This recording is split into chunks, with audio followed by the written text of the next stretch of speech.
Disfrutando de todas esas cosas que extrañan los que se van. Good morning, everybody.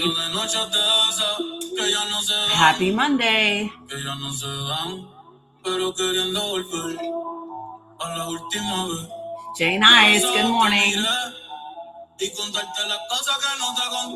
Good morning, Alice. Good morning, Blessed and Grateful. How is everyone? Good morning, Basti. Good morning, Carol. Good morning, Jennifer. How is everyone? Yes, Jay Nice. Good morning, Farah. Good morning, Tina Noel. Good morning, Sarah. Hey, Sarah. Hola, Canchita.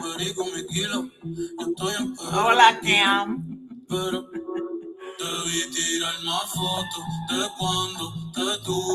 Good morning, Winn-Dixie. Good morning, Blue Honey Pot. Hello, Christine. If you don't know how to speak American, there's no such language as American, Kathy. If you don't know what languages are, you maybe shouldn't speak at all. Like that would be a great place for you to start. If you don't know what an actual language is, maybe don't speak at all, Kathy. We could do without that.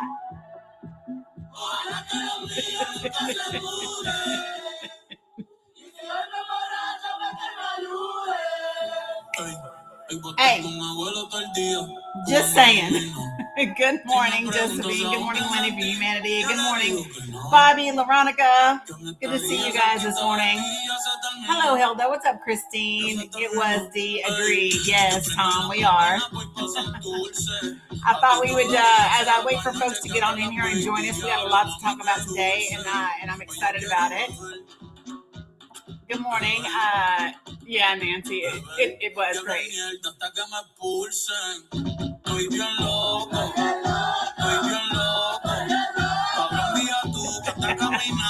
Good morning, Katrina. Good morning, Witch. Good morning, everybody. Good morning, Sunflower Fish. It is definitely Buenos Dias, D. Yes, they did, Tina. Good morning, Brandy. Yeah, we're going to talk about it. We're going to talk about it, folks. We have a lot to talk. We have a lot to chat about today. Good morning, Carla. What's up, Amy? Good morning, Donaski. Good morning, Lisa. Hello, Sage. I'm going to give it a second, and once we get everybody in here, we will kick things off. How's that sound? Good morning, CJ. Fui muy caliente, qué bueno. Yeah, he was fucking fire. He was. Agreed. All right, so I thought we would just open up today with a little bit of Bad Bunny this morning, right? And so I want to talk about my prompt today, and then that prompt is going to lead us into a much more in-depth discussion because I appreciate you, Angie. I do not believe that people are mad about the performance. Okay. It is not about whether or not people twerked or not. Listen, if you are not mad at the Dallas Cowgirls, the cheerleaders, in like showing from here to here of their body and barely, right under their ass cheeks, and them twerking to Shake Your Tailgate. Like, I don't know if you all have ever seen that, but that is the routine in which the Dallas Cowgirls, the cheerleaders, they literally twerk in a routine that they have to a song called Shake Your Tailgate, Shaking Your Tailgate. I don't want to hear it. I don't. You're just upset because they don't do it as well. They don't do it as good. I'm just saying, right? So, good morning. Thank you, Marilyn. And we're gonna talk about this. I put up a post today. So for those of you all who who don't follow me on TikTok, then you may or may not see like some of the things that I post over there. But I will share something that I posted this morning, and that I sincerely mean. Right? Here's what I sincerely mean: is if your first instinct to Bad Bunny's Super Bowl performance was, quote, he should have done it in English, right? And not, quote, maybe I should learn Spanish. You could be part of the problem. Many other countries, especially those who have been colonized, speak multiple languages. Like all of my African friends speak anywhere from 4 to 6 languages. Easy. Having the position that everyone should meet you where you are, instead of you expanding your knowledge and discovering something new to meet and understand others, is a privileged mindset, right? It speaks of a perceived superiority and entitlement. And if me saying this bothers you, then it probably applies to you, right? I just want to be clear about that. If what I'm saying bothers you, then it probably applies to you. Okay? We are listen, Americans travel all over the world and we expect everyone to speak English. We go to other countries and think they should speak our language. Folks, listen. I really don't care if that's what, then you'd be talking about that, and that has nothing to do with his Super Bowl performance.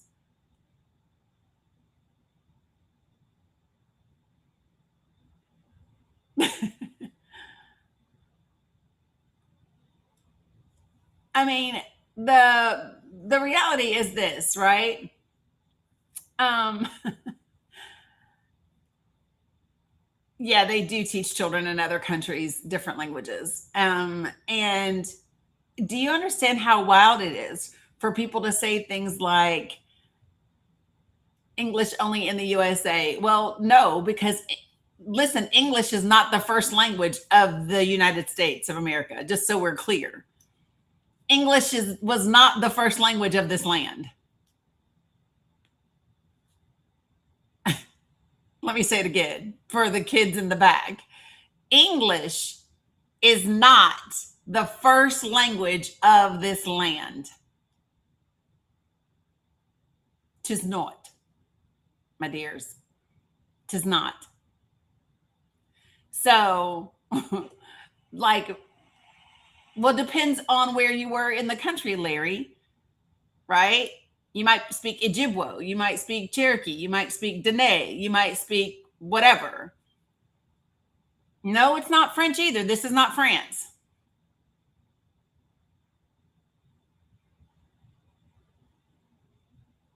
So it's just one of those things.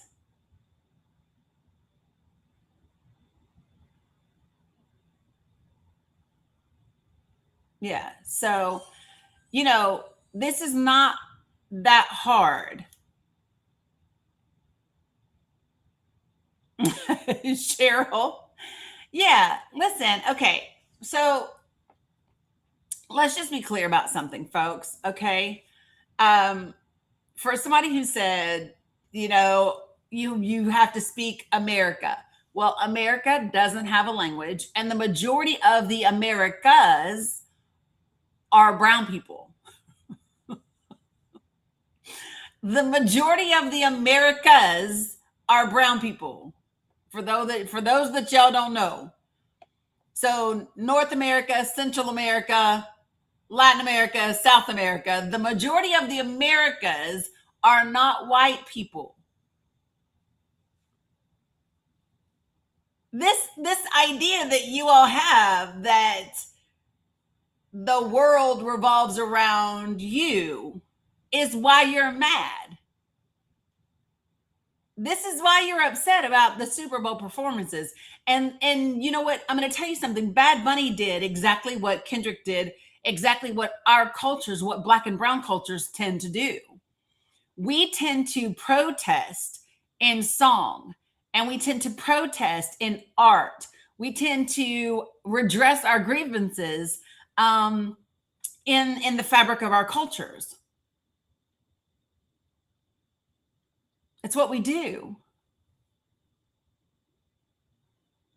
right? Yeah, I'm aware that Puerto Rico is part of the United States of America. America. It's a territory,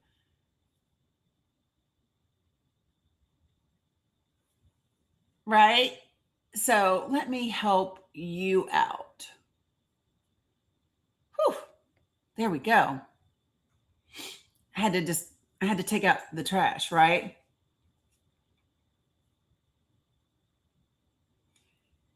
Yes, Daniel, that's exactly what we're doing. Daniel said, so let's stick a match to it this morning. We are. We are. We are.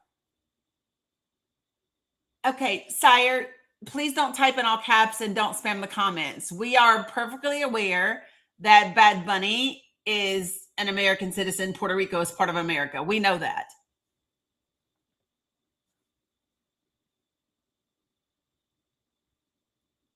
Yeah. Because he didn't want to, Victor. That's it. He didn't want to. Victor asked me how come he didn't sing it in English because he didn't want to. Well, Jay Walker, nobody asked you to watch football to get your politics. It was a halftime show. It wasn't football. Get up and go get a drink. That wasn't Liam, Jay Nice, is my understanding. I know that people thought it was Liam. My understanding is that it wasn't Liam.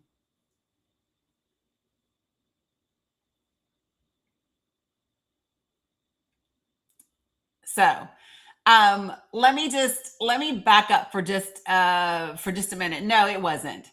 And so yeah, so my understanding is that it was a child actor whose name, right, Amy, whose name is Lucas, that it wasn't Liam. But to me, it doesn't matter. The point was, so the point is not who the child was. The point was that he gave his Grammy to a child as an indicator that anything is possible for a Latin, a Latino, a Latin, a Latinx child, right? His younger self, right? To his inner child to show him what was possible. That was the whole point. It doesn't matter if it was Liam, not Liam, whatever. Like the point was to demonstrate what is possible and the dreams that he didn't believe, you know, could have been a thing for him and what he has achieved. Okay. So if you find yourself upset that this halftime show wasn't, can you explain why you lump all brown people together? In what way? In what way did I lump all brown people together? You mean when I stated that black and brown cultures tend to express their grievances through music and dance? Because that, in a general statement, that would be accurate. In what other way did I group them together?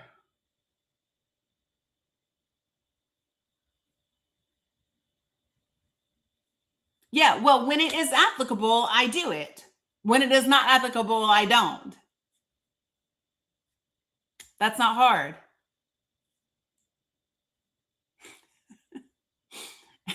When it is applicable, buenos dias, Mr. Barrios. Well, for real, give me an example. How about that? Give me an example of a time that I've done it when it wasn't applicable. Give me an example.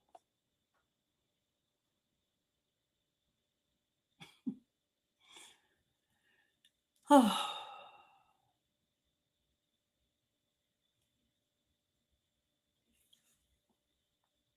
yeah. Well, there, that just took care of that. Uh,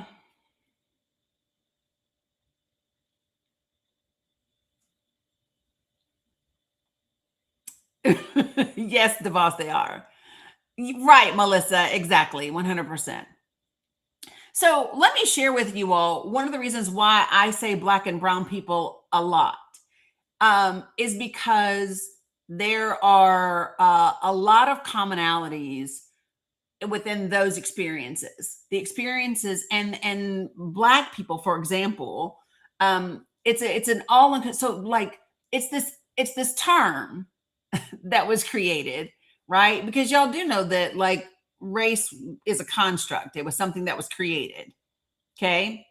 And when you talk about like the people that are considered to be black in this country, they have a wide spectrum of melanin levels, right? A wide spectrum of melanin levels. I know black folk that are very light, even lighter than me. And I know black folk that are dark skinned. There's a whole lot of different people. And so when you say black and brown people, it is an inclusive way of speaking about a particular group of people and a segment of the population, right? Yeah. No, that's not true. Why would you say that? That's not true, Hemsky. That's not true, Hemsky, at all. Now you just sound silly. Now you just sound silly.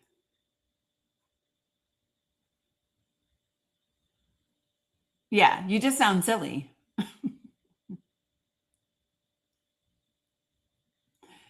Maybe so. Maybe so. Okay, so how many of you all are aware that race is a social construct that was created? How many of you all know that?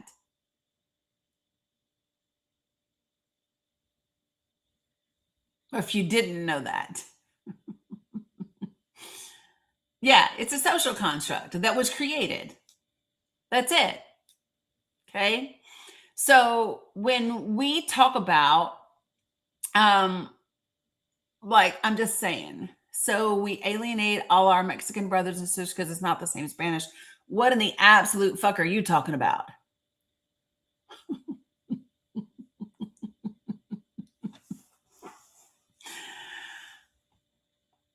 Yeah. So,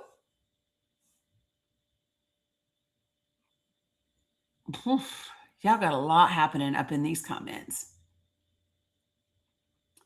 Well, Sharon, that's what I'm talking about. When I talk about race, I'm talking about white, black. Those are the races, and it is a construct.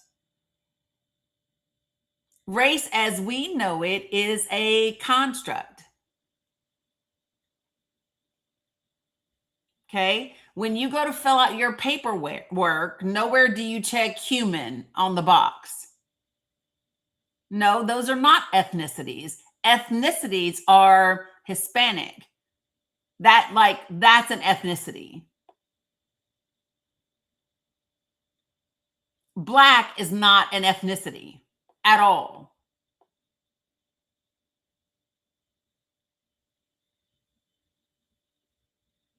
When you go, right, you can literally look up who created race.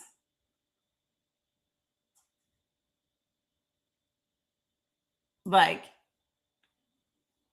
when you all keep saying human race is the only race, technically, biologically, yes. However, when you go to fill out your paperwork and it says race, you don't have a box for human being, does it? Do you? Do you have a box to check human being? No, you don't. No, you don't.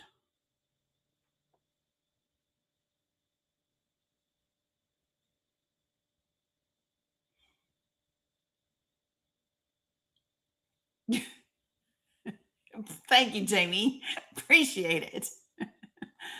Yeah, there's no picking, there's no selecting human race on the box. Okay? Yeah, listen, many people do not know and make the distinctions between nationality, ethnicity, and race. Like a lot of people don't know the difference between those things because nationality is not the same thing as any of that. And your nationality is not the same thing as your ethnicity. That's okay, Michelle. I just went live.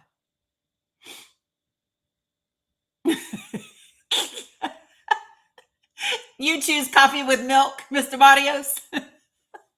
Mr. Barrios said, I choose café con leche. Café con leche.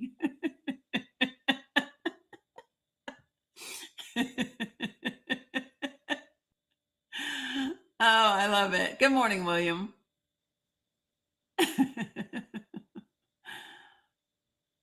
Right. They are not the same thing. Ethnicity is not the same thing as nationality or the same thing as race. Right. So I'm going to share the part of the thing, the one part that was my absolute favorite. So Ace, this is going to be my one warning for you. I have a thing up here that says, don't spam the comments. So I'm going to ask you to stop repeating the same thing over and over again. Okay. Well, I tried. You did it again. Bye. All right, here we go. No, but he did make a reference to that. So for people who don't get it, like the one song, does everybody understand the significance of the power, the power poles? The name of the song is literally translated power outage. It is a criticism of the United States of America and how we handled the power outage in Puerto Rico.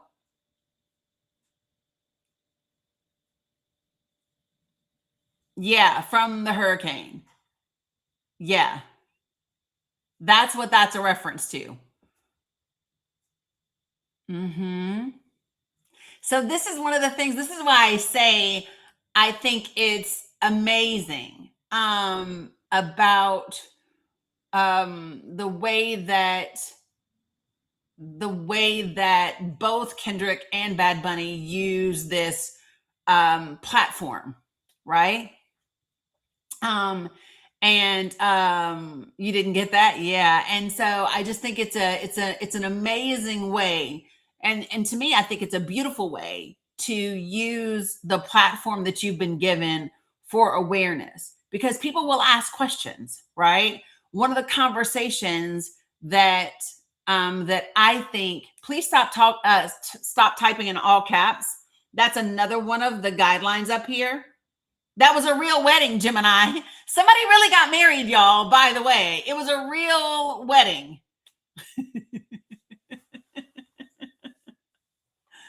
Right? And so it was a real wedding. But I want to, so really, really quickly, I want to play for you my favorite part of the performance, okay? So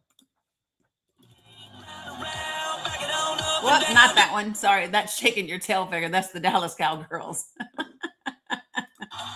Chile, Argentina, Uruguay, Paraguay, Bolivia. Let me go back just a little bit. Sorry. God bless America.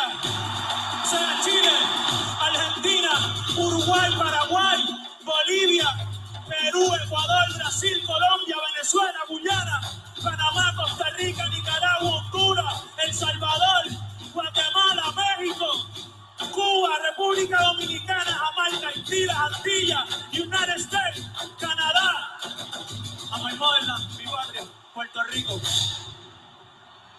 Seguimos aquí. Man, listen, when he said God bless America and then proceeded to say all of the countries, North America, South America, Central America, Latin America, all the Americas, it was amazing. And it's so needed because Americans in the United States of America have the worst habit in the world of acting as if the United States of America is the entirety of America. And we are not. The United States of America is not the entirety of America. And this is where we lose so much because we don't understand the history of the world, of the Americas, of our countries in the way that many other countries do. We are the baby country around the world. And one of the things that I have said is that this is why other countries they're looking at us and where we are right now. And they are saying, y'all might want to wake the fuck up and figure some stuff out, because other countries have already had their empires crumble. Other countries have already had their regimes fall. They've already had their dynasties come to an end, right? Other countries have already experienced the massive rise and the massive fall of their greatness. The United States has not had that yet. And we are on the cusp of the turn, right? And it always happens around that mark, that 250-year mark. And so the rest of the world is going, damn, y'all ain't learned nothing from us. Y'all haven't learned from our mistakes yet. You all haven't figured it out yet. Right? And this is the opportunity where we are at. Let me tell you one of the things. This is going to sound like a weird thing that for me to see this morning and for me to be grateful about. But let me tell you something. I saw a Facebook post from a doctor friend of mine. And this doctor friend of mine she's a white woman, originally from Louisiana. And she was talking today. Appreciate it, Margarita. And she put up a post today, and she was saying that, growing up, her mother, they kind of encouraged them to not participate in the bigotry, right? And she said, I intentionally stayed away from mainstream media last night. But then again, this morning, she said, I woke up, she said, and I see people in my life that I love and that I care about and that, that I know and that, or whatever. And I am seeing them engage in this massive amount of bigoted conversation that's happening. Right. And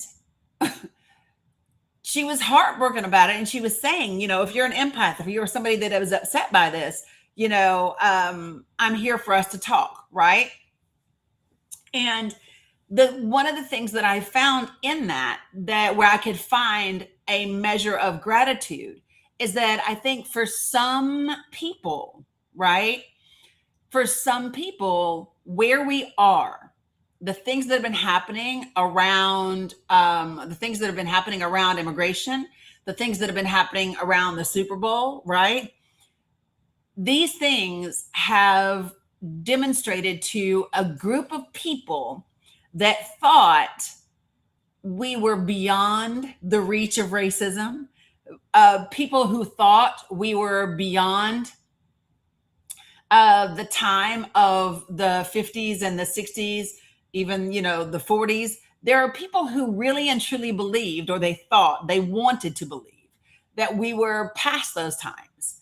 And the things that people are witnessing and the verbiage that people are hearing and the way they are seeing and hearing their neighbors behave, right? It's making them go, oh my God, I didn't know this was still there. I didn't know this was still you. I didn't know, right? And so that makes me grateful because there are some people, let me be clear, folks. There are some people that aren't okay with overt racism.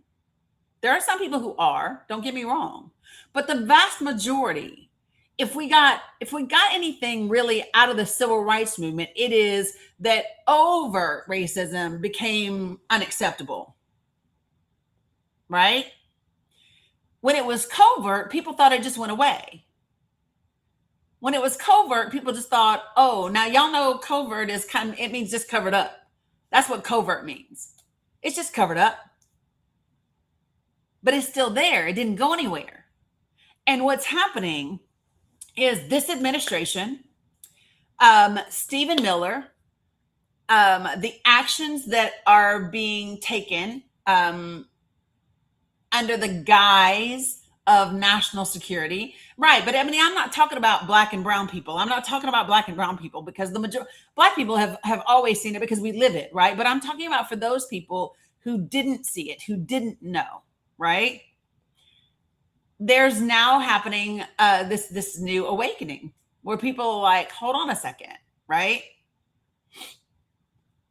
So let me just say this. If you are new to my lives, if you've never been in my space before, do me a favor and put a 1 in the comments. I want to level set for just a second for the experience that everybody is going to have in this space, okay? If you are new here, put a 1 in the comments, please. Okay. All right. First, let me say welcome. I'm really glad to see all of you all. Love that. Hope that you choose to stick around. Hope that you follow all of those good things. Now, let me say this. For those of you all who are new to me, okay, this is not a yell, debate, cuss each other out space. That's not what this space is.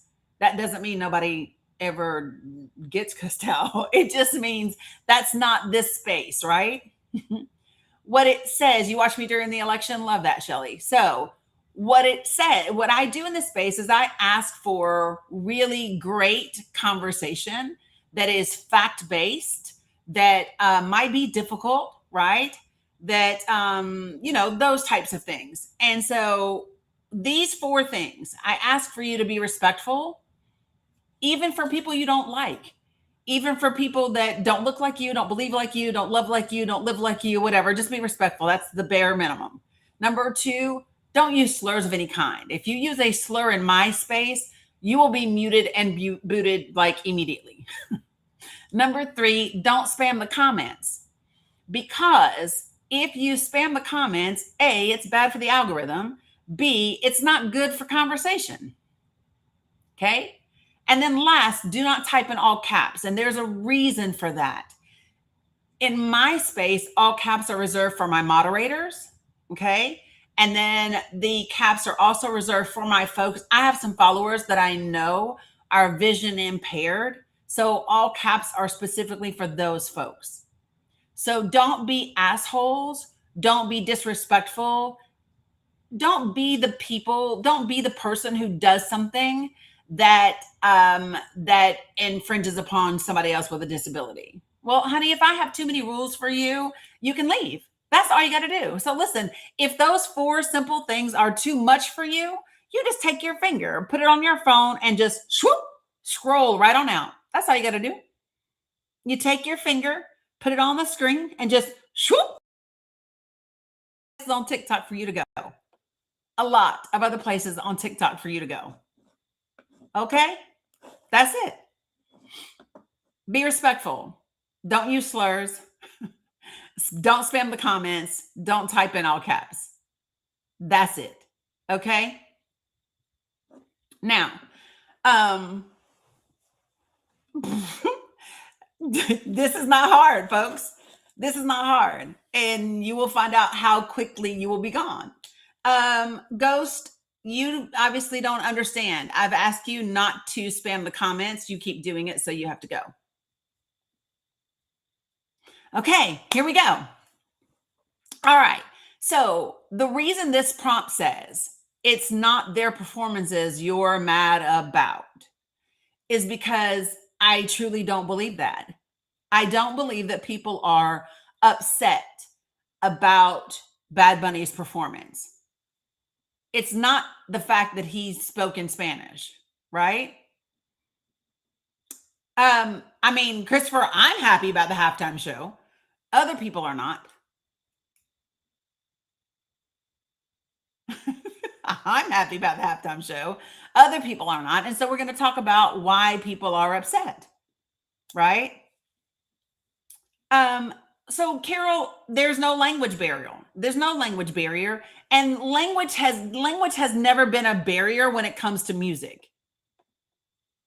Right, Marilyn, 100%. Let me just say this, you all. Music has never been anything. Do you all say that language is a barrier when you go to the opera?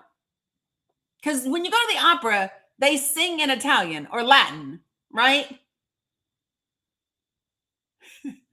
When you go to the opera, are the people sitting in the opera going, sing that shit in English? I can't understand what you're saying.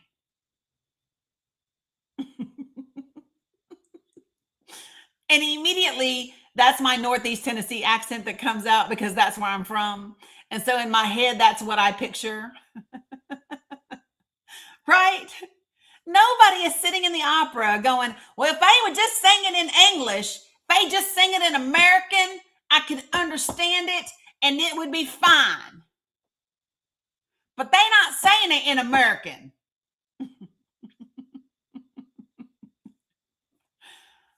Right?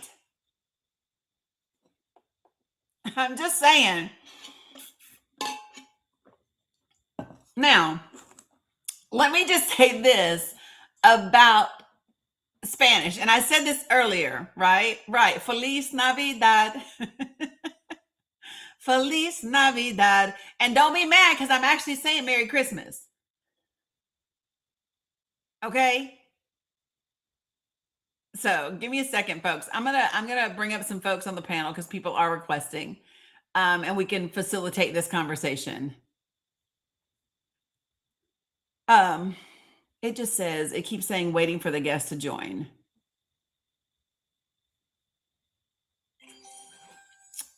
Yeah.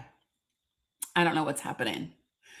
Yeah. So folks, listen, if you don't have a profile picture, you're probably not gonna make it to the panel, right? You can't curse God correctly using the Spanish language.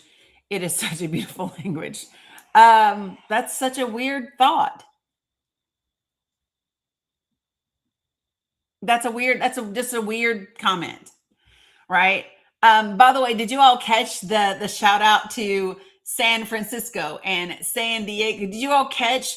Y'all do realize that the same way where I'm from, we have streets that are it's Catawba Avenue and Cherokee and y'all get that those names and streets, they came from indigenous people whose land we are on, right?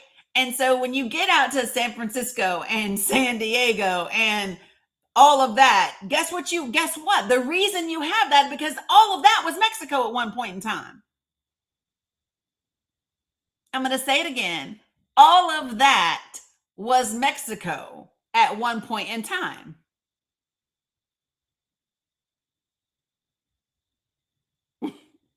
So why y'all mad? San Jose, right, say them all. So just understanding that, right, the West Coast was Mexico, a lot of it. And so when you understand that, then you start to go, oh, yeah, Valerie, I saw the little boy. Oh, the fact that love is more powerful than hate is too woke for some people. Yeah. Yeah. Um, yeah. Like, um, you didn't know that? I love the fact that people are learning something, right? Invisible. I don't want to get myself in trouble on TikTok, to be quite frank. So, DeBoss, you wanna jump in here for a second? And well, let me just do this before I bring people up to the panel. Let me give you a couple of guidelines, okay, folks? So listen, those same little four things. This be respectful, no slurs. I mean that if I bring you to the panel, okay, I really do mean that. When I bring you to the panel, put yourself on mute until I get to you. Yes, Susan, Los Angeles. But then we can also talk about. So I also want to talk about how many of you all know the history of California when it comes to Mexican and Hispanic women. How many of you all know the history of the United States of America's Canada and Mexican and Hispanic women?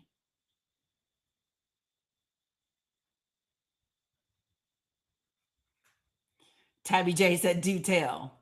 Okay, I mean, listen, this country has always participated in the forced sterilization of Black and brown women, of enslaved women, of Native American women, of Mexican women, of Hispanic women. That's a thing. There are recent allegations, whistleblower allegations, of the same type of thing happening in detention centers.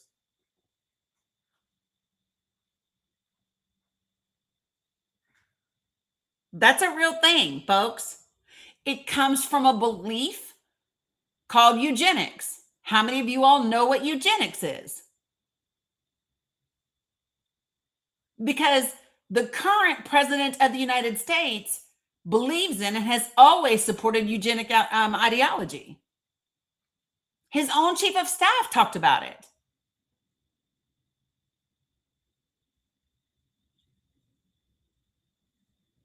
So if you are not familiar, I'm gonna share with you a recommendation, a reading recommendation. You ready?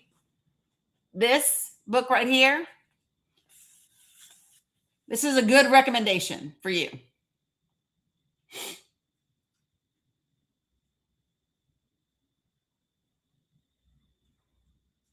Okay, right. Page Santa Maria, San Jose, San Fernando, Santa Clara, Los Angeles, all of it. 100%. Yes. Drive us down the street down here, sis, without El Segundo. What are we talking about? What are we talking about? Yes. This is. And let me just say something, folks. If you can miss me, so let me just say this: if your position is, I don't want politics in my, you can miss me with your privilege. Do you know what a position it is? Do you know how privileged you must be to say, oh, I want people of color to fucking entertain me? Even if you pay them, I don't care, right? But you want the players to entertain you, but not have their culture represented in your halftime show.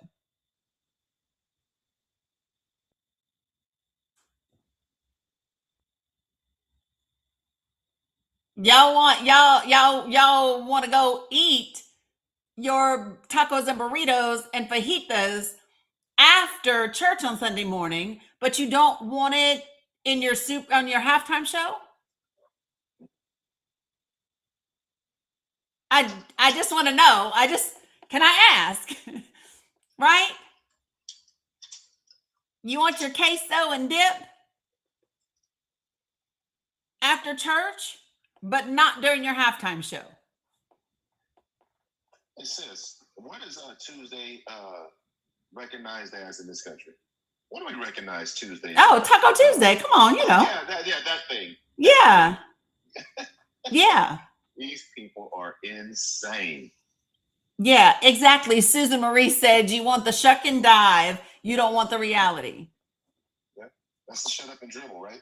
Yes. It is the shut up and dribble. It is don't talk about politics. It is just entertain us, which is all a lot of, and when I say a lot of, I'm talking predominantly about the establishment, right? And those that support the establishment. If that is your mindset, if your mindset is just shut up and entertain me, you are part of the problem. I'm just going to be clear. If you think that, so somebody wanted to talk to me the other day about, so it tickled me. They were talking about Bad Bunny gyrating. You better shut up and you better shut the fuck Elvis up. Shut the fuck Elvis up right now. I want you all to shut Elvis McJack. I want you to shut the. What? I cannot, and I will not. I just won't do it. I'm not going to sit up here and pretend like that's a thing. I'm not going to sit up here and pretend like that's a thing. It's not a thing. You're not upset about hella, Raja. Y'all aren't upset about the women twerking. Your NFL cheerleaders wear less clothes than all of the women that were dancing last night. Your NFL cheerleaders wear fewer clothing than any of the women that were dancing last night. Your NFL cheerleaders twerk. They shake, they hump, they hooch. They just not working with as much. Well, that is a big factor too. I'm just saying. You can't shake what your mama didn't get. Anyway. That's why you're mad, but I'm just saying.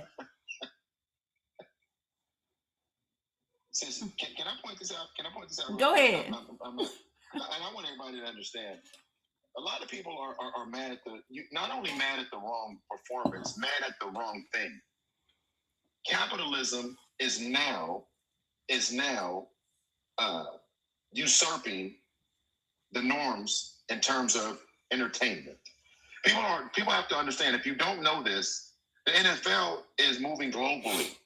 Yes. They're going to be in Rio de Janeiro next year, right? Next year. Yep. So the fact that capitalism is saying, to hell with these norms. Yep. To hell with these norms. I hear what you're saying, but we're not doing that because capitalism is usurping this social racial construct that they don't like. Because the NFL clearly said, I don't give a damn about none of that. This is what we're doing because they're moving this thing forward. They've been in Mexico. Now that they were, and now they're going to Brazil. My point is this. If people think that this capitalism train is going to slow down, look at the commercials last night. The commercials were trying to give this very united position. Yep. Like the majority of the commercials were preaching unity, whether it was direct or indirect. So across the board. Let me give you. So for those of you all who don't know, right? So in 2026, there are 9 international regular season games, right? Paris, France, Melbourne, Australia, right? But also a return to Mexico City, along with London, Madrid, and Brazil. And let me just say this. If y'all mad now, if y'all mad at them Puerto Rican women last night, don't take your ass to Brazil. Them Brazilian women gonna light your ass up. You ain't seen nothing. Hercules. I'm just saying. Go ahead. You about to be real mad.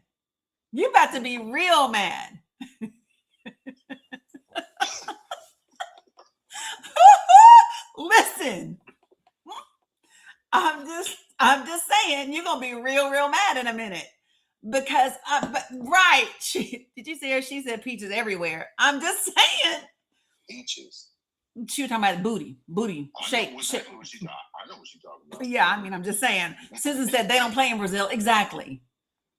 All y'all about to lose all your husbands, all of them. I'm just kidding. I mean, kind of, sort of, but not really. Like, I'm kind of kidding, but not kidding at the same time. I'm kind of kidding, kind of not. But the thing about it is, so listen, we are coming to this time where a lot of things are coinciding at the same time in a way that is really forcing us to tell the truth and shame the devil, to own exactly what our history is, what have we become, how do we get here. I asked this question last week on a live, and I'm going to ask it again right now. So how many of you all know that when you take the entire world together, all the entire world, white people are the minority? Do you all know that? That in the entire world, if you put all the populations together, white people are the minority, right? Okay, so let me ask you this question. So tell me, how did white people become um, the controllers of power? How did institutions, infrastructure, how did white people, how did that happen?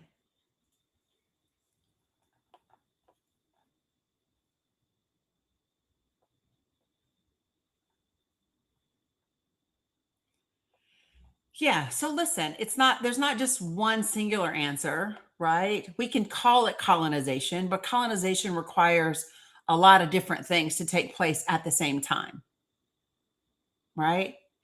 Um, it's funny. Someone thought that they were making a point to me about white people being more talented and talking about Eminem being the highest grossing rapper of all time, right? He sold more albums than anybody else, than any other rapper.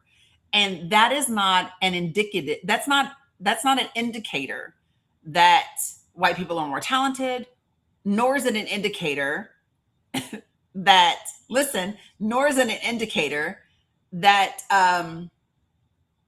hold on, y'all, hold on. It's, listen, it's not an indicator. Here's what it is an indicator of. Black and brown people, and I'm using that in very general strokes, general broad strokes, okay? Black and brown people have always welcomed other people into our communities, regardless of their racial makeup, when they perform, right? When they dance, they dance. When they sing. When they whatever, right? Eddie, you have to go because you're spamming my comments, and I've already given enough warnings today. Now, the other thing that is an indicator is of exactly how racism works.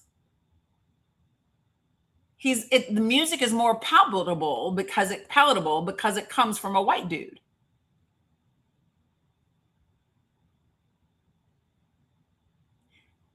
More white children could buy an Eminem CD than they could. And yes, I said CD, damn it, because I'm Gen X. Fuck y'all. But they could purchase that, right? More than they could from a Tupac, a Biggie, a Snoop, whatever. I'm just saying, y'all get it. Y'all know what I'm talking about. Don't act like you don't know. You get it. Good morning, Tiffany. Right?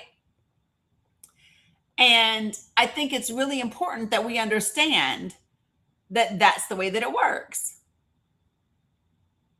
Right? So, yeah, girl, I said CD.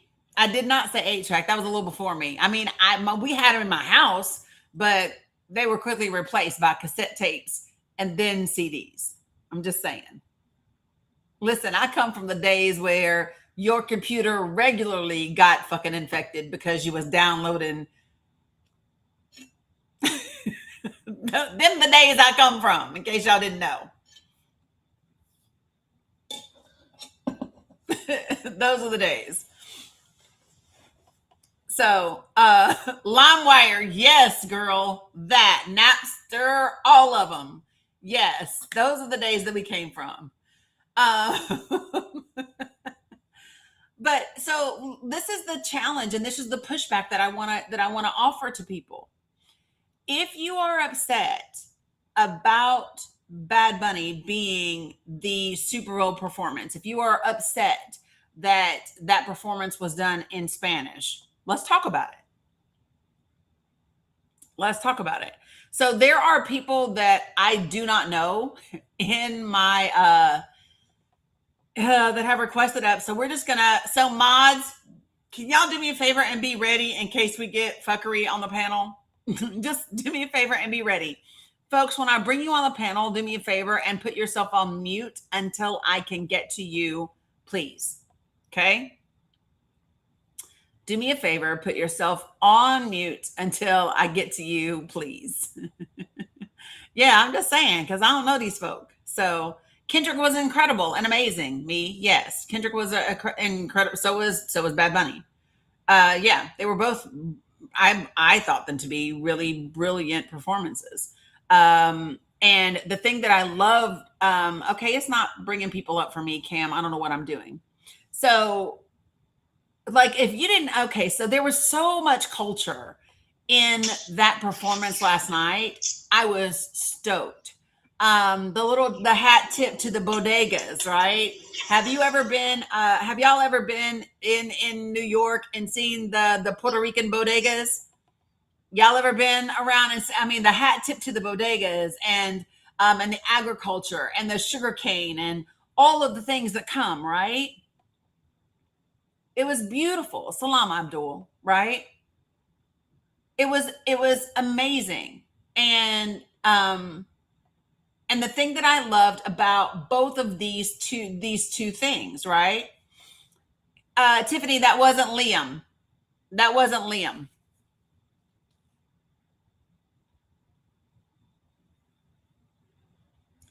There's so many comments that are just going by really, really fast.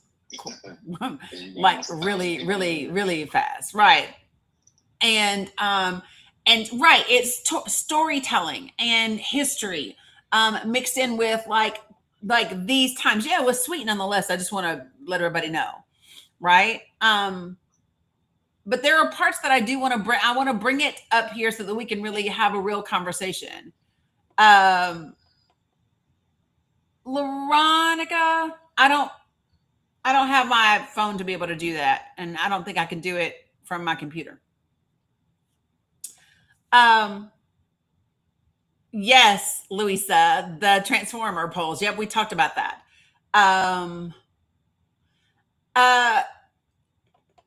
So Kylie, would you like to join the panel? And the reason why I'm asking is Kylie's statement says we are all humans and deserve to be treated equally, which in and of itself is a great sentiment. I would like to explore the sentiment though. And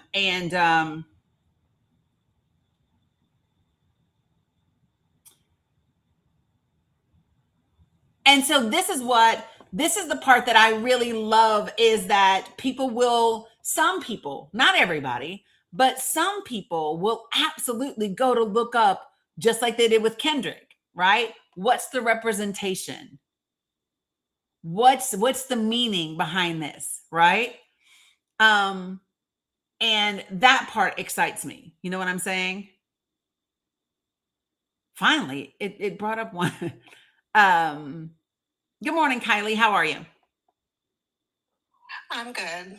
So share with me kind of your thoughts and your comment.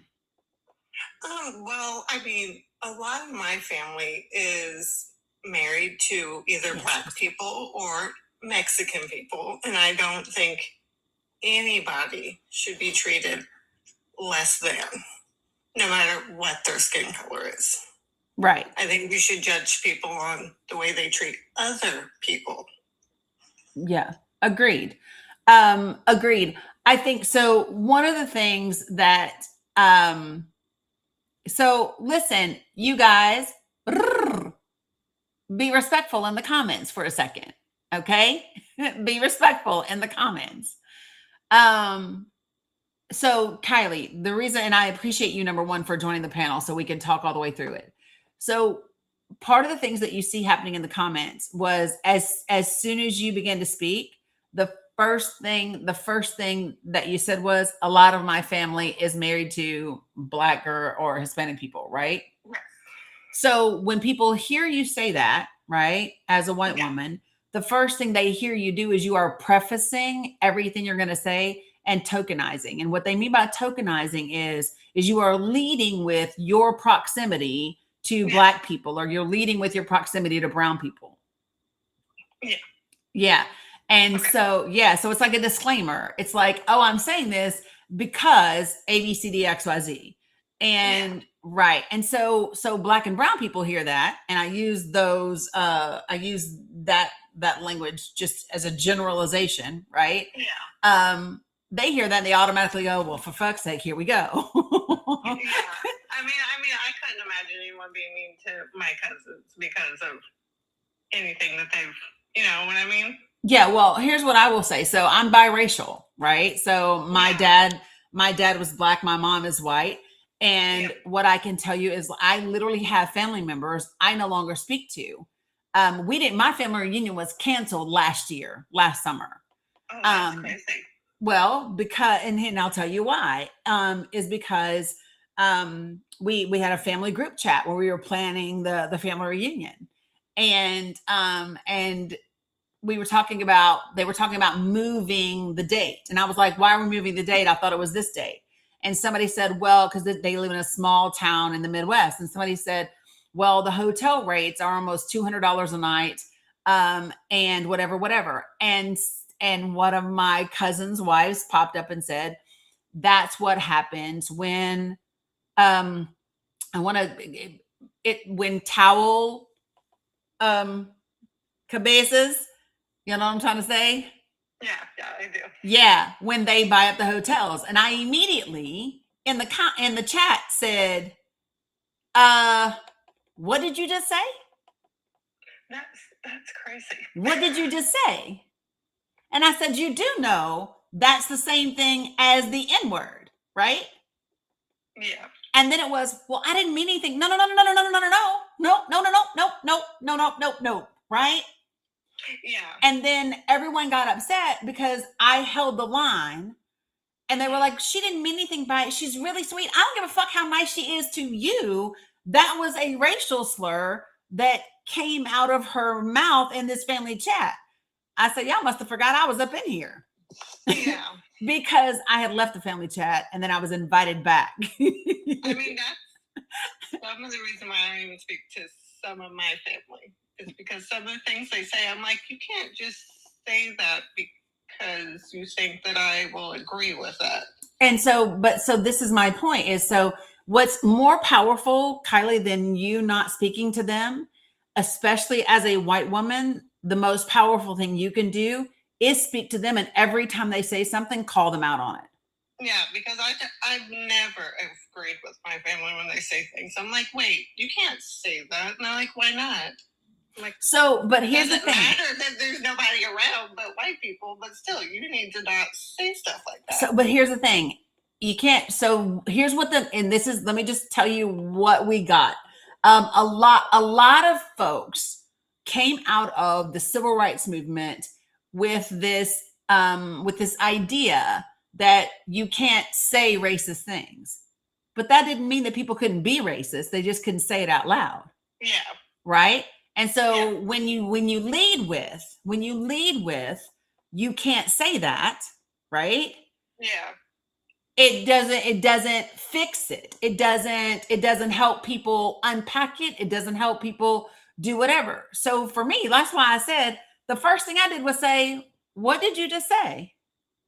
Yeah. Miguel, no all caps, because it is reserved for my moderators and I have some people that are vision impaired. And so that is why I don't want you to type in all caps. That's why. Okay. And so that's that. Yeah, you're welcome. No problem. Thank you for asking first. Thank you for asking first. And so listen, folks. So this is the part that please don't talk to the trolls, you guys. Please. So the thing that's great is when you ask somebody, okay, so can you share with me why you said that? Right?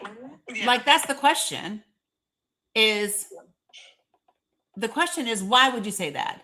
How does that fit? Where does that come from? Because here's the thing, like it got, and I was okay with, I went back and apologized to my mom and I was like, well, sorry that I ruined the family reunion, but I'm sorry, not sorry.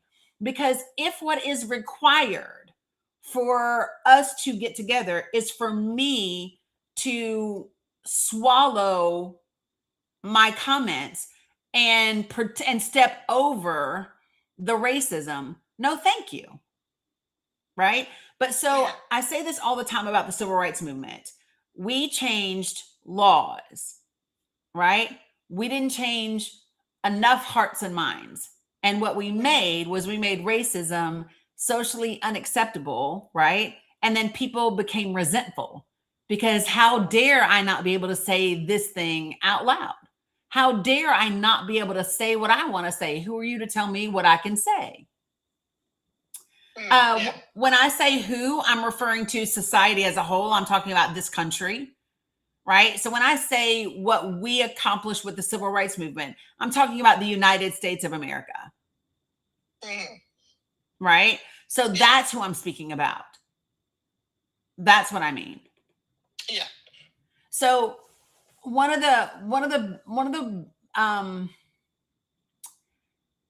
so let me ask you this, Kylie.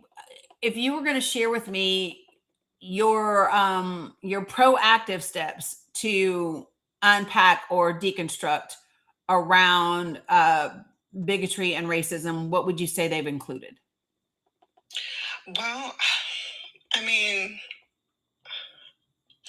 that's a hard thing to answer because I've always taught my kids to treat other people kindly and fairly, to never judge anybody by other than actions. So do we know that by saying to our children to be nice to everybody, that is not teaching them to be anti-racist? Because, and the reason why I say that is because your children are white? Yes. Okay, because your children are going to grow up in a world and in a country. You live in the United States of America, right? Yes.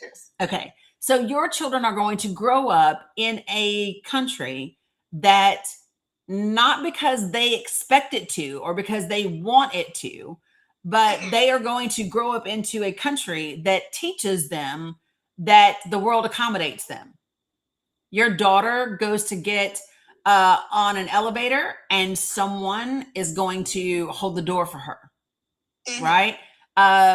Your daughter, your daughter goes missing, God forbid, she's going to make the news cycle more than likely and stay in the news cycle, at rates that are 3 to 10 times more than Black and Indigenous women, right? Yeah. Oh, I totally understand that. Right. So when I say, when we say things like, we just want to treat everybody equally. Yeah. What I oftentimes find is that it doesn't go far enough to unpack the things that society ingrains in us, right? The automatic things that are ingrained with us in the way that we live. And so that's why I was asking. So let me. And I'm always willing and open to learn. Okay, so let me give an example. So for my other folks in here that would consider yourselves, for my other folks in here that are white, that consider yourselves to be an ally and someone who is doing your work, share with me things that you have done, right, to deconstruct and unpack the things that you've learned. So share with me some of the things that you've done, whether they are documentaries, whether they are courses, whether they are books, whatever they have done. Michelle said she can answer this. Come on up, Michelle. Anybody else that wants to pop in? Hey guys. So I'm not gonna turn my camera on. I'm putting makeup on. But 20 years ago, I was the young girl who would have written the paper that the young lady did. Was it at a college in Oklahoma when they had, and she got the professor fired because she made it all about her religious beliefs and all that. Do y'all remember that girl? Okay, that was me. I was a conservative 25-year-old that had, if I had stayed married, would have probably been pretty easily swayed into the alt-right pipeline. But I started deconstructing my culture that I grew up in. And when I started deconstructing, I started seeing how many things that I believed were tied to God was really just that church's dogma and their beliefs. That I'll tell you, I was Church of Christ, and the Church of Christ believed they are the only church going to heaven. I literally, over the last 20, 25 years, I've had multiple conversations that I had to apologize because I told people they were. But as I started deconstructing and truly reading the Bible and studying it, I found I was much more of a Christian outside of the church than inside the church. What I'm able to do now is something that I know, heaven or hell, I'm doing what Jesus told me to do. But I was the young lady who would have told you gay marriage is wrong, abortion is wrong, any hot topic. And so I just want you to know Dani is pivotal at finding people like I was 20, 25 years ago and being able to talk to them and get through. I know sometimes I'm just as bad. Sometimes I comment to the trolls, but the way she goes about it, I literally on Thursday am teaching a vision board class for our local Democratic Party because of Dani and the Danikins. I appreciate it, Michelle. That's how I changed so radically. I appreciate it, Michelle. And so if you notice, there were other things that people were putting in the comments. So people were talking about watching the documentary 13th. I recommend it often to everyone. I believe everyone, especially in the United States of America, should watch that documentary, right? Somebody else said they watched the Khalif Browder story. Somebody else said they got books, White Space, Black Hood. Somebody else mentioned one of the other books. Oh my gosh, where's the other one? Blah, blah, blah, blah, blah. Somebody else put in the comments. It was another book that I recommended. But there's a lot. There's a book called Blind Spot. White Fragility is another book that somebody put in the comments. The New Jim Crow is another one. There's a ton of there are a ton of books out there. Jamie said The Stolen Wealth of Slavery. There is a ton. White Rage by Carol Anderson is amazing. Dr. Carol Anderson is no damn joke, by the way. Stamped from the Beginning is also on Netflix. There's a lot of places where you can go and begin to unpack. Shelley, they are not in my bio. They are in my link tree, and my link tree is in my bio. Yet, The Immortal Life of Henrietta Lacks, which we've talked about her quite a bit. Let me just hold on. Let me do a couple of things real quick. And this won't by any means be an all-inclusive library or anything like that. I'm just going to grab a few that were close by, and let me take this background down real quick. Okay, so I already showed you guys this one, The Unaliving of the Black Body. This is Michelle Alexander, The New Jim Crow. Okay. This is Michael Harriot, Black AF History. This is Blind Spot, The Hidden Biases of Good People. Great book. This is Lies My Teacher Told Me, which is also fantastic. That's why I asked the question, Kelly, when I said in your journey, right? Because a lot of people will say, I believe that everyone should be treated equally. No one should be discriminated against, all of those different things. People will say those things, but that is different than, why is this acting weird? That is different than actively doing the work to unpack, deconstruct, and change your perspectives on things, right? Yeah. So, how many people understand? And then I'm gonna bring in some more folks. How many people understand that in the United States of America, slavery is legal?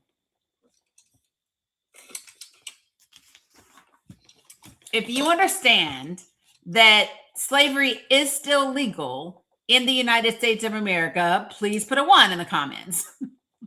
I believe so. All right. If you don't know that, the reason that it is because the 13th Amendment says that involuntary servitude and slavery is not allowed except as punishment for a crime. So, and it says if you've been convicted, right? So the 13th Amendment allows for involuntary servitude and it allows for slavery, and that still happens. On a live that I had a couple of days ago, we talked in depth about convict leasing. And we talked about the fact that we have 5 states in this country where convicts do not participate freely in those programs. They are literally forced to work. It is literally slave labor. And that's today. We have 5 countries, five states in this country. But people want to act like that's not a thing. That's a thing. Right? So I'm going to jump around a little bit. I'm going to go up at the top. Debbie, hold on. I'll pull the states back up. It's from a live I did the other day. So hold on a second.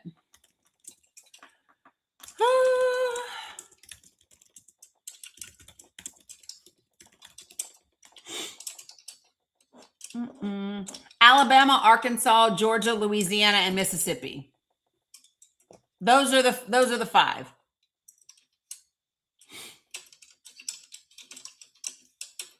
So,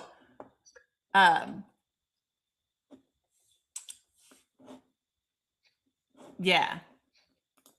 So just so that people understand that that's a thing. And this is why I'm saying, so one of the reasons, why do you all think, let me ask this question of people on the panel and then you can chime in. But I would really like to ask everybody on the panel, why do you think, and I'll start at the top and work my way down. Why do you think people are upset, that some people are upset about the Bad Bunny Super Bowl performance? Rebecca, I'll start with you.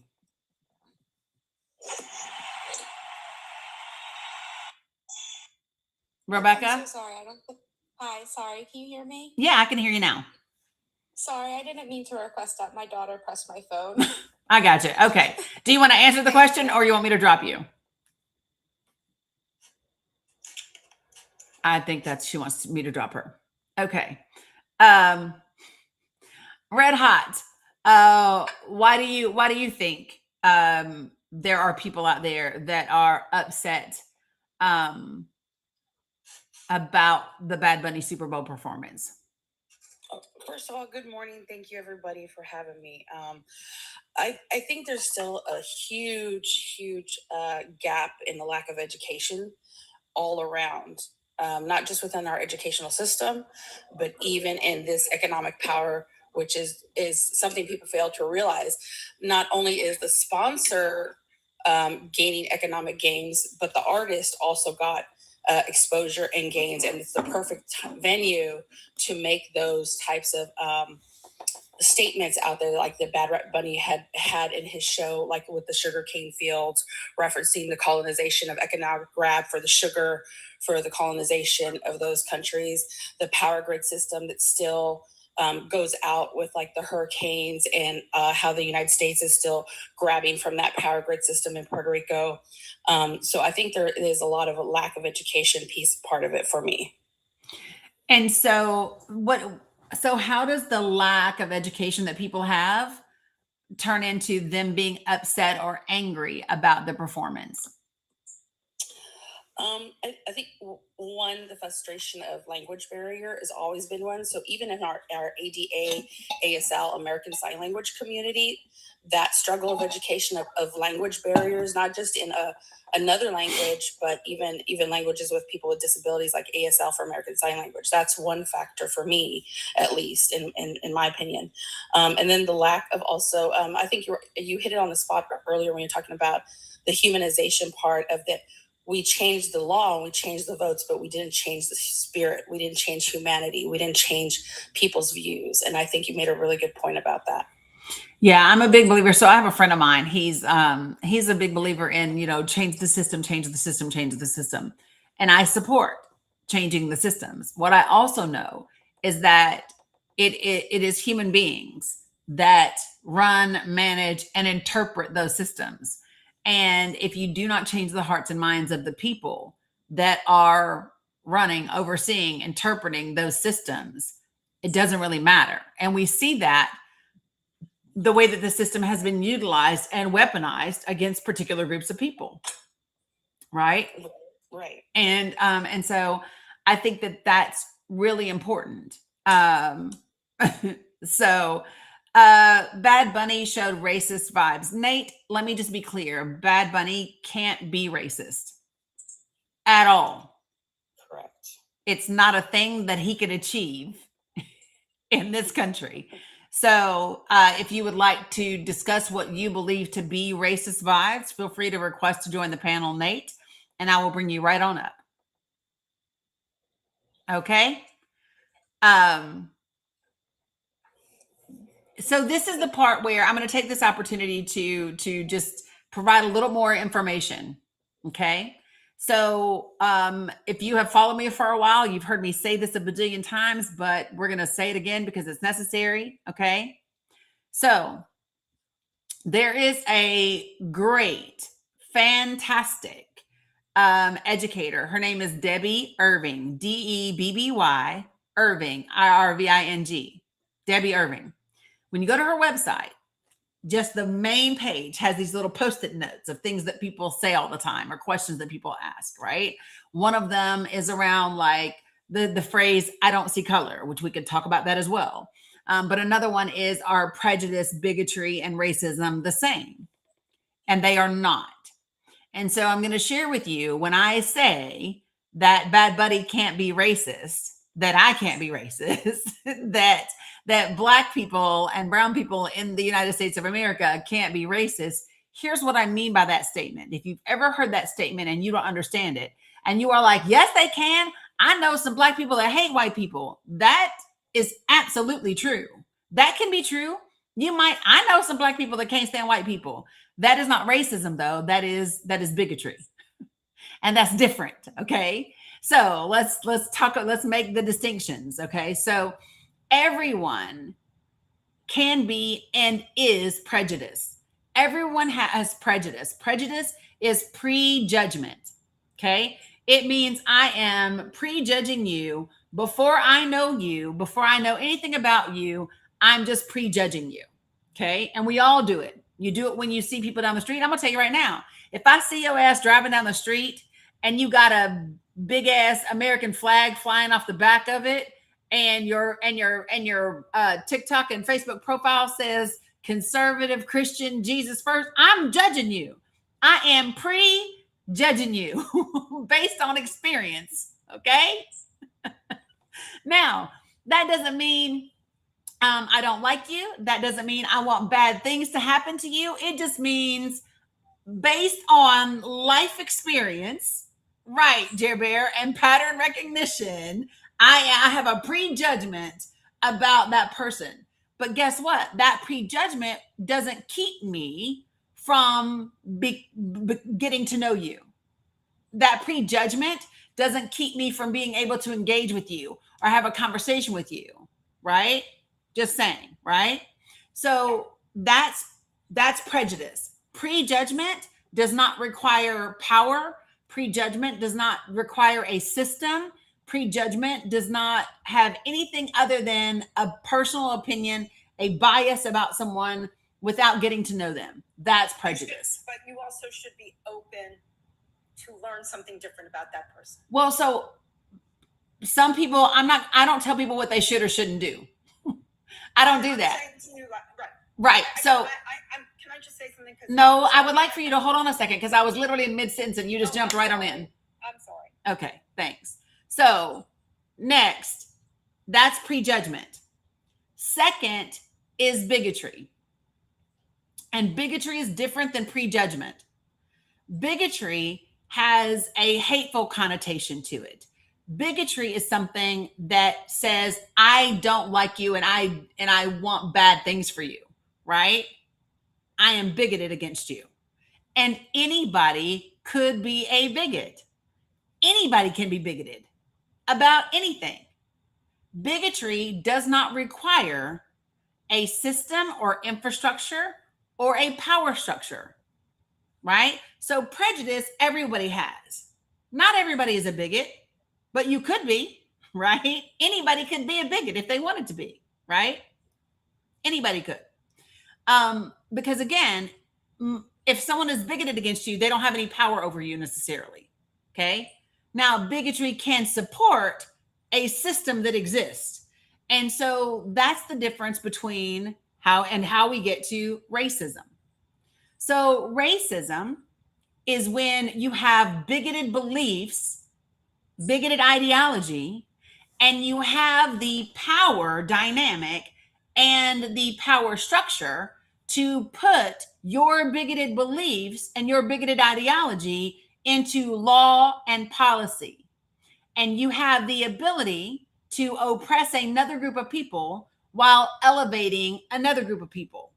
That's what makes the ism. The ism on the end indicates a system, right? So in the United States of America, right, they're not the same things. One requires a power structure. So I'm going to give you an example. A Black person can be a bigot and they can hate a white person all day long in the United States of America.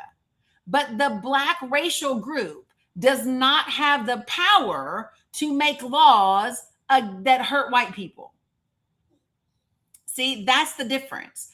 So in the United States of America, the only racial group that has ever had the power to infuse their racist ideology, their bigoted ideology into laws and policy are white folks.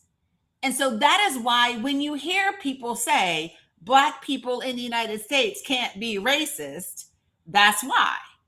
Because the ism indicates the power and a power structure to be able to put your bigoted beliefs into laws and policy. That's the difference. And it's the same thing with sexism. You ready? Because again, it has the ism on it. Being a misogynist or being someone that has sexist ideology doesn't necessarily mean anything, because I know some women that are sexist. Follow me? I know women that are sexist. Can't stand men. But guess what? In this country, the predominant gender, the predominant sex that has had the ability to put their ideology, their sexist ideology into law and policy are men. Because that's the sex that has had the ability to do that. 70% of Congress is still men, right? So that is the difference. And one of the struggles that we have is that we use language interchangeably, right? And it's better when we make distinctions so that we can use the right language and create understanding. Because the more that we create understanding, the more likely we are to not do things that harm each other. Got it? So that is the distinction between prejudice, bigotry, and racism. Same difference between sexism, right, versus having sexist ideologies. Okay? You gotta have the ability to elevate your particular group of people, the group that you fit into, whether that's a racial group, whether that's a sex group, whatever that is. So that's the difference. Well, no, that's not based on my opinion, DeMello. So let me explain. That's not based on my opinion. So one of the things that I like to do before I form an opinion is I like to go actually read what the experts who have studied this, not just in the United States of America, but all around the world, right? I know that there are people who know more than I do, and I want to learn from those people.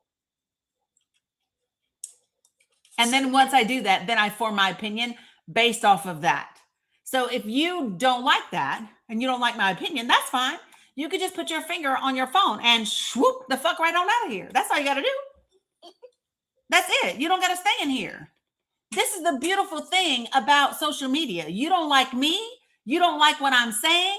you don't like whatever, all you got to do is put your finger on your screen and just swoop the fuck right on out. You can go somewhere else. No, you don't have to agree with me.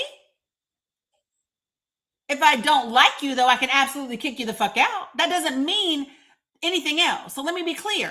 That's the other beautiful thing is this is my space. This is the one space that I do have the power. This is it for sure.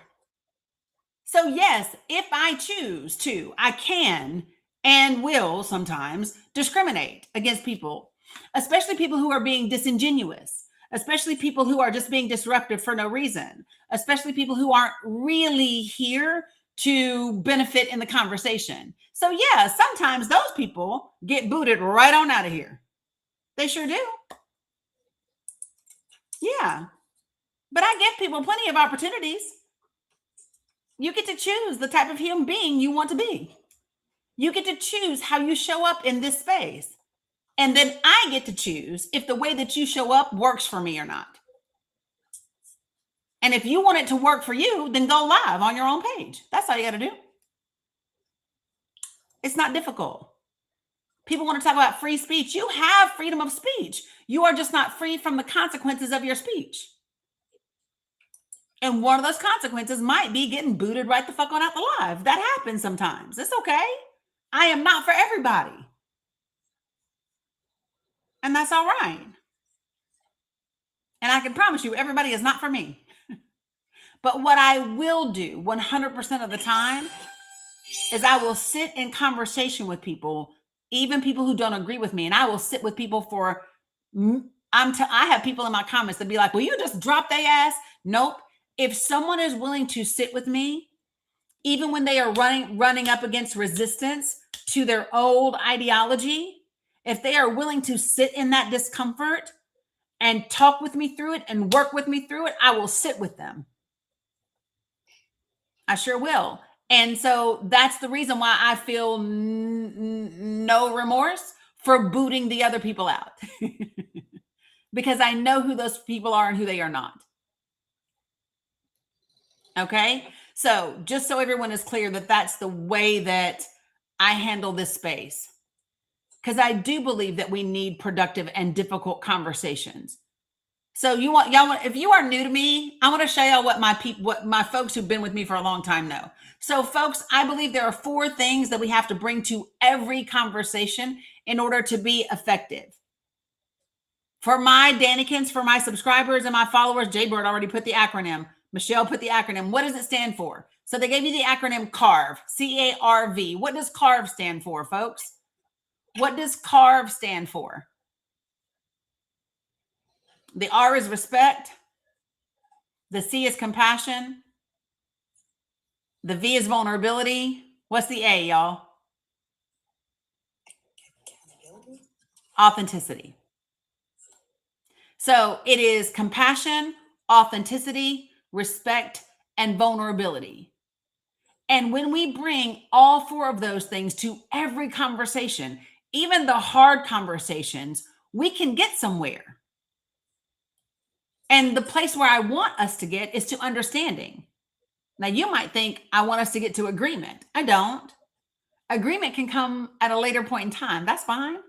Agreement doesn't have to come. Like, I don't necessarily have to agree with what everybody else does. Right? But as long as I understand it, then you see what I'm saying? There are things that I don't agree with that other people choose in their lives. And I don't agree with them for me, but I respect their right to do those things for themselves. Okay? There's no E for me. There's no E. It's C-A-R-V. It's an acronym. Right? And so what we need is that understanding. The ultimate goal of CARV is understanding. That's the ultimate goal. Because when I understand you better, I am less likely to hurt you.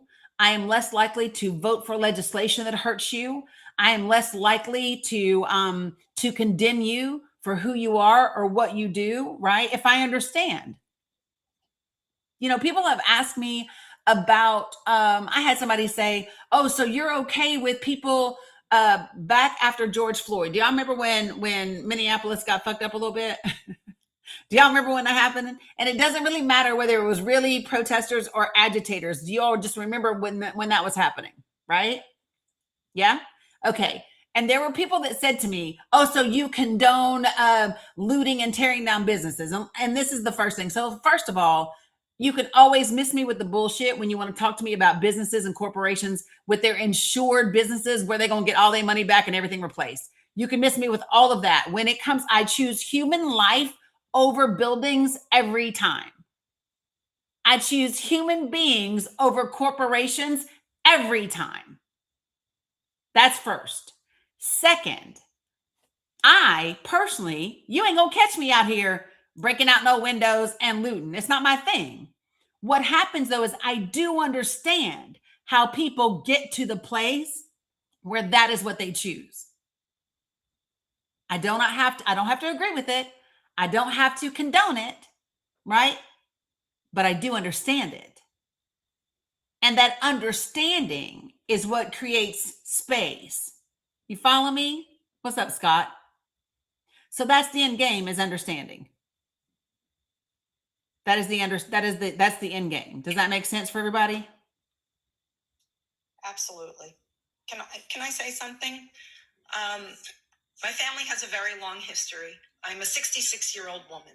My father served World War II, and he was stationed in Puerto Rico. And what really drives me crazy is that our education in this country has failed our children.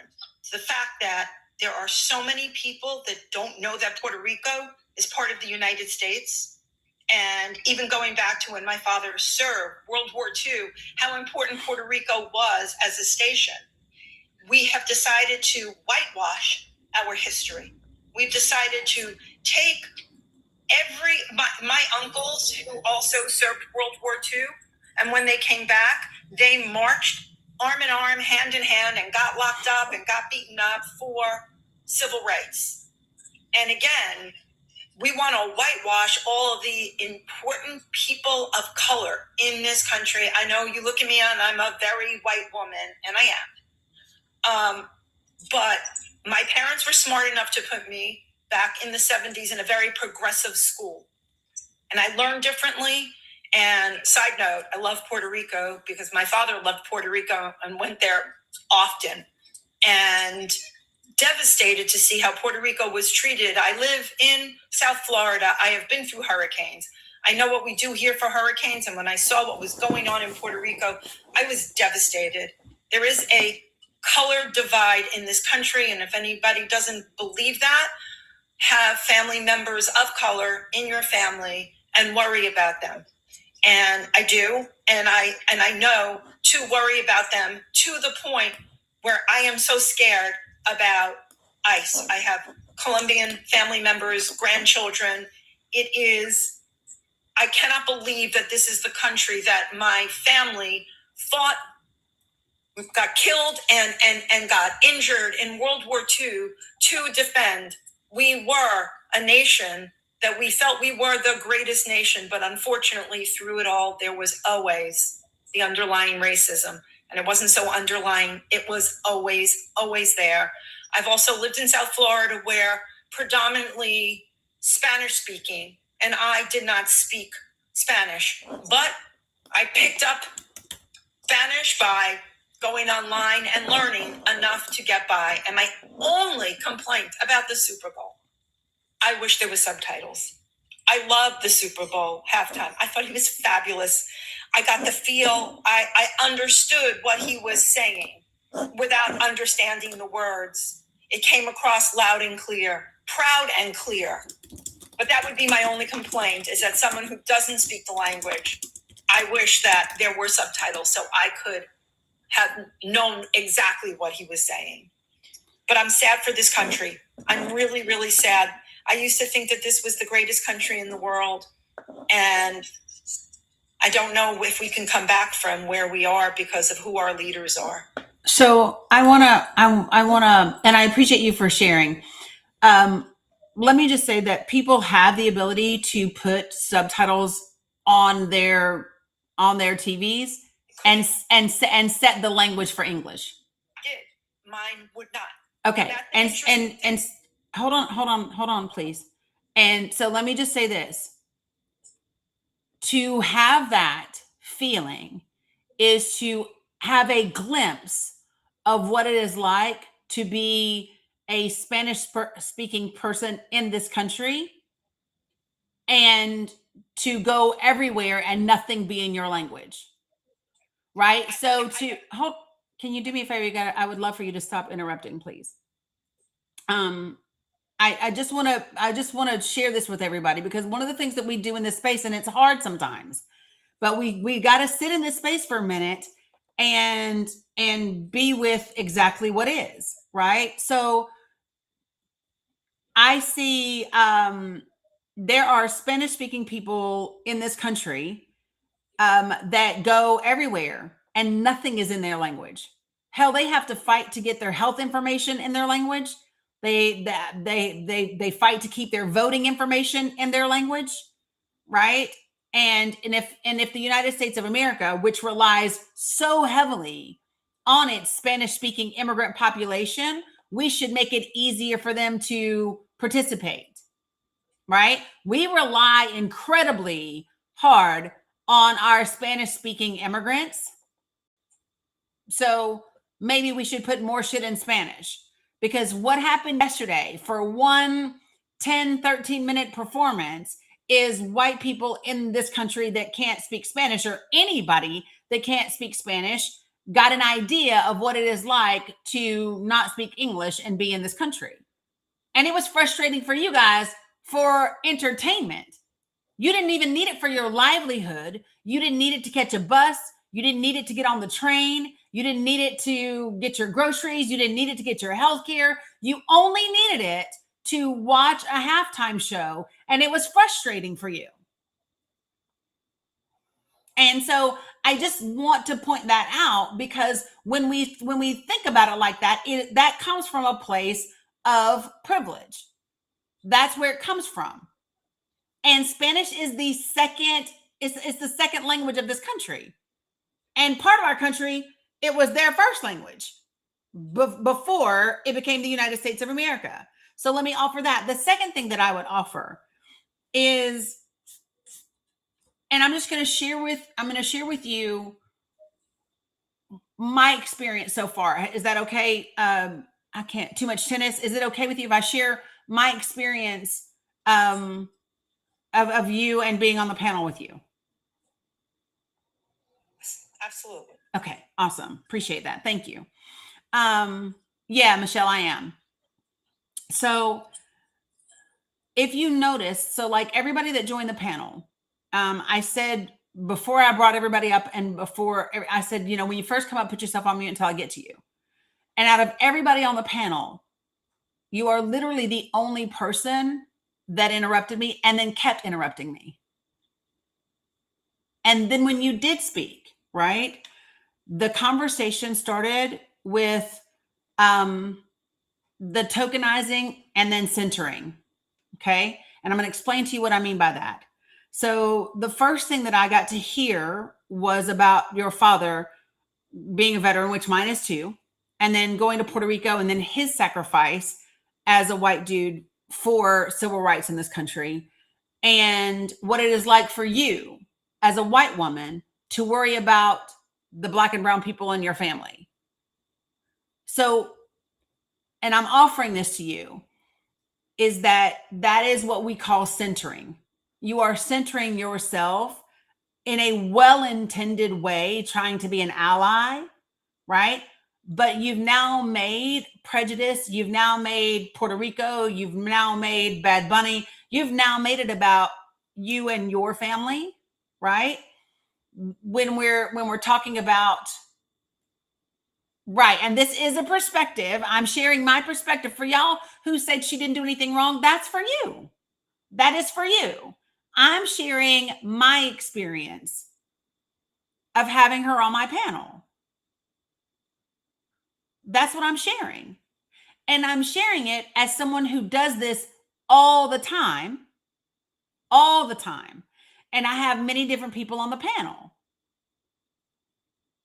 And that's why I said, can I share my experience of you?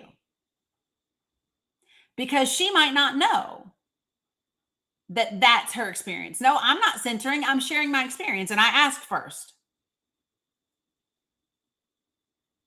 Okay. So again, and I simply said to her, for those of you guys in the comments, what I said to her was, and you mean it in a very well-intended way. I don't think she means to do what she's doing. I don't think she means anything bad by it at all. I think she's very intentioned. 100%. I'm offering something because the more that we become aware of the things that we do, the more that we become aware of them, the more I can correct them. The more I can go, oof. And I'll tell you, I'll just share this with you. When I went to Standing Rock. How many of you guys are familiar with Standing Rock? So Standing Rock was in North Dakota. Red Hot you are? Okay, cool. And so my daughter and I drove to Standing Rock back in December of 2016. And we went up there when they were protesting the Dakota Access Pipeline, right? The pipeline that they wanted to put in was going to come through sacred burial grounds and things like that. And so I went up there to support them. We took stuff with us and all the things and to volunteer.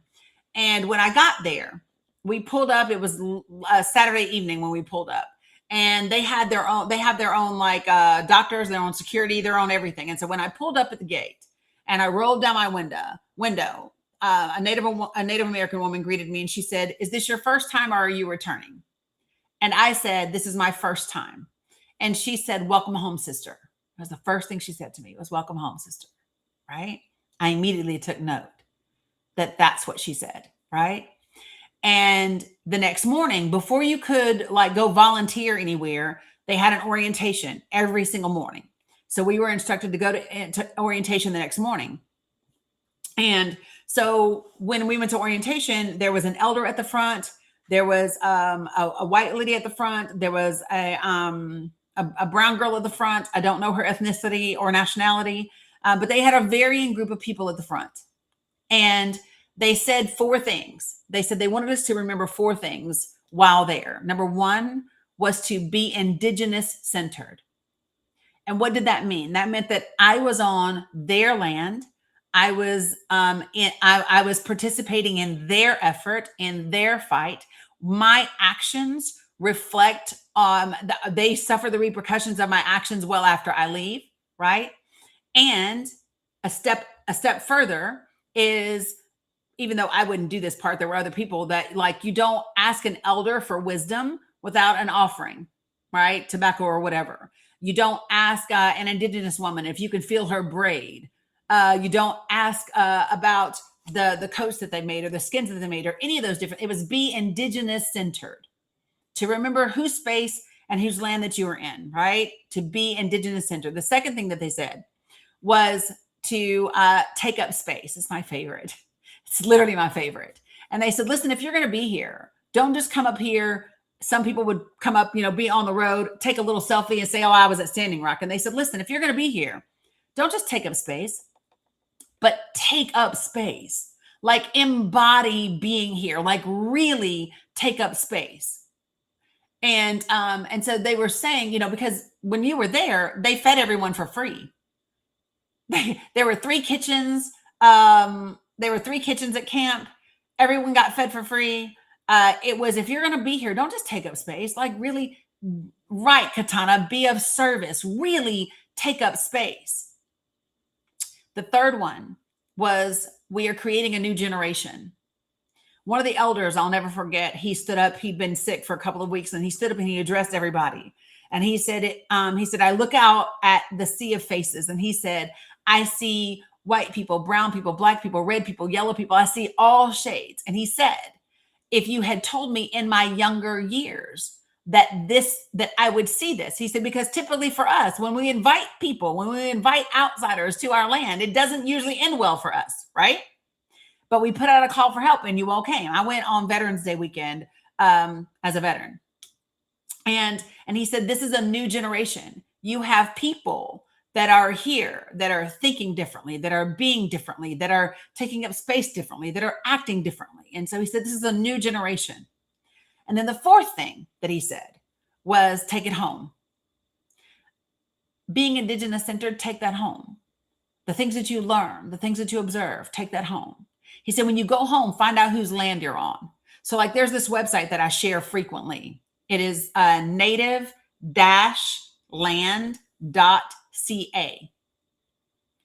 And you can actually go in there, put in your address, and you will see whose land you're on. You will see what tribes were there. You will see what languages they spoke. It has links to other information about them. But that was what he said, just take it home, take it back with you, right? And those were things that I took with me, right? Too much. And so like, I remember the Be Indigenous centered in every space that I go in, I do my best to bring that with me. Okay. And here's what I mean by that is when I am in Palestinian spaces, I do my level best to be Palestinian centered. Right. When I am in disabled spaces, even though I am disabled, when I'm in spaces being led by disabled creators and that's their focus, I'm going to be disabled people centered. I have another veteran friend of mine who's trans. When I'm in her space, I am LGBTQIA plus centered. And what that does is by reminding myself to be centered and be centered in them. Yes, Beach Bum wannabe, right? It keeps me from centering myself, right? It puts me in their perspective. So I'm less likely to do some of the things that I got from you because I don't want them to get that from me. You know what I mean? So, but when I came onto this, you had asked a question, if you were unhappy with anything, this was earlier on with the halftime show. So I was answering that question. And by the way, I live in an area where everything is in Spanish. So that, I think that's great that everything is in Spanish and the people pick up Spanish and English, and it's a great melting pot in South Florida. I understand it's not the rest of the country. I also feel we don't all speak the same language coming from the heart. Some of us are older and we do the best that we can. And an ally is still an ally. My words might No, I got to interrupt. An ally is not an ally. Number one, you don't get to say you're an ally. I don't get to tell Palestinian people I'm an ally. Palestinian people get to tell me if I'm an ally. LGBTQIA people, hold on, I'm going to finish speaking. My LGBTQIA friends, they tell me if I'm an ally. I don't get to tell them I'm an ally. Well, I guess we have a different definition of what an ally is. No, we don't. I come from a place in my heart where I stand by these. It doesn't matter what your intent is and what your heart is. And I think that's where that doesn't mean too much tennis. Hold on a second. Let me tell you, hold on. The reason I can tell you right now that you're not an ally is you keep speaking over me after I have repeatedly asked you not to do that. Repeatedly, you have disrespected me from the time you hit my panel. And you're not receptive to feedback, even though when I asked you, could I share my experience, the first thing you did was defend. That was the first thing that you did was defend. So let me just be clear. I'm going to give you an example of what I mean. So my friend Jamie is gay. I was on a live years ago. And I was talking using what I thought was up-to-date language at the time. And I said something about not being able to judge somebody by their lifestyle. And she immediately messaged me and she said, "It's a life." And I said, "Huh?" And she said, it's not a lifestyle. It's my life. She said, your lifestyle is if you're a gym rat. Your lifestyle is if you like to camp or if you like to hike. Your lifestyle is if you're a vegetarian. Who I love, who I'm attracted to is my life. She only had to tell me that shit once. And I immediately responded with, got it. Got it. And I've never said lifestyle since. Because she gave me feedback and I desire to be her ally. So if I desire to be her ally, my first responsibility is to listen. My responsibility is not to tell her, oh, but I meant, nope. She already knew what I meant. She knew I didn't mean any harm. And it was important enough for her that she needed me to know that it was her life. It doesn't matter if you think, well, it comes from your heart. See, the fact that you think that it's about your heart is part of the issue. That's you still centering yourself. And I'm taking a different tone now because of how you came back at me and then continue to try to speak over me. Folks, listen, and I mean this with every fiber of my being.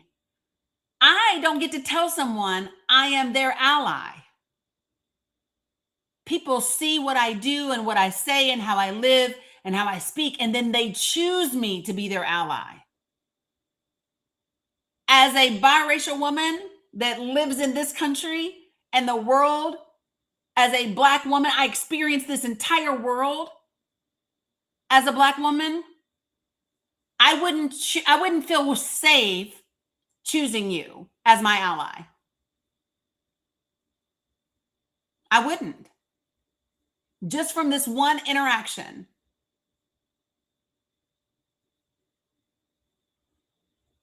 I would feel safe choosing Michelle. I would feel safe choosing other folks. I wouldn't choose you. I would choose Amy.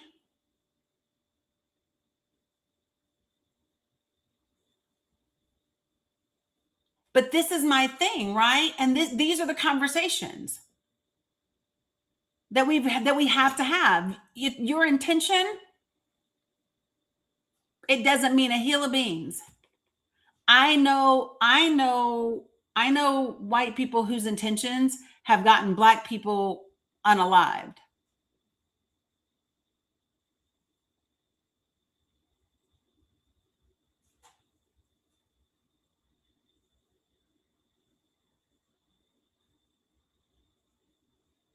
So that's why I ask you, can I share my experience of you?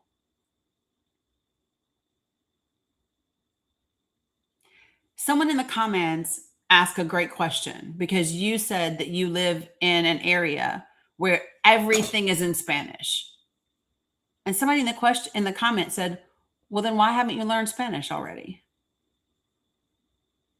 If you live in an area where everything is in Spanish.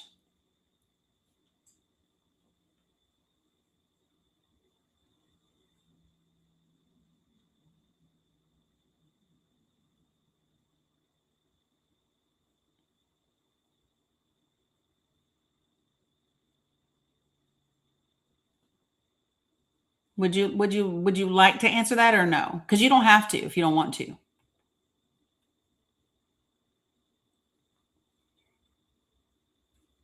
You're on mute if you're trying to speak.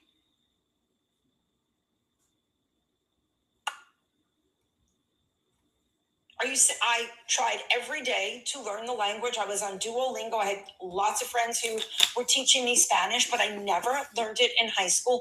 And I was doing what's called my best. Okay? And that's kind of what the problem is. You don't want to see when people are doing their best. It's not going to be perfect. And every day we learn a little something.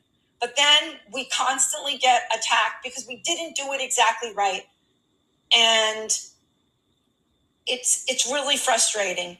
It really is. So what makes you,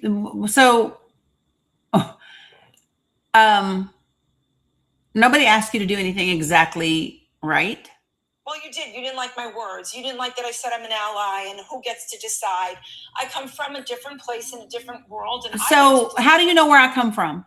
No, I come from. Yeah, but you said you come from a different place in a different world, a different place in a different world. Than whom?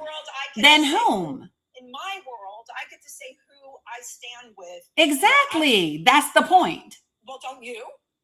No, so let me be clear. No, so let me be clear. This is the difference. When you say, maybe it's a generational difference. No, it's not. You and I are close in age. How old are you? I'm 53. I'm 66. Right, I'm 53. Yeah, your experience of World War II. So how can you share with me what my experience is? I can't. I can only share. But you are telling me. Because you're telling me your experience, and your experience is very different than mine. What did I tell you about my experience? You're making it sound as if saying the word "I'm an ally" is a 4-letter word, and how dare you? No, I didn't. What I said is you don't get to tell me you're an ally. We were specifically speaking about Black and brown people. Right. And since I am one of those, I am telling you. What's the opposite of being an ally? If I'm not an ally, so and I believe in my heart that I am, and I know what I've done in my life, it doesn't matter. So you think that allyship is about you? No, I don't. I think you do. You just said you know what you've done in your life. Well, I don't know how you want me to explain that. Yeah, you don't get to determine. I don't care. Listen. In my world, I get to determine what I am. Right, because you think the world revolves around you. No, I certainly do not. You do. You know nothing about you me. Literally just said in my world. That is as centering as it gets. Okay, is as centering as it gets. You literally just said in my world. I'll talk a little bit about me. I gave my husband my kidney so he can survive. Centering. I'm a mentor for people of color who cannot find their way through this kidney transplant disgusting world that there is. Again, you are virtue signaling right now. So what you are doing right now is virtue signaling. So you just never want to hear the good things that people. No, you are virtue signaling right now. Here's what you're. So things differently. So should it be better that I never help anyone in the community? It would be better if you didn't think that people need to glorify you or consider you an ally because of what you do. It would be better if you didn't think. You an ally? No, listen. Let me just be clear, okay? So when you start rattling off, so you know what this is? Okay, so stop for a second. Hold on, guys. Hold on. Let's take it down a notch. Hold. If you're saying I'm not an ally, and then I have to defend myself. You don't have to defend yourself. No, I want to defend myself. Right, and that's the problem. Do you understand? So listen, too much tennis. Hold on a second. Listen. Hold on for one moment. Listen. You're going to define. You still going to talk over me after I ask you to just hold on for a second? Here's the difference. I do my level best to be a good ally to my Palestinian friends. If one of my Pali friends said to me, Dani, I don't feel safe calling you an ally. If the people that I was going to be an ally for, if the people who I believed I was an ally for said to me, nope, you're not an ally, my reaction wouldn't be, but look at all the things I did. Nope. My reaction would be like, share with me why. Where am I missing it? Tell me so how should I do? Where should I be? What way should I speak? That's what I would be doing. I'm going to give you an example. Hold on for one moment.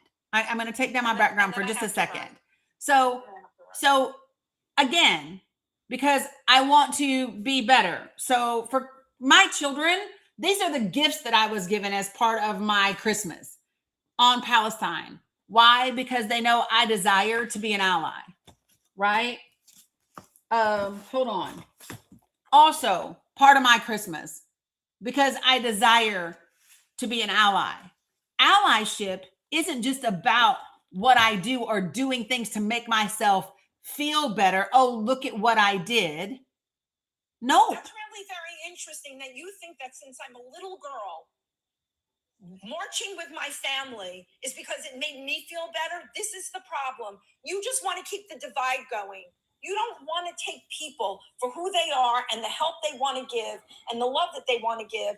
You want to say to them, if you don't do it the way I say and I do, then it just isn't. And that to me is a divide. It is a constant divide. It's like this new age thing. Help is help. I can tell you that Martin Luther King would not. Nope. No, ma'am. Really? That's the bridge too far. That's the bridge too far. That's the bridge too far for me.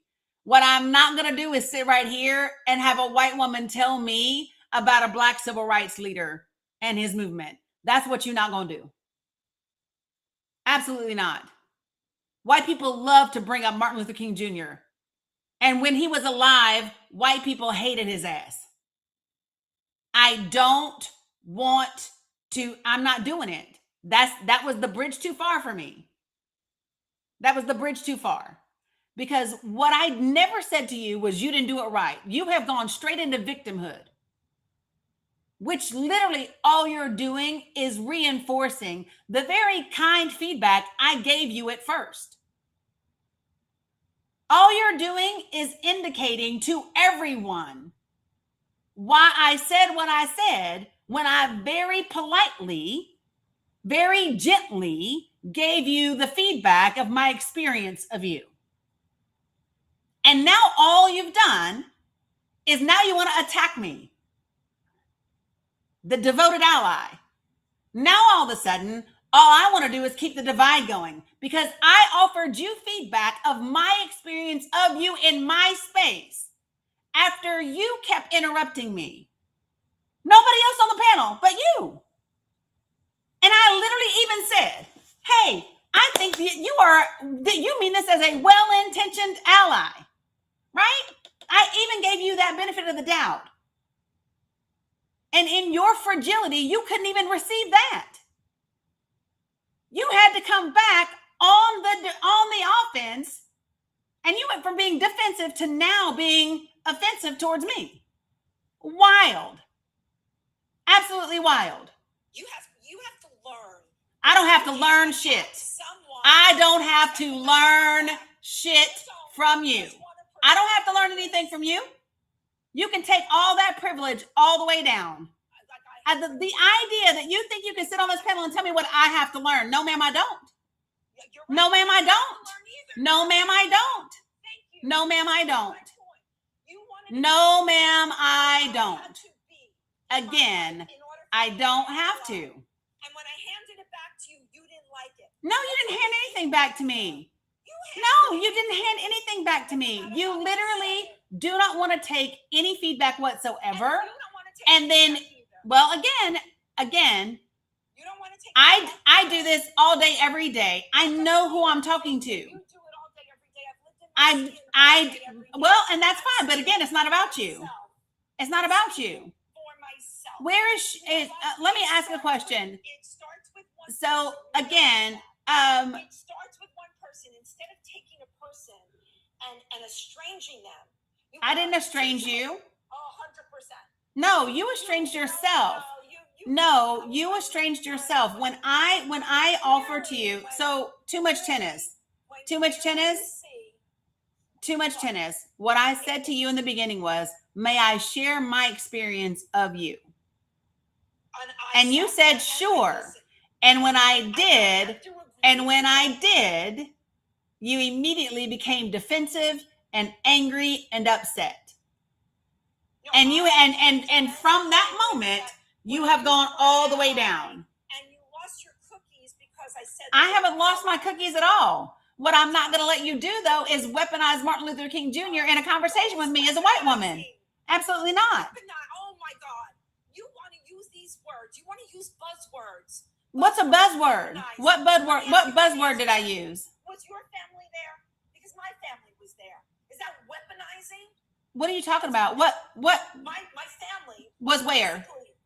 Absolutely locked arms. Was where? I'm sorry, excuse me?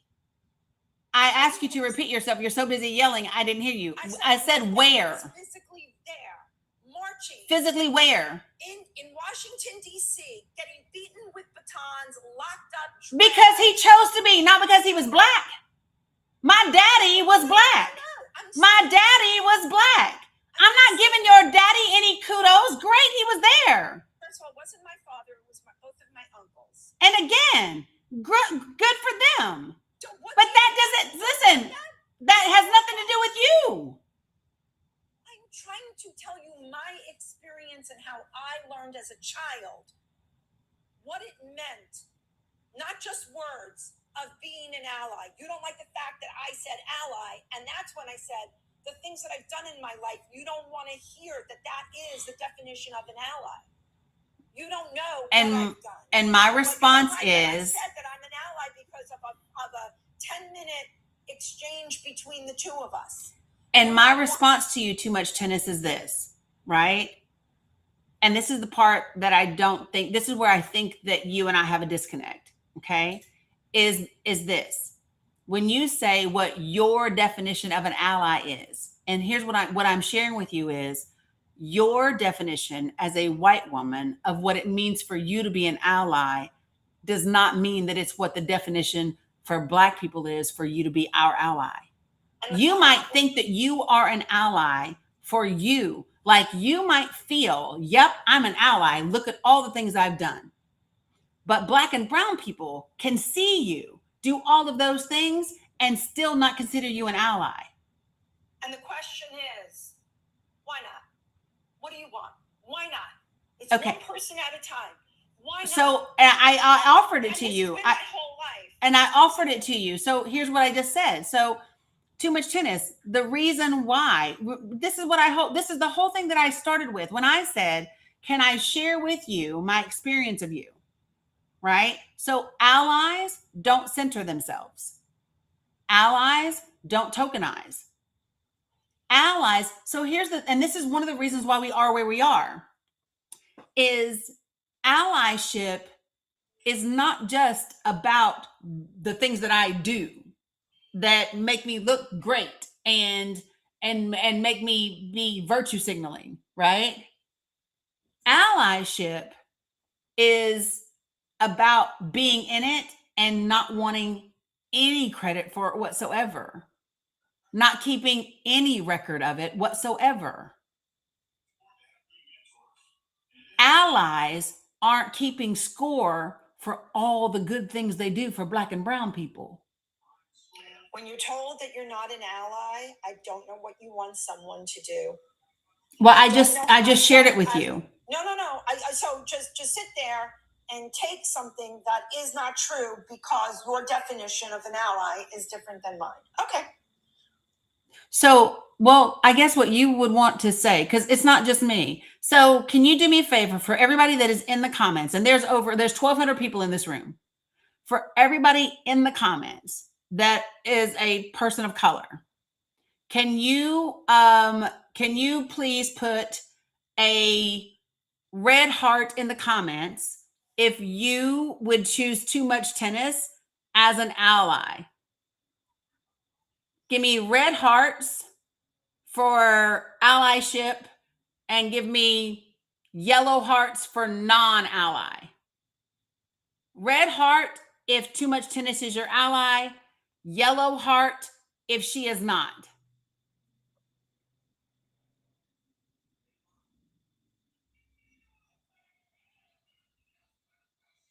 And I'm specifically asking black and brown people. If you're not black or brown people, your vote's not relevant. And by the way, on Facebook, I see it. I see it. And therein lies the problem, is that no one in this lifetime is perfect. Nobody's asking for perfection. No. Nobody is asking for perfection. Hold on, you're getting defensive, and I do not want you to. I literally said to you at the beginning of this. You're just asking 1,200 people whether I'm an ally or not. Listen. I don't know what you expect. Well, I don't have expectations, but here's what I'm trying to say. Listen, too much tennis. When we started this conversation, I'm going to continue to live my life. Too much tennis. Okay. Too much tennis. I'm a good person. Can you listen for a moment? This is not about whether or not you're a good person. I've listened. This is not about whether or not you're a good person. No. This is not about that. You just need to, for some reason, you want to vilify me. One of it is probably because of my blue square, but that's okay. What blue square? Okay. All right. What blue square? What are you talking about? What's a blue square? We'll leave it. Did I miss something, y'all? What's a blue square? What's a blue square, y'all? First of all, I'm not a narcissist. I'm not a snob. Why would I have come on? I sat here listening. I don't know what. Okay, so the name calling here is really, really terrible. Too much tennis. Hold on for a second, please. Too much tennis. Hold on for a second. When we started this conversation, you're saying I'm a Democrat? Oh my God, I'm not anything. I'm not a Democrat. I'm not a Republican. So don't answer the comments. Comments, hush, please. They're saying that because you said blue square. Nobody knows what we're talking about. Nobody knows what you're talking about. Okay.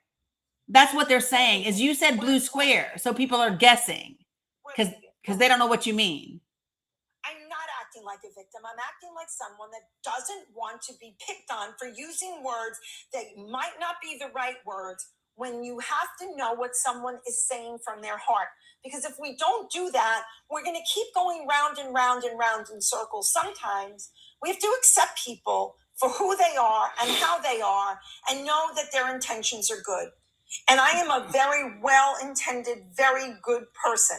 And yes, I'm saying it about myself because I know what is in my heart. And I'm not going to be demonized on this because my words don't match up with your words. Know that my sentiment, no matter what, is there. No matter what, I stand for rights of all people, of all colors, of all races and religions. I think what has happened in this country is beyond disgusting. I don't know how to bring it together, but I also know that picking on words and who decides what isn't going to get us to where we need to be. I don't know. The chasm is so big that even when I come on to something like this, that, who thinks she's not an ally? Okay. I know who I am in my heart. Whether you want to say that that's centered, okay. I have to deal with God every day in my heart to know that I'm doing the right thing.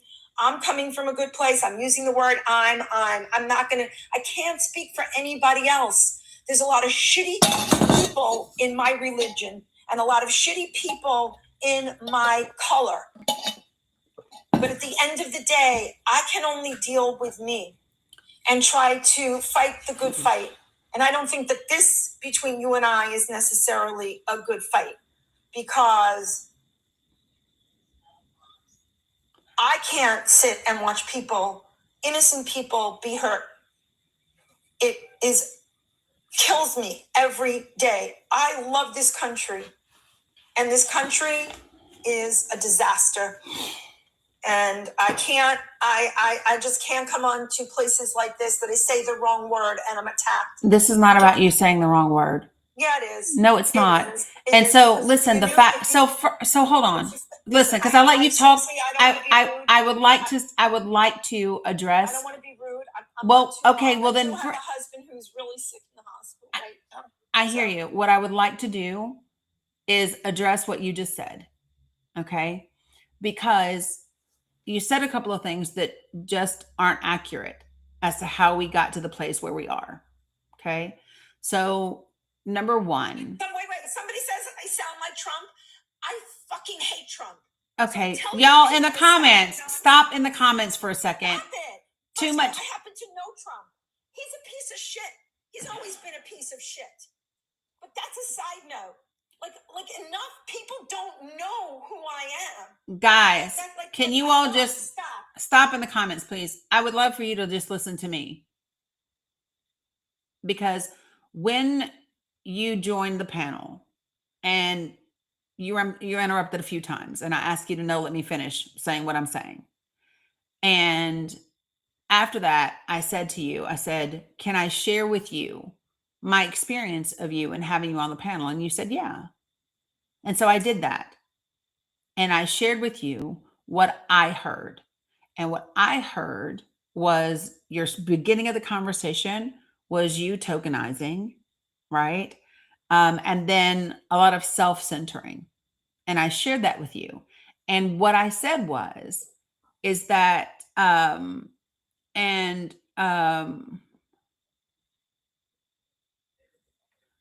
yeah. So listen, I don't know what's happened, but I have to remove her because of something in the live. I have to remove, listen, too much tennis. I have to remove you, whether you reported this live and said you were being bullied or what. I would never report this live. Well, I don't know. Never. Something occurred and it's literally asking me to remove you. No. See, It's asking me to remove I you. saw the same thing, but it's not from me. I swear. Well, it is literally telling me to remove you specifically by your name. Okay, that's fine because I probably said what I said about you know who. I don't know what you said. So if she wants to request back up, she can do that. But let me just say this. And for the person in the comments who said saltine, if my mods can figure out who that was and boot them, that would be perfect. Because guys, I don't do slurs of any kind for any people. I do not do slurs of any kind against any people. Her name was Too Much Tennis, not Saltine. So whoever you were, when the mods see you, they can mute and boot your ass right on out of this live. Now, what I said to her was, can I offer you my experience of you? Okay. That's what I offered. And when I offered I even said, I think you have well-intentioned allyship, right? Well-intentioned. But your intention isn't everything. Your intention isn't everything. And intention isn't as important as your impact. I'm going to say that again. Your intention isn't as important as your impact.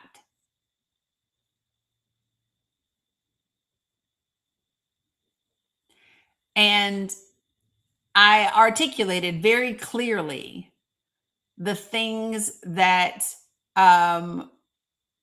we need to be doing when we desire to be allies, right?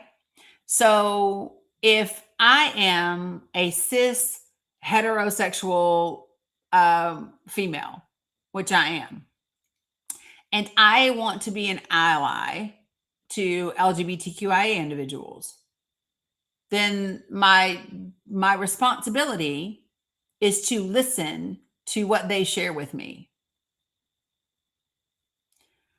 I don't get to tell those folks I'm an ally. They get to choose me as an ally based on how I show up in this world, not just by actions, but in thought, in deed, in words. They get to, we allies, you don't get to say, I'm your ally. Allies choose you. We choose our allies. And the reason I asked who would or would not choose her as an ally is because she kept saying, I was picking on her because she used the word ally. And what I wanted her to see is that it wasn't just my sentiment. What I wanted her to see was that it wasn't just my sentiment. And she needed to look at the number of Black and brown people in the chat that were saying the same things. Go ahead, Cam, you can bring her back up. And so that is the reason why I ask that. Oh, no, it literally says, it says my live is restricted for as long as she's on my panel. It says, we'll just do what we got to do, and then I'll take you back down. But you had some, so no, Cam, leave her back up. Let her be up for just a minute. It's okay if it's restricted in the search results for a minute. It's okay if it's restricted in the search results for a minute. Just let her come on up, and we'll have this conversation. And then it says it'll be restored once she's down. I know, Cam.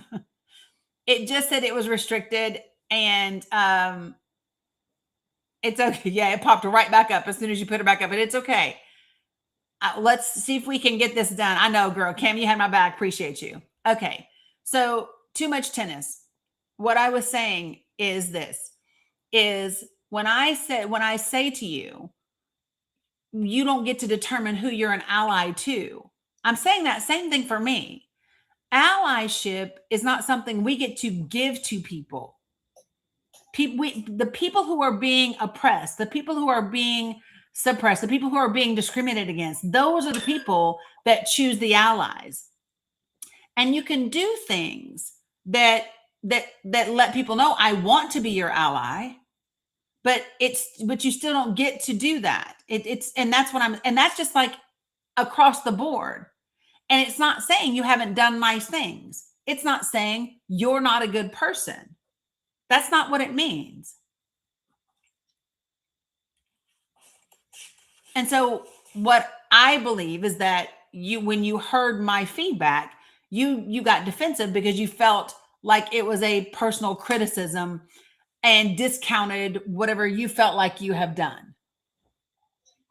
Would that be an accurate assessment?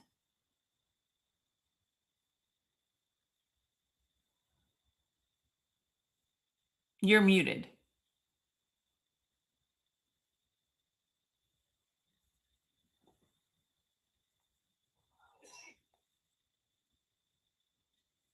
You're muted.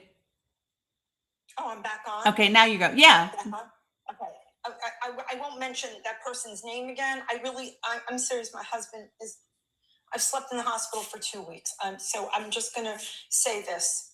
There's so much of a bigger story of my family and sacrifices that were made, that I was raised with those sacrifices. And I saw the fight for civil liberties firsthand as a very young child.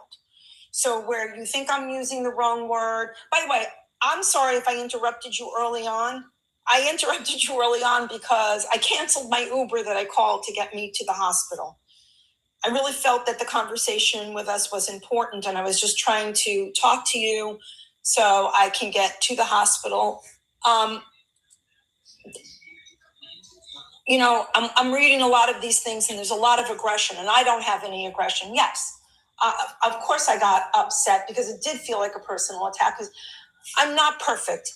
And, I say this thing about a lot of people that are white. I call them unintentional racists because a lot of people don't even know when they're being racist because they were raised that way. I was not raised to be a racist. Have I done everything perfectly? Probably not. Even the fact that I'm using a term that you don't like, that I don't agree, I don't know what term you want me to use. I'm just making a statement for myself. I would do anything that I possibly could to help the cause, to help bridge the chasm that certain people that I won't mention have caused in this country. I've seen the marches in the 60s. I have seen a lot in this country, and I never felt hopeless before. And I feel hopeless now. And it makes me very sad. And I say that because I do have a family that fought in World War II and died and injured and believed in this country and believed in the rights of all people. And I find more and more we're different generations and we have different views and we come from different places and we use words differently. But if you could feel someone's heart, think that's the most important thing. And I think that today is getting lost in a lot of politically correct or incorrect. So so based on what you're saying, I guess you can call it politically incorrect by saying I'm an ally. No, that's not what this has nothing to do with. I understand you're saying, but this is not about politics. This is not. Well, you're not being politically incorrect. Well, I think that a lot of this ties right into politics. Well, I'm not talking. I haven't talked to you about politics at all. No, I know, but I'm making the statement that the politicians in this country have driven this country into the abyss, and so many people are being hurt by what our government is doing, and I'm sad. I am sad. So I'm sad. I'm very, very sad. I'm sad that my grandchildren will never know a country that I knew that fought for one another, that racism was always here, especially in the South. But in places like New York, we stood united. You know, it's just a very scary time. Not everybody in New York stood united. My dad is from New York. My dad was born in Atlanta and grew up in New York. My family had business in Brooklyn starting in 1925. And that's fine. But what I'm saying is, my father worked hand in hand with the Black Panthers. And again, too much tennis. You're not listening. So listen, you are everything that I offer you, you reject.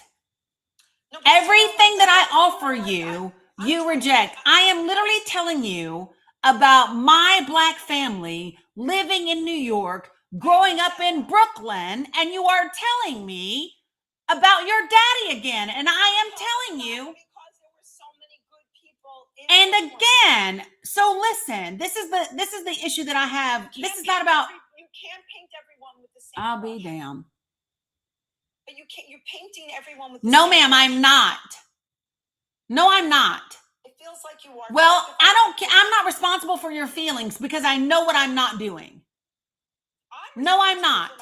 I am not responsible for your feelings. I'm 100% responsible. Okay, so great. So here's what I'm going to say. Okay? Even in this conversation. I'm laughing. Somebody says she wants to be invited to the cookout. And again, why are you reading the comments when I'm speaking? So like the very fact that you are reading the comments and not listening to me. I'm looking at your face, so the comments are straight across your face. So it's really hard not to see that. You don't have to look at me to listen. The comments are scrolling right here and your face is right here. I don't have to read the comments. Across your face. So I'm sorry. See, no matter what I do, you want to be critical of something that I'm not being critical. I'm asking you to not read the comments when I'm speaking to you because that means you're not listening to me. Why I did. That's all I said. Let's stay on track. Stop criticizing every inch that I do. Because that's what it feels like. You want to find like I'm doing something wrong and a constant. Right. So if you were talking to a child right now, if I were talking to you and you were my grandson, and I said, stop reading the comments and listen. Excuse me, you just interrupted me again. But here's what I would say. So here's what I would say. So stop for a second. I'm going to speak. I'm going to speak and give the example that I was going to give. And you're going to stop talking over me. If I were talking to anyone, as I have done a ton of times on this panel, and I have said, I am trying to have a conversation with you, and you're upset with the things that I said. So what I'm asking you to do is not read the comments, but listen to me. If you are interested in what I am saying, then listen to me and not read the comments. That's not condescending, nor is that nitpicking. That is me asking for you to respect what I'm saying. I'd love to come back to your live, but my husband is calling me. I'd love to be invited to continue this another time.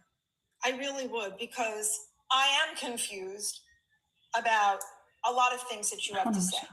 Yeah, I mean, if you're welcome back anytime. I don't know what time. I caught you for the first time. I've never seen you before. So if you tell, do you have a time that? I'm usually on Monday through Friday, 10 a.m. to 2 p.m. Eastern Standard Time. I am now. I'm following you, and I promise I will come on to finish this. Sounds good. And I hope your husband gets better. Yeah, me too. Thank you. You're welcome. So, folks, let me share this with you all, okay? What happened with Too Much Tennis is this is not my first time encountering that type of resistance. It's not, right? It is challenging sometimes when people have to confront, especially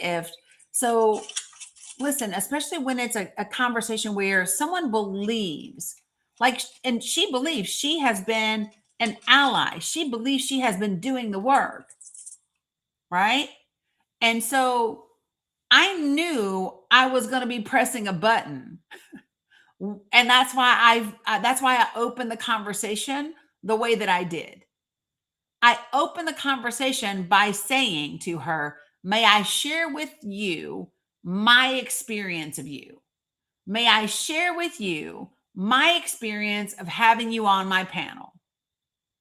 And the reason I phrased it that way is because I was fairly certain she was going to have a negative reaction to my feedback.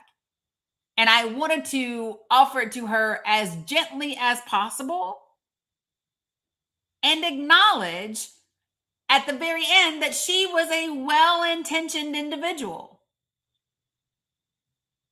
Which is why I said I believe that she was well-intentioned. Allyship isn't about showing up for, listen, I bet you if you took a poll of 10,000 Black people and you asked them whether or not they wanted you to go march with them and go sit with them, or whether they wanted you to do the work to deconstruct and share it with the people around you, I bet you the vast majority of us would say, no, you don't gotta march with me. Deconstruct, do that shit, because that's going to be the most beneficial. It's not about, listen, some people do allyship and it is performative, right? And sometimes people do performative allyship meaning well, right? But the key is, once someone who you desire to be an ally to tells you, you are not a safe choice for me. That would be, for me, that's like an alarm ringing off. And allies, for me, they don't keep track of what they do. So Jody is asking me over on YouTube, what do I mean when I say deconstruct? Okay. So what I mean with that by deconstruct is every single one of us has belief systems, ideologies, things that we have been taught that have been ingrained in us our entire lives. Sometimes the deconstruction comes from beliefs and ideologies that you've learned through your family, some through religion, some through your environment, some through your friends, and especially a lot of it through education in this country. So let me ask you a question. And so when we talk about deconstructing that means you have to challenge those systems and those belief systems and those ideologies, right? To prove what's real and what's not. So let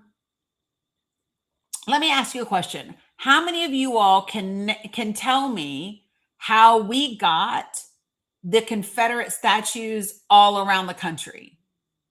How many of you all know how we got the Confederate statues all around the country?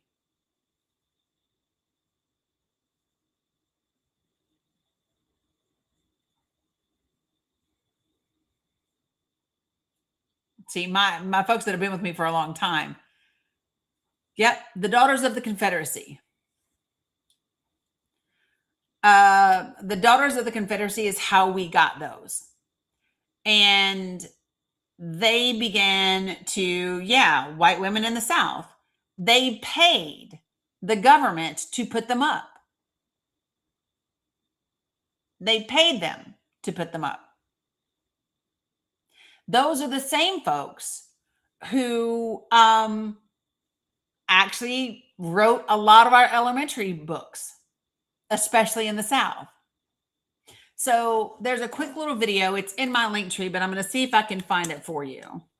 Give me a second. Yep, I'm going to play a video for you.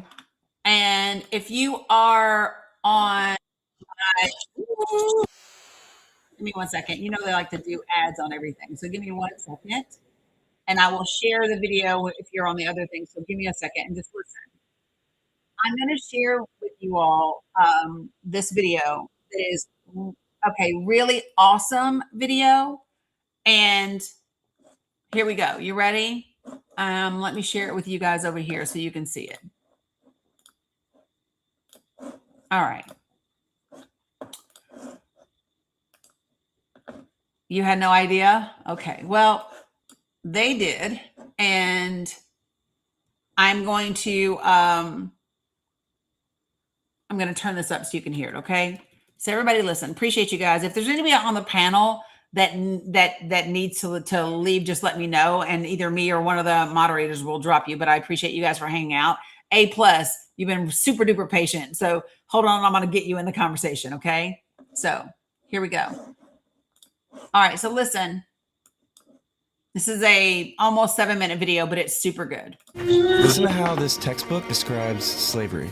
The master often had a barbecue or a picnic for his slaves. Then they had a great frolic. Even while working in the cotton fields, they sang songs. The beat of the music and the richness of their voices made work seem light.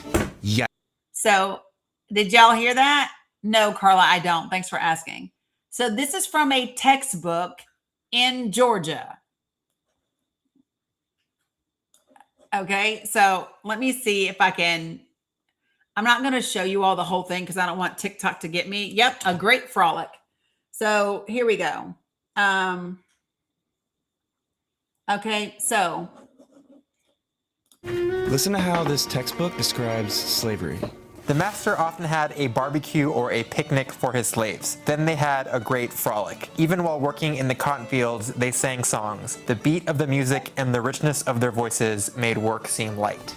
Yikes, that's from History of Georgia, a textbook published in 1954 that was taught across junior high schools in Georgia for decades. That sort of language is part of an intellectual movement called the Lost Cause, a distorted version of American Civil War history that's been prevalent in the South for a long time. It took shape soon after the defeat of the Confederate States in the war, when Southern historians like Edward Pollard and former Confederate General Jubal Early started preserving the South's perspective through their writings. They framed the Confederate cause as a heroic defense of the Southern way of life against the overwhelming forces in the North. That narrative has a few basic tenets: the glorification of Confederate soldiers who died for a cause they believed in, the belief that slavery was a benevolent institution, and maybe most importantly, that slavery was not the root cause of the war. The Lost Cause is one of the most notoriously effective efforts to rewrite history, and it was done by the losing side. So how did it become so deeply rooted in Southern memory?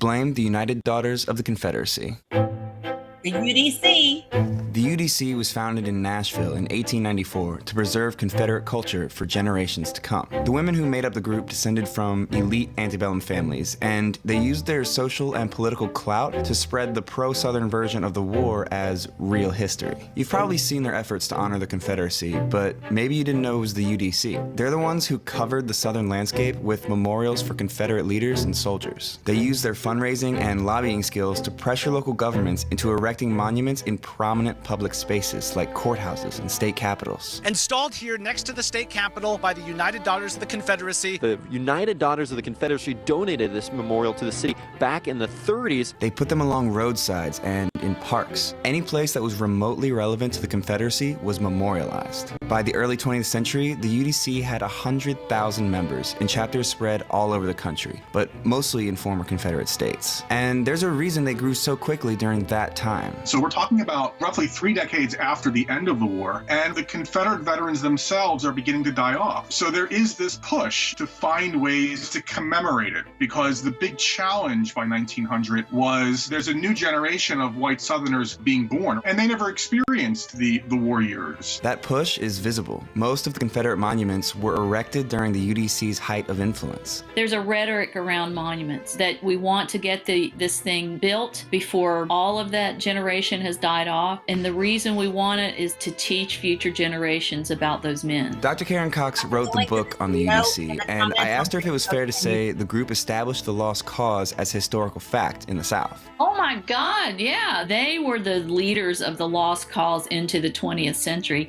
and they made it a movement about vindication. Just to give you an idea of how effective they were, they successfully lobbied for a Confederate memorial in Arlington National Cemetery, which U.S. President Woodrow Wilson proudly unveiled to a cheering crowd. Now that's influence, right? Monuments are the least of what they did. What? I mean, they are the most visible and tangible, but the work with children was far more influential. It turns out a central UDC objective is shaping how children think about the war and their Southern heritage. One of their most powerful tools? Textbooks. Take a look at this pamphlet called A Measuring Rod for Textbooks. It was written by the illustrious Southern historian Miss Mildred Rutherford, an educator, orator, and author of Southern history textbooks. She's also very pro-slavery. The pamphlet announced the formation of a textbook review committee featuring prominent Southerners like 5 former Confederate generals. This group was committed to spreading the truths of Confederate history, so they instructed school boards to reject any textbooks that did not accord full justice to the South. And they urged libraries to deface every book in their collection that didn't measure up by writing the words "unjust to the South" clearly on its cover. This pamphlet was shared widely with school boards throughout the South, and UDC-backed committees closely monitored history books to make sure Northern influence never reached classrooms. So the core language of an approved textbook aligned precisely with that of the lost cause. You know, stuff like, the Confederacy lost in the war between the states,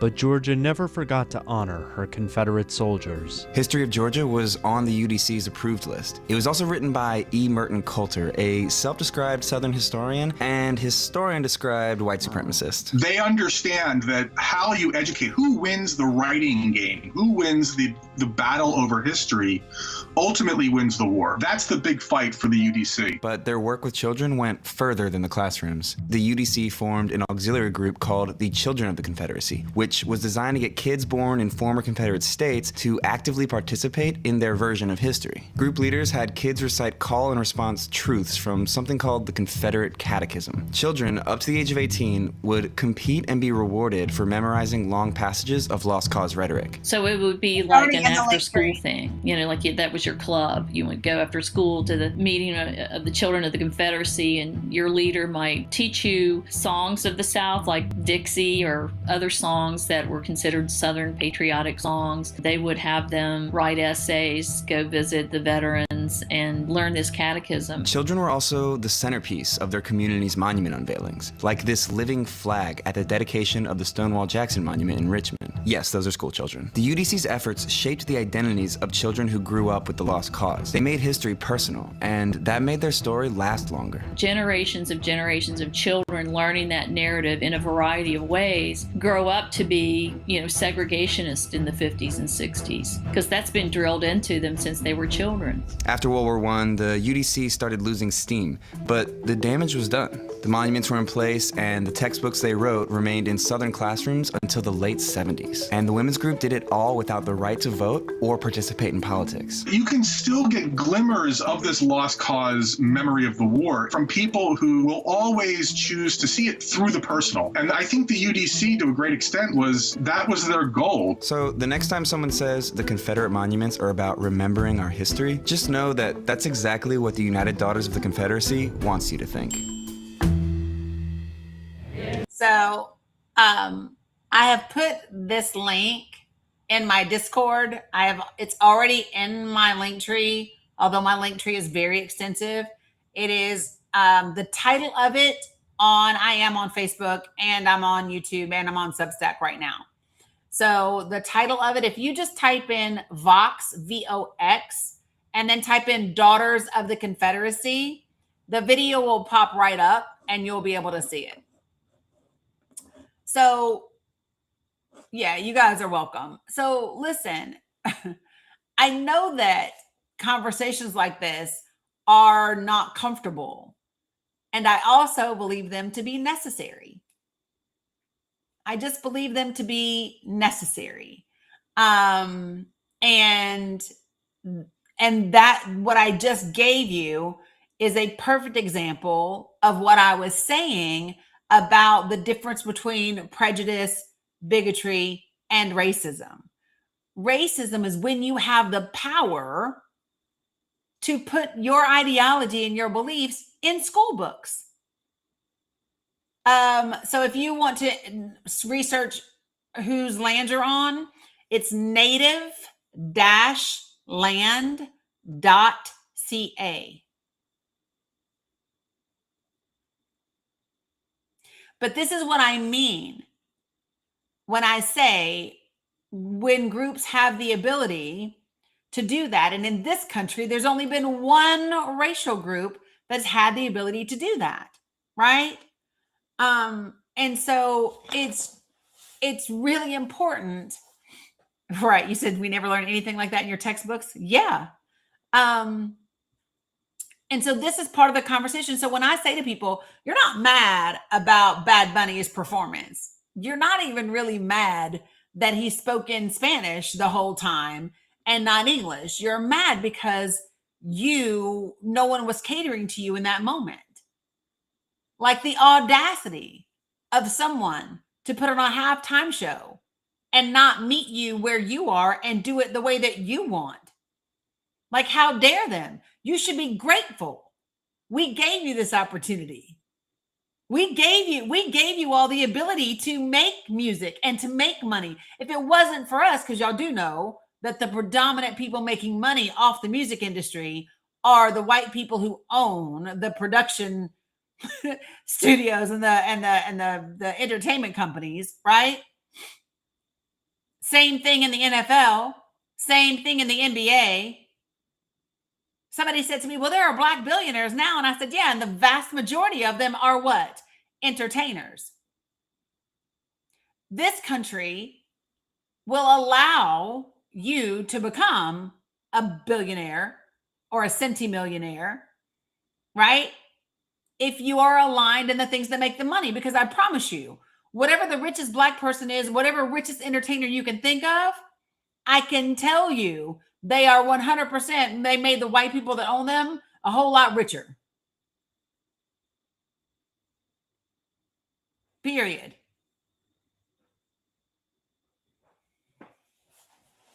Right? So just so that we are, Sin, you got to watch the Z word, please. Okay? But I think it's really important for people to understand where we are and what you're really mad about. You're not really mad. It's that the world that you identify with, the world that you've always believed this country to be, has changed, has shifted, and it is not going back. I just need everybody to realize it is not going back. You cannot put this genie in the bottle. this genie is not going back in the bottle. And the vast majority of the people in the country don't want it to. I'm going to say that part again. The vast majority of the people in this country do not want it to.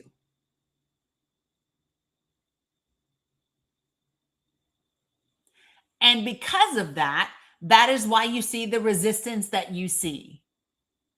That is why you see students walking out. That is why you see students standing up to their Congress people who come to see that are against LGBTQ plus individuals, right? It's why you see the things that you see.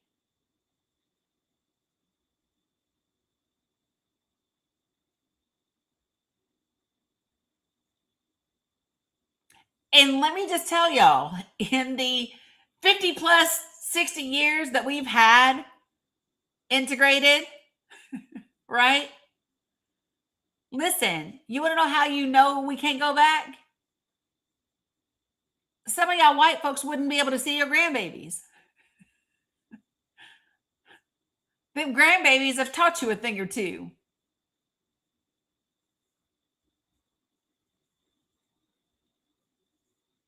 It ain't going back. Am I lying? Nope. I am not lying.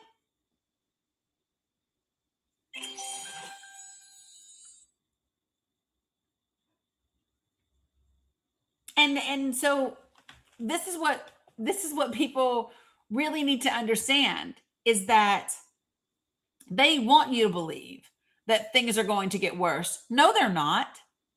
And let me just say this. Things only have to get as bad as we allow them to. How much pain and suffering do you need to see before you do something? How much pain and suffering do you need to see before you do something? Because that's all it is, folks. The only thing that has to happen now is for people to take action. And there are different ways to take action.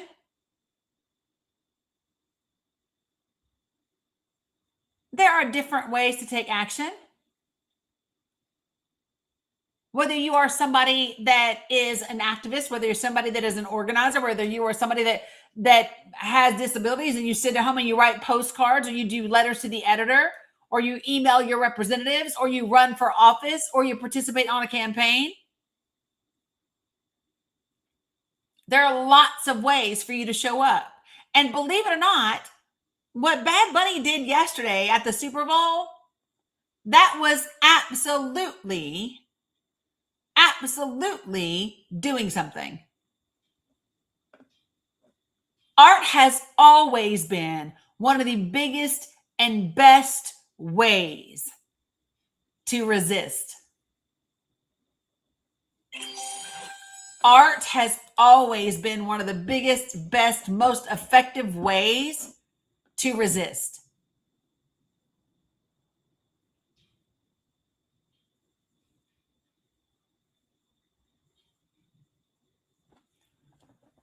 So if you all think about where we are, right? Art is resistance. Joy is a form of resistance. Yeah.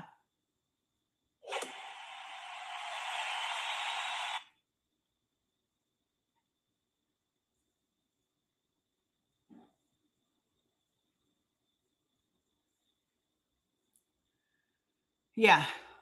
No translation needed. Tammy, you know what, Tammy? I've never watched a powwow and needed a translation. Ever.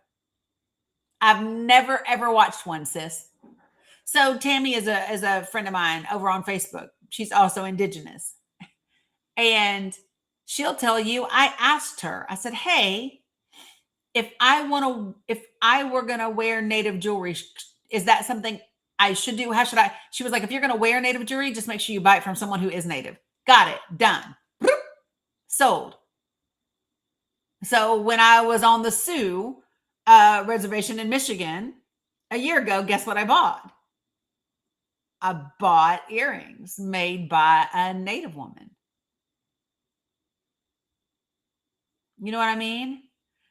I didn't assume what I could or couldn't do. And people might look at me and be like, well, you know, you're brown. Nobody would have known, but I would have known. So I'm going to ask. How do I honor the space?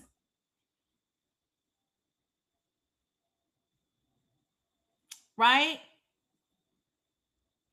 And so this is what we talk about, because it's not about me. It's not about my intention. It's not about what I think or what I feel. It's about me asking, well, what do I do? Share with me.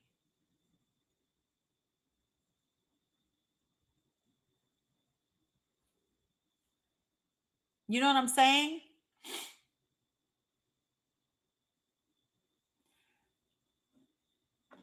I had something pulled up today, and I talked about it at the beginning of this, and then we got all over the place, which is okay, which is fine. And I still want to bring it back because there are lots of different things that were pieces that have actual multiple references, right? So when we talk about the sugar canes, right, and the agriculture and the things that have been taken from Puerto Rico, right, that's a good lesson.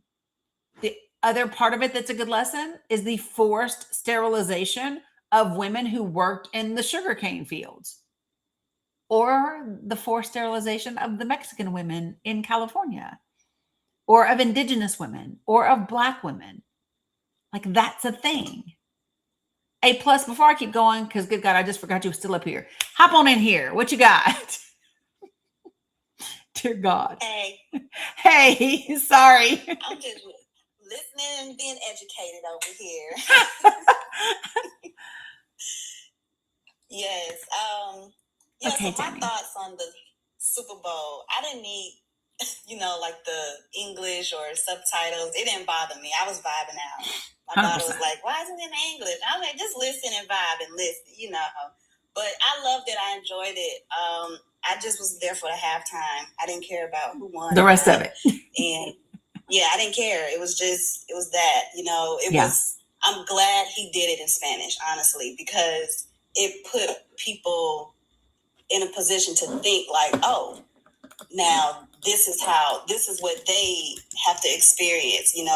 When I travel, I don't expect everything to be in English.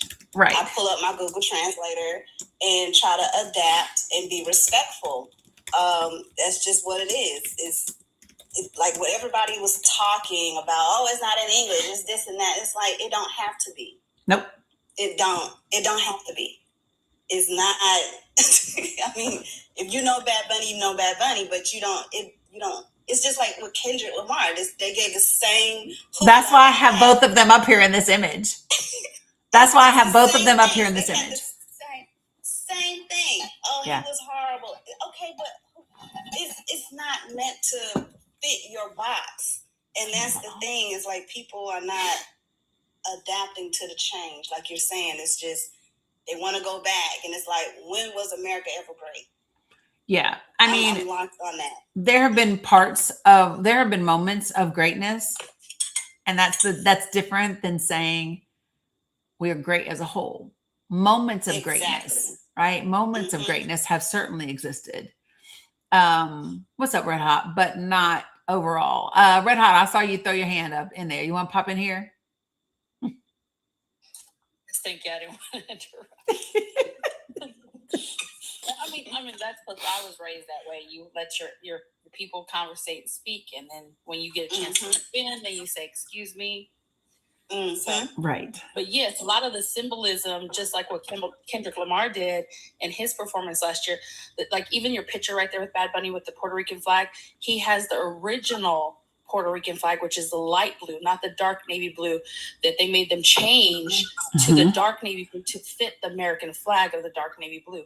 So he brought out the original symbolism of the original Puerto Rican flag. Then when he took a shot from the lady in the little store from New York, Yep. that's Donita. She's been fighting. She's one of the last standing Puerto Ricans in New York that has been fighting gentrification there. Yep, 100%. So she's a big symbol. She's a huge symbol. Yes. And then also the symbolism of not just vibing to the music, but even the power of music when he brought Ricky Martin out. And it was like, was that Ricky Martin? Is that Ricky Yes, Martin? it was. Yes. The translation part of that song, even the powerful statement of singing Laura Lay, is about also the statement of like, we don't want to be colonized like Hawaii got colonized. So for those that don't, go back and listen to it and do the translation in there. And that's part of that song, which that's why you heard the people screaming that understood that song, because it's like, oh yes, that's the motherhood song, the motherland song of reminding everybody, yes, look what's happening here. Yeah. 100%. So there's a lot more diving deep into the system of what he used, the sugarcane fields, the dancing, the power grid system, just so much there, just like Kendrick Lamar did. And I love that. And that's the part and this is the part that I love, is because there are so many pieces of Puerto Rican history and the realities of what's happening that people are learning about today that they would have never learned about had he not done the halftime show. People just wouldn't have known. And the thing about this is, and I say this all the time, folks, you don't know what you don't know. And that's okay. Never be ashamed or feel guilty about what you don't know, because you don't know what you don't know. The question is, what do you do when you find out the things that you didn't know? Right? What are the things? What do you do? Do you go on a quest for more? Do you go on a quest for more to make that happen? Like, what do you do? So, Jeffrey, do me a favor. I'm gonna get to you in just a second. So that is one of the biggest indicators for me of what type of individual you are. Are you an individual that goes, oh shit, I didn't know that. So what else did I not know? Right? What else am I not aware of? And that part I just love about this. And that is the power of art. That is the power of music. That is the power of a performance like that. And it's exactly the power of what happened with Kendrick as well. So 100%. I love it. So Jeffrey, you were saying some things in the comments. How are you? Sure. I'm good. Good. So unfortunately, I have to disagree, even with the Kendrick performance and the Bad Bunny performance. All of this to me is just a show, right? So for example, the everyday person experiences quote unquote racism and all this stuff we're going through, right? So they use celebrities that have no type of relevancy or connection to us to speak about our pain. This is more so for them. Because think about Bad Bunny, yes, he used to go through all this, but he's no longer living that reality. So he has to have relevancy. So let me talk about what's going on. Currently, ICE is going against the Hispanic community and Latin community. So if I join, when I speak about this issue, I seem like I'm a savior. It's all a game to me. This is not real. So, like, okay, whatever you're doing, I appreciate it. I know Latinos help build America. Every person that got common sense understands that. But it's like, okay, why do we need to have this in the NFL? Why do we need to have all of this? Like, okay, it's really irrelevant. No offense. Yeah, no, I'm not offended. I think what I would question is when you say people that don't have anything to do with it, right? So I think for me, what I hear you doing is you intersecting classism and racism, and somehow drawing the conclusion that classism makes racism non-existent. And that's just not accurate. And the reason why I know that to not be accurate is because we see it demonstrated regularly. We see rich Black people held to a different standard than rich white people throughout history and today, right? We see that in who gets arrested for certain things. There's a reason P. Diddy's ass got locked up, and he should have been, right? A whole lot longer than Jeffrey's, right? There's a reason. And so classism might give you a proximity to whiteness, but classism does not make all of the other isms go away. They are not the same thing. And, you know, Bad Bunny lives in Puerto Rico. Like, that's his community. That's his culture. And so for you to say, so first, I would, in my opinion, I would say you don't really get to say whether he is relevant to Puerto Ricans because you're not Puerto Rican. So it's not for you to speak on it. The same way it's not for me to speak on it. I can't tell Puerto Ricans how to feel about Benito, right? Because I'm not Puerto Rican. So I would never speak on his relevance. I start to feel it's more so like, okay, whenever things are happening in society, most of these celebrities no longer have a relevancy. They cannot relate anymore. It may be happening, but it's not the relatability. Well, are you a celebrity? Are you a celebrity? I don't have to be a celebrity. Okay, so here's my question. So how do you know what those celebrities experience? If you are not one, well, hold on first, Jeffrey. No, it's not logical. It's assumptive. And so this is my thing. So you are assuming that when someone becomes a celebrity, they no longer experience certain things. And what we know from many celebrities is that's not true. Right? I've listened to, good gosh, I've listened to Aretha Franklin. I've listened to Prince. I've listened to so many different celebrities who rich as hell and still experience things, right? So to say that is just not, it's not accurate. And you're making an assumption based on your opinion, but nothing to really justify that or to hold that up. I mean, what I'm saying is once you get to a different environment as a person, your relatability starts to go away, fade away. It's like you can't really connect. So you need for you, maybe. For you, maybe. Everybody. No, it does not happen to everybody. No, it does not. Are you sure about that? Yeah. All right. Yeah, I mean, I happen to know some really, really rich people. And no, they're relatable as fuck. They got no problem being able to relate and understand. And by the way, they still experience racism. The women that I know still experience sexism, right? So no.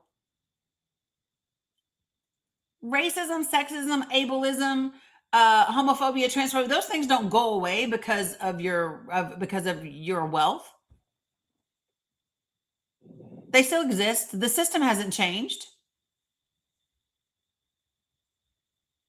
And I think it's just wild to say that those people don't have any relevance or any connection, especially when, like I said before, like your conversations around Benito is wild to me because you're not Puerto Rican. You don't live in Puerto Rico. You don't share the culture. You don't share the ethnicity. You don't share the language. Like, I don't know how you would feel qualified to speak on Bad Bunny and his relevance to Puerto Rico or to what's happening to Hispanic immigrants.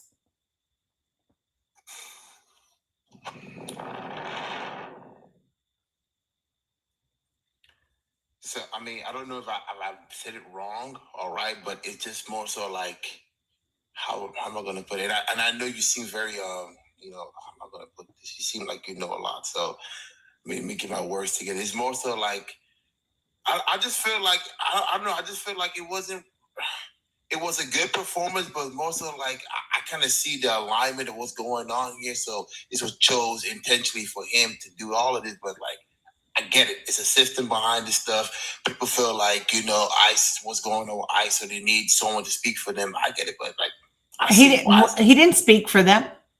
I just feel like he was recognized for his accomplishments, given an opportunity to do the show of a lifetime, and he used that platform, right, to share about Puerto Rico, which he's always done. Like, let me ask you this question. How much do you know about Bad Bunny and his music and his positions and his Stan, how much do you know about him? I know very little. Right. So that just goes back to me saying,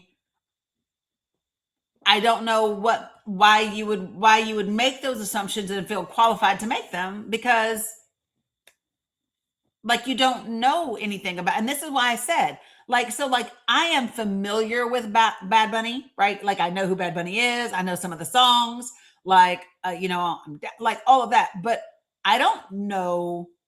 I don't live in Puerto Rico. I'm not Puerto Rican. I don't know all of the history of Puerto Rico. There is a lot that I don't know there. So what I would never do is say this person is out of touch and these things no longer relate to them, and so he's a celebrity, so he's not relevant anymore. You know what I mean? Like, why would I do that?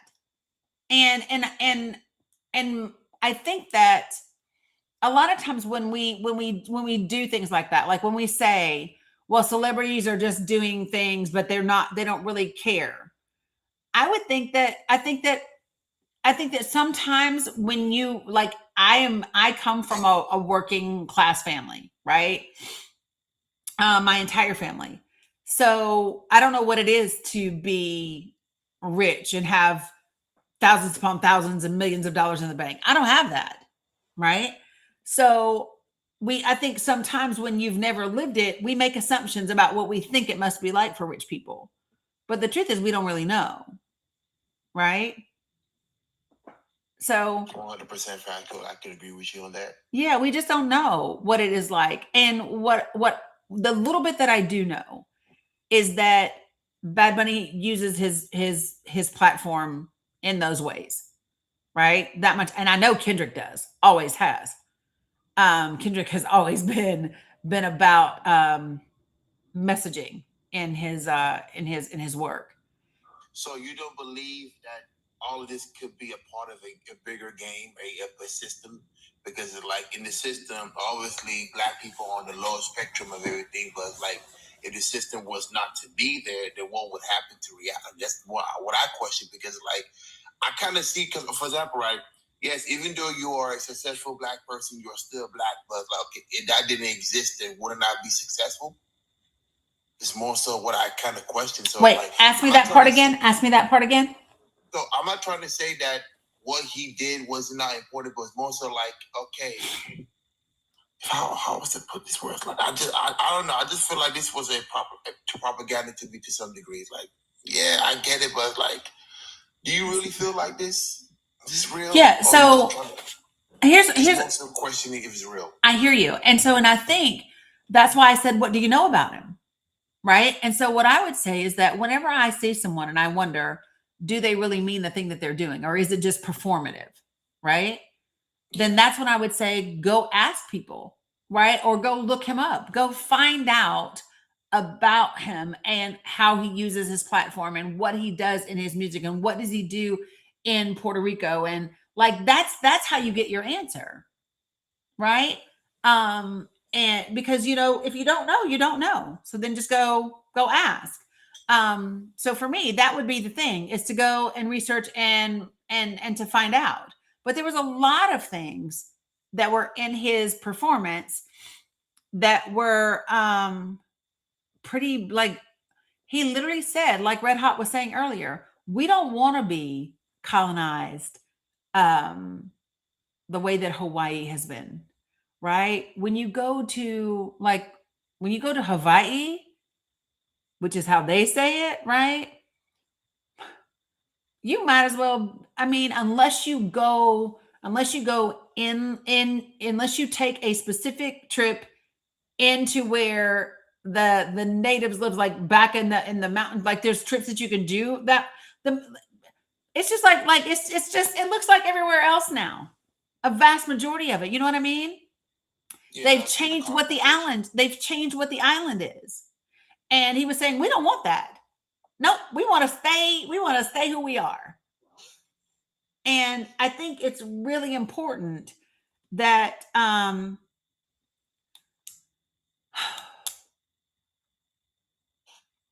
he is a successful artist and musician. And he can also still be an activist. He can also still care. He can also, like, those things can coexist. The arrival at a pinnacle of success doesn't mean all of a sudden you lose connection with where you're from. You know what I mean? I don't think that everybody loses that. Do some people lose it? Hell yeah. Hell yeah, some people lose it, right? But no, but there are people that don't. And so no, I don't believe that his performance was part of some larger mechanism for something. And if it were at all, I would say it's definitely not supportive of the direction that the current administration would like us to go. Red Hot, you want? It's more so like because everybody that I got common sense understands that Hispanic people, they have contributed to the United States of America 100%. I mean, we all see it every day. Wait, say that again. You say that part again. I said everybody that got common sense knows that the Latin community and the Hispanic community has contributed to America with common sense. So it's like, if you try to say that's not true, I know you're lying, because we know Hispanics, Mexicans, Brazilians, Cubans, they work their asses off. They did a good job. So for me not to say that will be disingenuous. That's the only thing I'm going to say. So I just felt like his performance, maybe he was trying to educate people, to teach all the people that, yeah, we are not what they say we are. I get that. So I can see what he's doing. So maybe it could be some truth in it, but everybody got common sense, unless you're just following the Republican Donald Trump thingy. I mean, I support Republicans, but if you're just following that part, it's like, okay, now you lose part of the play. Like, Hispanics do a good job in America. It's just, the illegals, which is like, kind of got out of control because they want to categorize everyone as illegal. No, not really. Some people are actually hardworking individuals. That's all. So when you say quote unquote illegals got out of control, what do you mean? No. The term, right? They're trying to categorize every single brown person or Hispanic or whatever as illegal. No, some of them actually came into the country the legal way. It's just the other ones. Now I get it. Most of these countries are third world nations. They have a different way of operating. So what do you think makes a third world country? What makes a country third world is more so about the political environment, social environment, the economic status, and where they are on the dollar, right? America is like... Well, so do you consider a country where people are hauled out of their homes, out of their cars, abducted off the street, detained without due process, without probable cause? Would you consider that to be the actions of a third world country? I don't want to be disingenuous. Yes and no. I will say yes and no. Okay, so give me the yes and the no. Explain to me the yes and then explain to me the no, please. So the yes part is, it's kind of making us look similar to these other third world nations, how they just abruptly do things. That's the first point. And no part is, I don't see that way. It's more so like, this is law enforcement or ICE, federal agents doing their jobs, trying to, Yeah, but are they? Is their job to abduct people off the street without probable cause? No. So then they're not doing their job. Well, the ones that are illegal, yes, but the other ones... No, but they're not. No, if they are, it doesn't matter, because they don't know. They don't know who is illegal and who's not illegal if they don't have probable cause. So if they are just randomly abducting people off the street without probable cause, without a search warrant, then they are not doing their job, correct? Yes, ma'am. So then that would make them the same as what they do in third world countries, correct? Yes, ma'am. Okay, we can agree on that. All right, so let's keep going. Would you say that third world countries, what many people might consider to be third world countries, would you say that third world countries dictate what books people can and can't read? In third world countries, do they only allow certain books for certain people?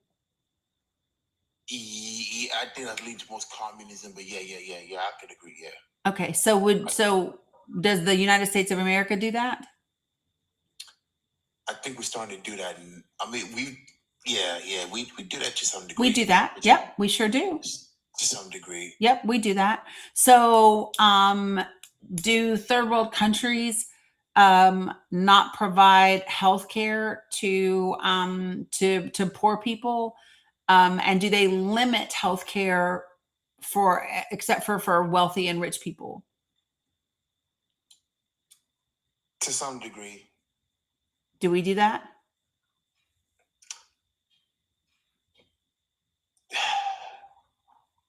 I would say yeah, we do. I'm not gonna lie here. I mean, if the metric is different, it's different in each country, but America does that to some degree. Yeah, I would say yeah.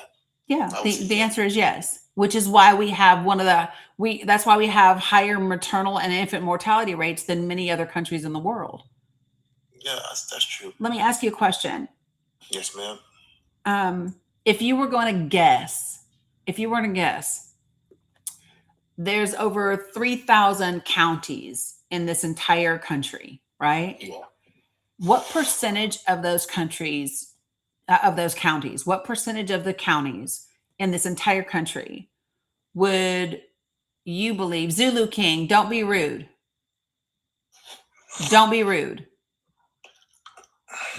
So if you were going to guess, I'm going to use just even numbers. Let's just say there's 3,000 counties in this country. What percentage of them would you think doesn't have a hospital that has a birthing center or access to an OBGYN doctor? What percentage of the counties in this country would you think? I want to say I don't know, so I'm going to just give an answer. I'm going to say like maybe 30%, maybe 30, 40, if I want to be honest. Yeah, no, it keeps getting higher. It was 57%, but it's more than that now. More than half of this country. So if we are a country that says that we care about babies being born and babies being born safe and babies being born, taken care of and healthy, would we be a country that doesn't ensure that we have birthing centers and OBGYNs in the hospitals?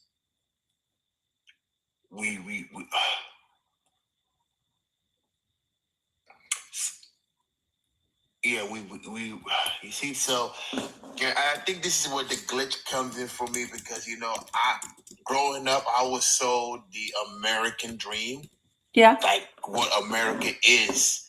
But when I come into certain spaces, when I talk to certain people, it's like, okay, my perception starts to get weak and fade because I don't really know how to answer these. Well, it's not that your perception gets weak. It's just you're discovering things that you didn't know. Yeah, so it's kind of hard for me. Yeah. I'm the person that believes in the dollar, but looking at the world, the dollar is slowly starting to lose relevancy. Right. It's starting to make me feel like, okay, so what is America to me now? If my dollar doesn't matter to the world anymore, then what is America? What's the culture? So I get it. So I want to say weak is most of the discovery. So I don't really know how to. I took the glitch. Do you mind if I ask you where you grew up? So I was born in America, but I lived overseas. I grew up in Europe for 10 plus years. Okay, gotcha. I lived in Africa. Gotcha. Okay, so I'm going to show you something. Give me 1 second, okay?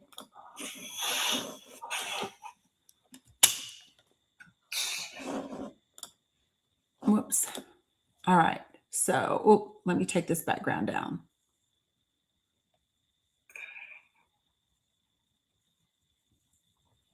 So everywhere that is hot pink is a maternity care desert. That means we do not have birthing facilities or hospitals with OBGYNs to deliver babies. Yes, ma'am. Everywhere that is yellow means we have low access, right? Low access means you have 1, maybe 2. And then moderate access means you have 2 to 4.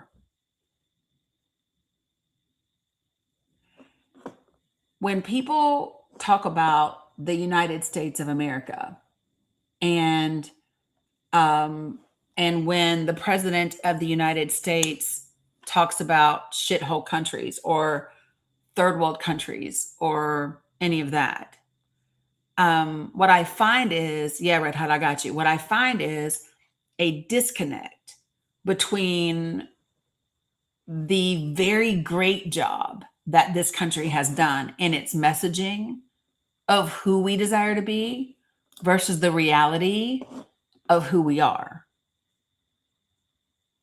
And those are two very different things, right? Red Hot, you wanted to say something real quick? Yeah, I have just a couple of points. I want to backtrack a little bit on this statement about the hospitals. I work in a trauma level 1 ER emergency room in the inner city of the city that I live in for my state. So just to give you a really simple example, since 2020, 36 states out of all of our states have lost at least Birthing centers. one rural labor center. Yep. 36 states have lost one rural labor center. And if I may add to that, since 2019. So everybody's focused on rural hospitals closures, and they've been a big deal starting since 2005. But since 2019, we have lost more urban hospitals than rural hospitals. We've had more urban hospitals closing in the last 6 years. Yes. And also the uptick of women that are pregnant losing, whether they're 4 weeks, 6 weeks, 8 weeks, 12 weeks, 20 something weeks. I've been in this inner city hospital for 13 years, but I've been in healthcare for 25. The uptick after the C, I don't know if we can still use that word or not. It's been a while since I've been on TikTok, but after the C incident, that uptick dramatically went up. So we would only see probably in the ER, I would say 1 to 2 women every 6 to 8 months, maybe. That uptick has now gone up to like where we see women every week, every day, where we have like on average at least 4 a day, every other day. Yeah. Losing their pregnancy. And then I have to jump off, but I was also going to backtrack really quick on Jeffrey was saying. I had mentioned earlier, I don't know if you heard me, Jeffrey, but I had also mentioned about Bad Bunny and the economic status. So I think Dani made the great point that he used the platform and the elevation because he was internationally renowned, winning, globally selling artist, not just in the United States of North America, the whole but world. globally, internationally renowned and the highest grossing artist in the world. Okay. So Apple, who sponsors the halftime show, they pay $50 million. That's their deposit fee. Okay. Yep. That's not the production fee or the marketing that goes into this, because Apple was marketing the new translated earbuds that they had coming out. So they took the opportunity of the highest grossing performing artist, and why wouldn't you, as a marketing business strategy person, use the highest grossing person in the world to market your product at a large venue that the United States grosses. I want to say it's around oh gosh, I'm probably gonna get the numbers wrong. So it's an average around like 3 million, okay, or 3 billion. I'm sorry. In the Olympics, it does a little bit more. They do about 7, and then FIFA World Cup is the number 1 internationally. So if you combine the Olympics and halftime together, they don't even make the amount of money that the FIFA World Cup does economically for money, power, and money grabbing for the people at the top. Which is why the NFL is going international. So yes, that's why they've been doing games overseas. Yep. So that part, Jeffrey, I spoke about the economic empowerment portion of that in the beginning when I first came on.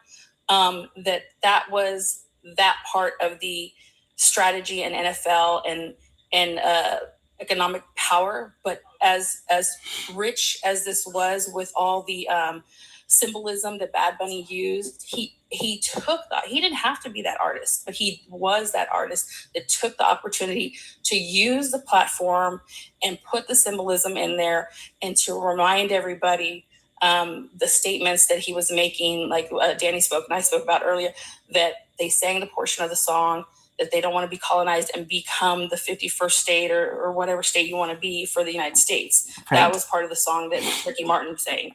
And that's why the audience went crazy. So people didn't know that it's a very old song. Also at the end of his performance, where he started naming off all the countries in North America. So he even named Canada. He did. I love. He did South America, Latin America, Central America, and North America. Yeah, I'm sorry. That's what I meant to say. That's what I meant to, not just North America. So he named all the countries, all the Central America. He named the islands, and he named Canada as well, because inclusively, as an Indigenous person, this whole territory was one Indigenous portion. So that's why he included everybody and brought out all the flags and brought out the original Puerto Rican flag. And I love that he took that as the closing statement, that we're still here, and he named everybody as inclusivity. And that's 100%. all I have to say. Thank you for inviting me for the panel. I appreciate you, Red Hot. I'm definitely gonna come back and see you again, but I've got to get going. Thank you so much. Appreciate you. Take care. Appreciate what you do in the hospital. Hospitals are near and dear to my heart. So appreciate you. All right, folks. So I just want to play really quickly the part that she's referring to, and then I still have another clip that I want to play as well. So give me a second. You ready?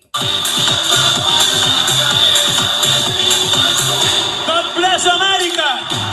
Sea Chile, Argentina, Uruguay, Paraguay, Bolivia, Perú, Ecuador, Brasil, Colombia, Venezuela, Guyana, Panamá, Costa Rica, Nicaragua, Honduras, El Salvador, Guatemala, México, Cuba, República Dominicana, Jamaica, Haití, las Antillas, United States, Canadá, a my motherland, mi patria, Puerto Rico. Seguimos aquí. My favorite part, because he did everybody, right? The thing that I also loved about what he did, Jeffrey, is that was a message of total unification, right? His entire focus, like the big banner at the back. Well, I didn't need a translator. He was naming countries, hustle muscle. Like, I didn't need a translator to understand Argentina and Venezuela. Like, I don't, like, those are all countries that he named. There was nothing to translate. All of that shit was in English. The countries was the countries. Peru, Brazil, like, yeah. But what I loved about it, even the banner at the back, love is more powerful than hate. Right? Everything about it was him giving a unifying message and saying, hey, listen, we are all part of America. North, South, Central, Latin America, we're all part of America. And when he says love is more powerful than hate, like, there was nothing, like, you know what I'm saying? Yes, ma'am, I understand what you're saying. But another thing that comes to mind is, okay, he says that, but we got a country like Venezuela that doesn't really want to agree with American terms. They don't have to agree with American terms. They're their own country. Yeah, but at the same they are their own country. Who does America think they are that they get to dictate what Venezuela does? America is a leading currency, so it's like we need. No, listen. We're kind of fading away, but it's like if they do with the Iranians and the Russians and the Chinese, that affects the American dollar. So it affects our quality of life in this. Listen, we need to make sure everybody's on board with the vision. No, and no. If people say no, if the United States says we would like this, and people say no, then they just say no. The United States of America doesn't own any other country. They don't dictate. Are you for colonization? I'm not trying to sound for colonization. Well, you are. If you are saying that Venezuela must bow to what the United States of America says, that means you are saying you support colonization of Venezuela. But if I'm American and this has always been the world order, why wouldn't I support my American country? Because well, so it doesn't mean I have to support. If my country is wrong, my country is just wrong. That is true, but it's like I'm an American. Like I don't care. So am I. So it's like if the dollar don't have relevancy around the world, then it's like. Well, if the United States of America wants the dollar to have relevancy around the world, I would suggest that we stop fucking over our allies and stop slapping tariffs on people when we had a free trade agreement. Like, if the United States of America would like for its dollar to keep its value, then we should stop doing dumb shit. Because the United States of America is who is separating itself from its allies. The United States of America is who is sending Canada to make new trade agreements with China and with the EU. The United States of America is the one doing that. Yes, ma'am. So if the United States of America would like for its dollar to have value, then maybe people in the United States of America should elect somebody different, because the current leadership is who's bringing down the dollar. I hear what you're saying. I'm just saying. And by the way, not only am I an American citizen, I'm a veteran. I'm a disabled service-connected veteran. Yes, ma'am. Yeah, you don't get much more supportive of this country than signing on the dotted line and serving the country. Right?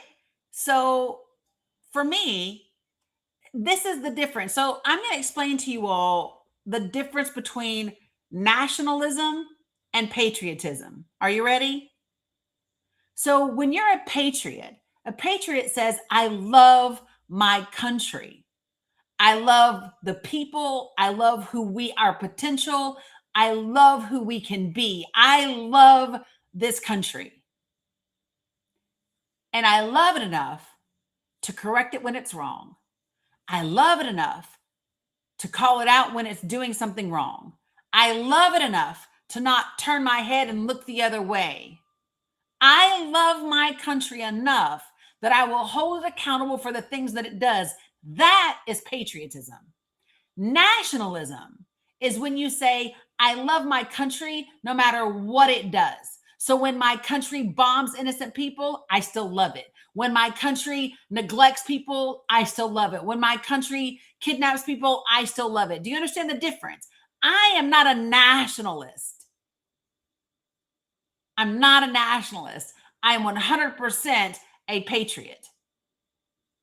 And the way that people can understand that easily is when you think about your family. So when you love your children, do you love your children enough to correct them? You have to. Okay, so if you take your children to the store and they steal from the store, what do you make them do? I have to make them return it and apologize. Exactly. Exactly. And that's the same way we have to love the country. It's the same way that we must love the country.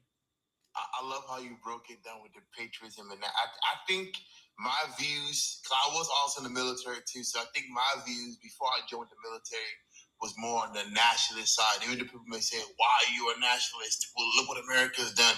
Yeah, but it's like, because I grew up in a multicultural community, and, America's always been the top dog.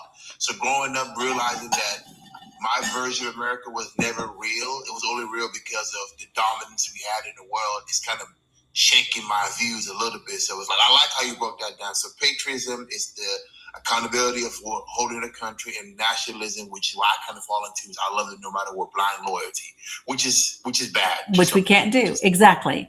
And just so that people understand, I want to share, because you talked a minute ago about illegals or undocumented immigrants. And I want to show you a document. Okay, I got you, Michelle. So I'm going to show you something.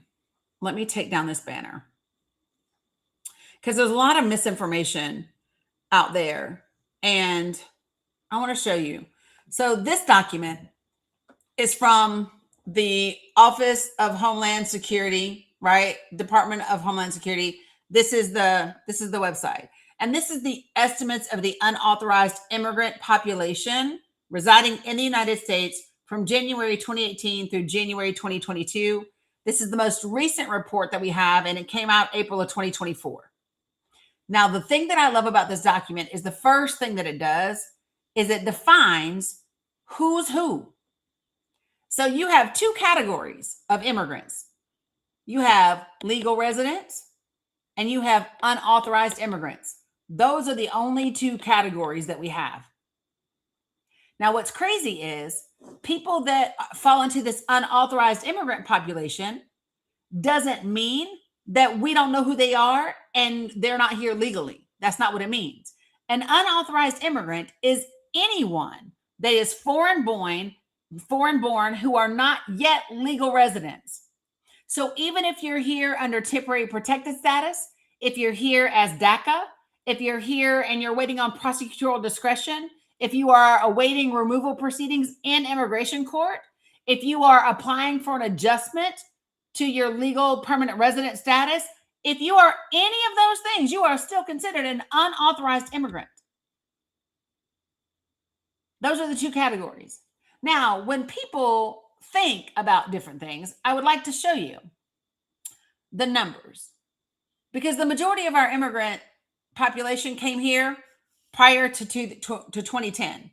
So this is the unauthorized immigrant population estimates by period of entry.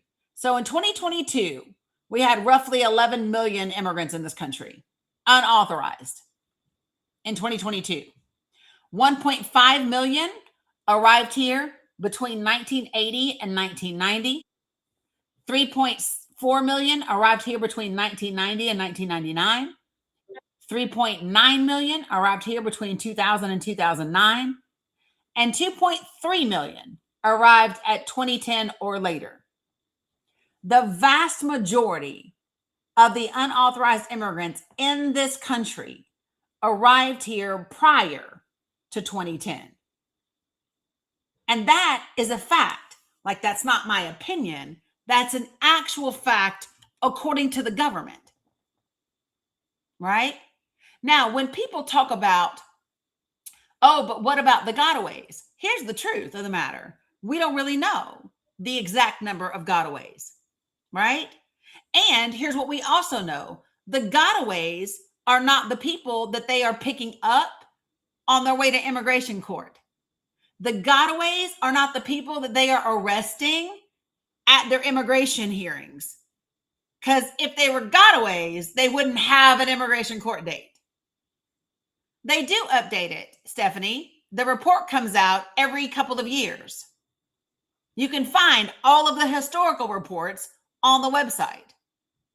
I love how you so you see this. So you know when you're in this Republican court, they use different terms like illegal, alien, undocumented.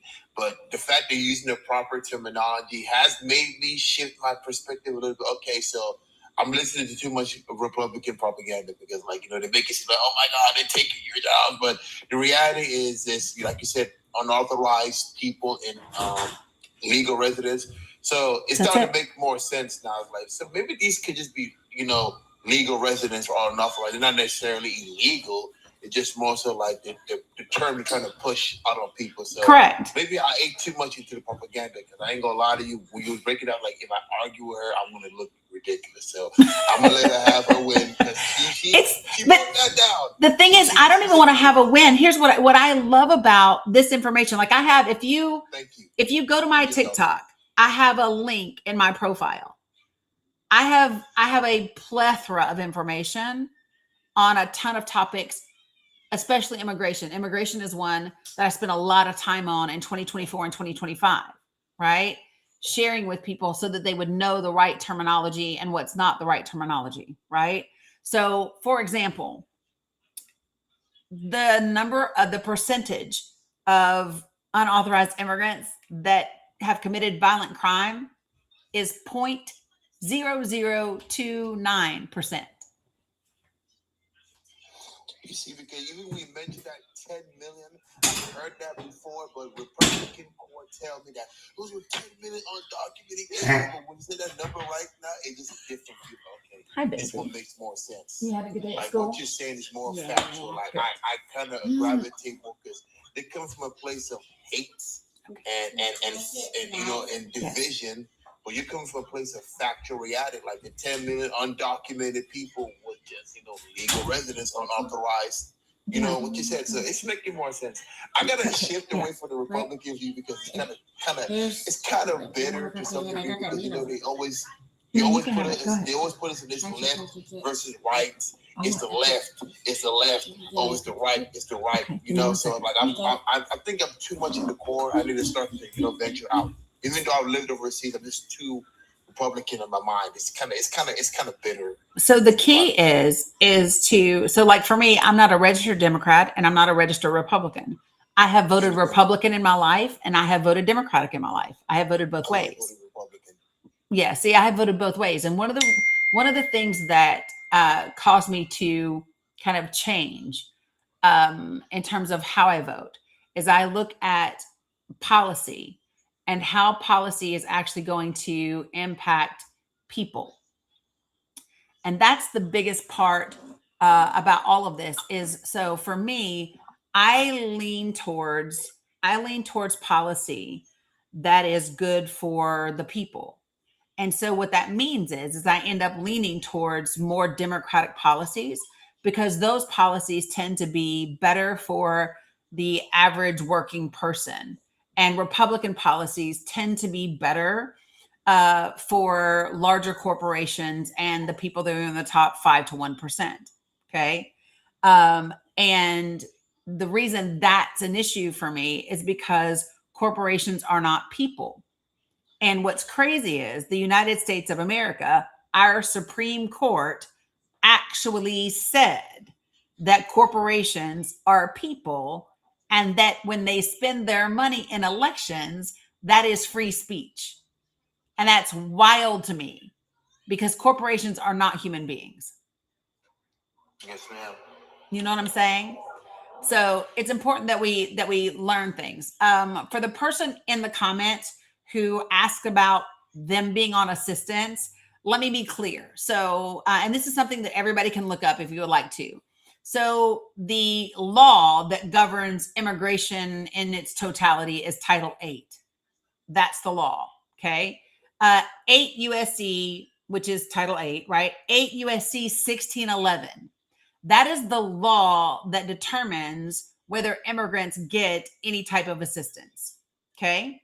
And let me just be clear. According to 8 USC 1611, unauthorized immigrants cannot receive any type of federally funded benefits. They do not get Social Security, even though they pay into it. They do not get Medicare, even though they pay into it.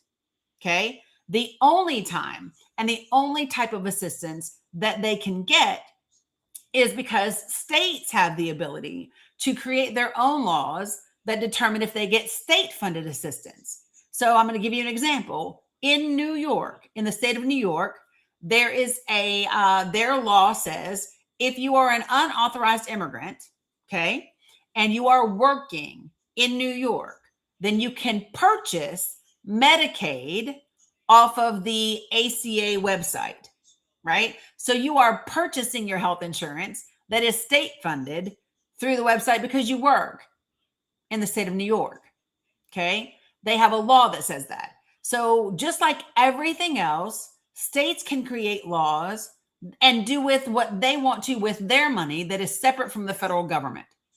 But unauthorized immigrants do not get federally funded benefits at all. It's just not a thing. It doesn't occur. Okay.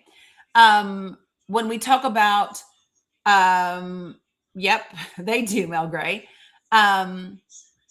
So what people need to understand is that it's just not a thing.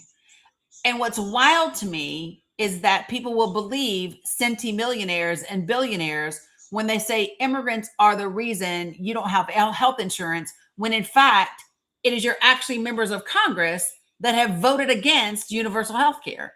It is your members of Congress that have voted against making health care more accessible and affordable for everybody else. Right? It has always been easier for really, really rich, really powerful people to have everyday people mad at each other than to pay attention to what they are doing to the rest of us. Period. They don't get those things.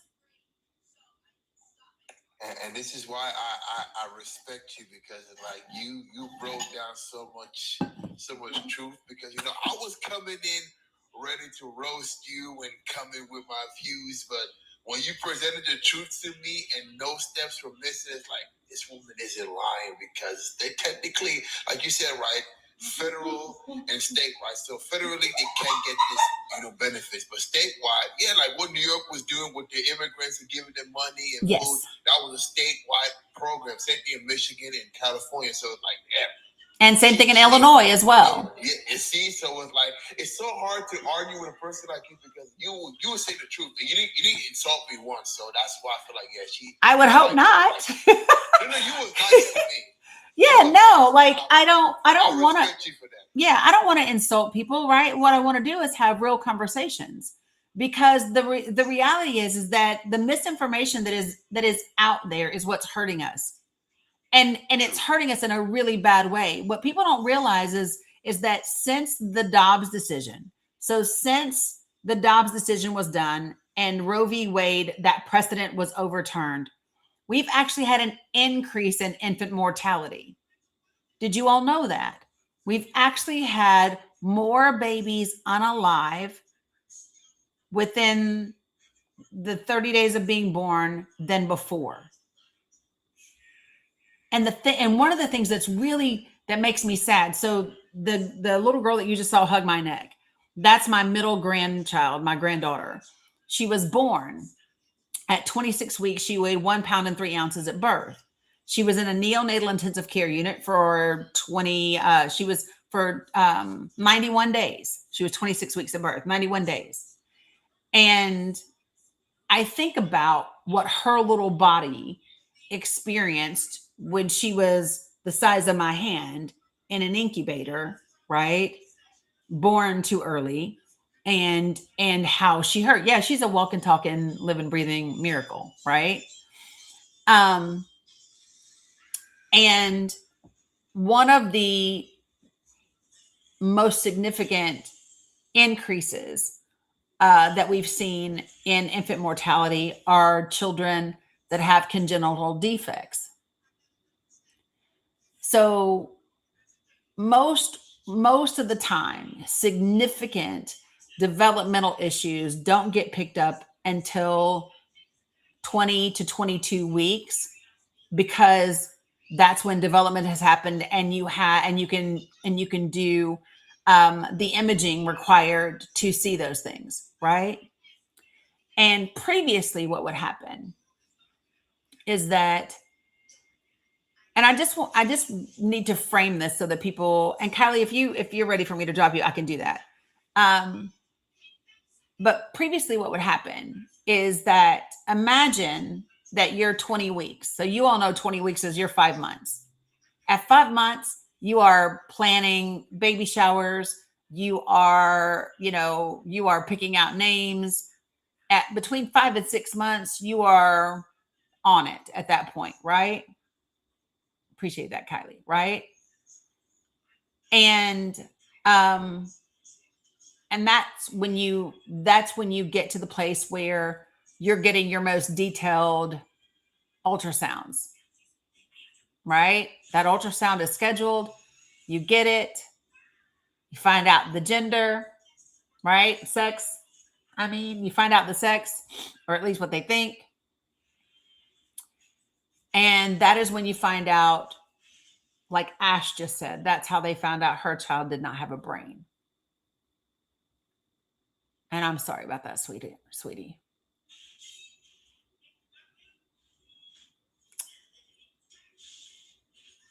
And I just want you to imagine being those parents at that time, and you find out those types of things.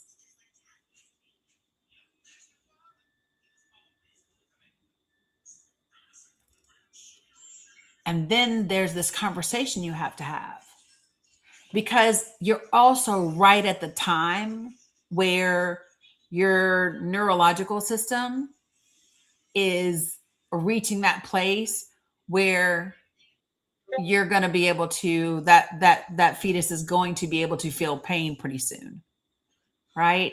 It's not until that time, right?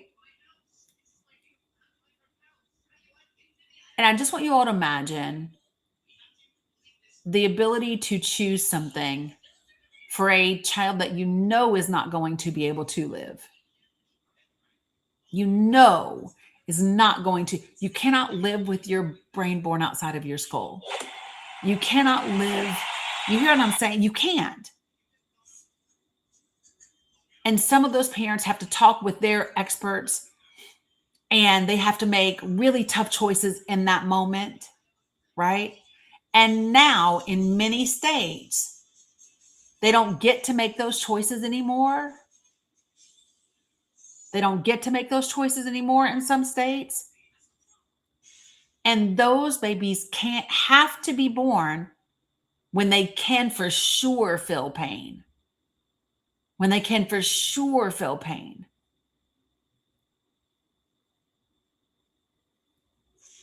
And then eventually unalive anyway. It is cruel. It is cruel to put babies and families through that. It is cruel to traumatize them. It is cruel to have a 3-year-old, 4-year-old, 5-year-old, 6-year-old sister or brother all of a sudden fall in love with this baby that's been born that's not going to make it. Is cruel. And it is not about life, folks. You know, when I hear people talk about things and they say,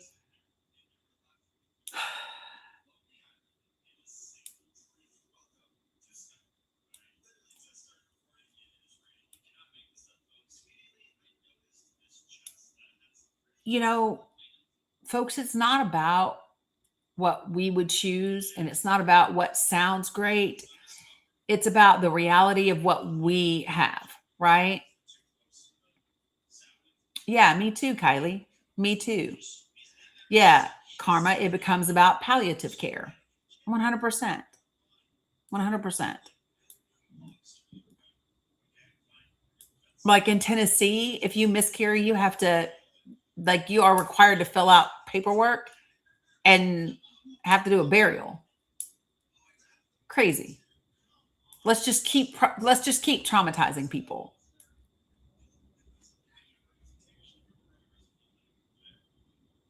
Right?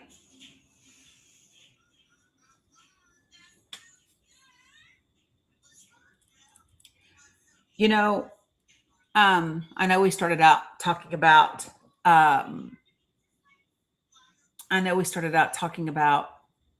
the Super Bowl and all of the things. All of it does tie together, right? And let me just say this, Hustle Muscle, you're full of shit.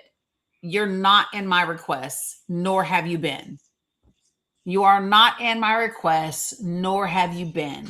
You are in the comments running your jaws. That's it.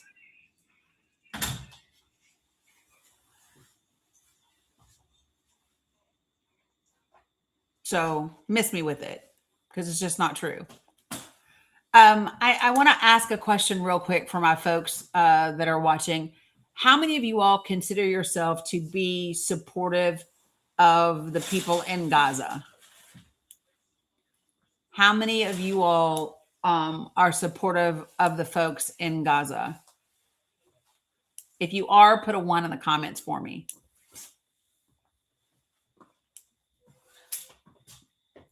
Okay. Okay. So here's what I'm going to say to you because I don't want TikTok to jack up the algorithm. But in my link tree, folks, in my link tree is an entire section. And that section says Palestinian support links. I know they will. So listen, it says, can I show you all what it looks like? I'm going to show you all what it looks like. Give me 1 second. Let me pull it up. Let me share my screen with you guys. 1 second. I'm going to remove and I'm going to share. Whoops. I don't want to do that. I want to. Okay, so window. Boom. Okay, so I'm going to switch this to my link tree. 1 second, folks, because I got to scroll down until I get to it. Unless I scroll too fast.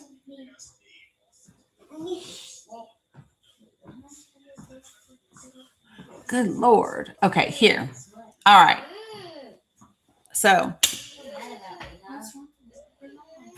what would be amazing is this is in my link tree. Do y'all see that? So if you go to my TikTok profile, my link tree link is in there. And then there's this whole section. And all of these people are my friends. And they are there. They are what I call them the river to the sea. They live between the river and the sea. And the best way that you can assist them is to use my link tree. And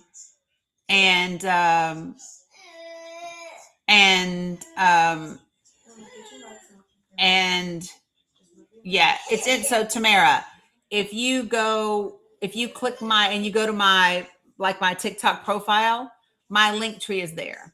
And when you scroll down in that link tree, there's a group of links. And that group of links, I'm going to bring it up higher. Hold on. Let me bring it up higher. That group of links is called Palestinian Support Links. Okay. And I'm going to raise it up some. Yeah, you're welcome. Thank you for asking. And these are people that I know. These are people that have been vetted. That Bilal is one of them. He's in the comments. And so it's in my link tree. Give me 1 second. So that is one of the ways that you can help them out. Okay.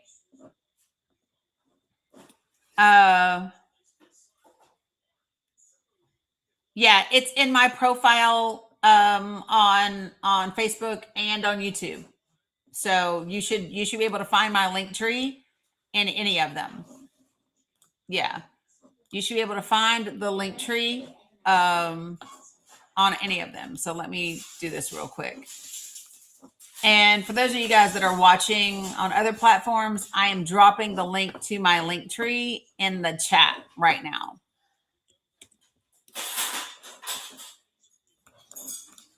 Give me 1 second, folks. Thank you guys for bearing with me. TikTok has been acting funky about like if I bring them up on my panel, because we would gift them magic beans, right?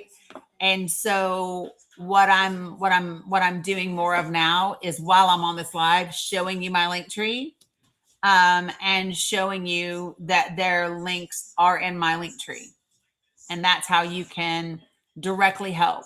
So Ida, I just put it in the comments over on Facebook and you can see it.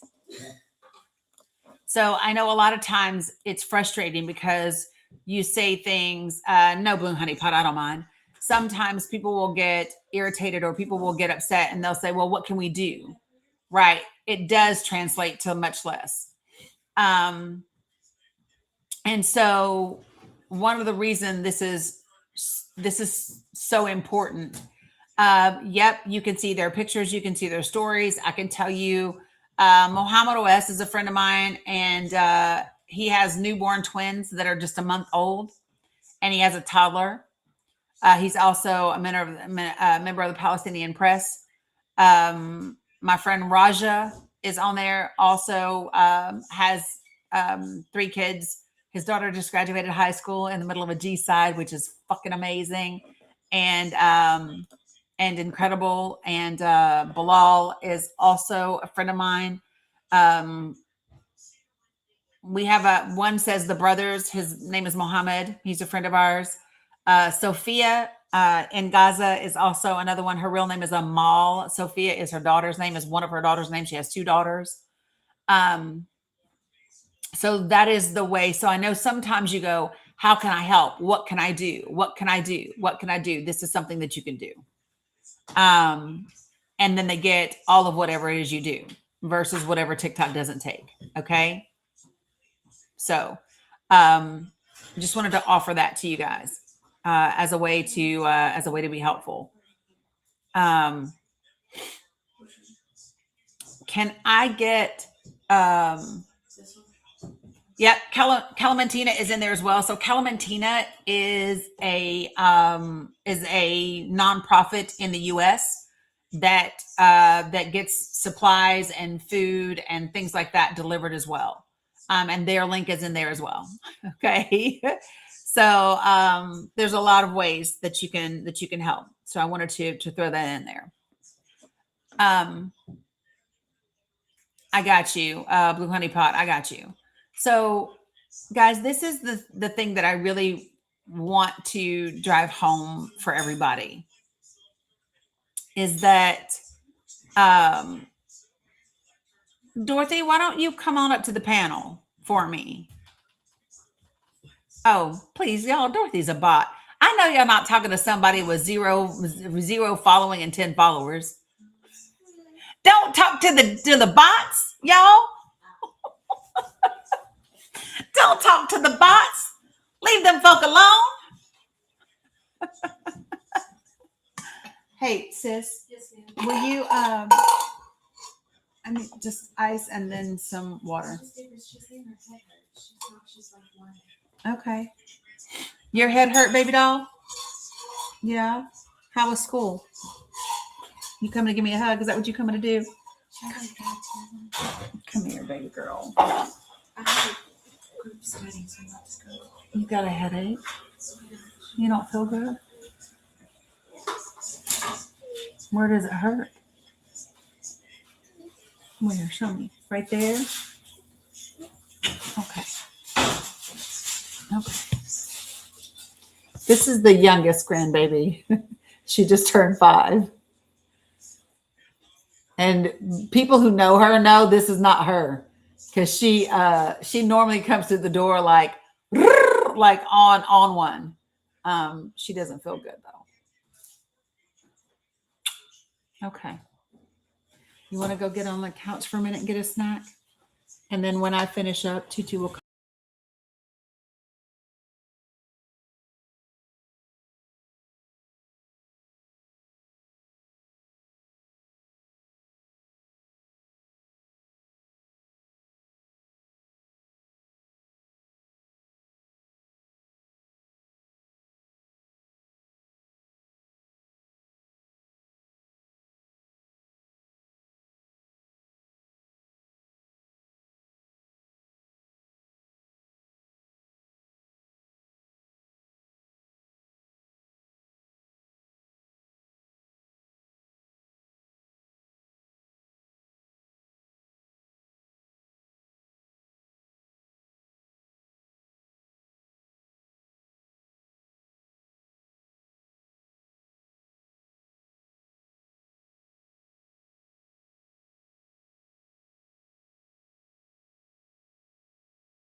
Y'all done freaking out? I'm back. Are y'all still in here? It still says it's going. Mindy B said, what happened? Girl, somehow I had unplugged the computer and did not know it. And all of a sudden, y'all just died.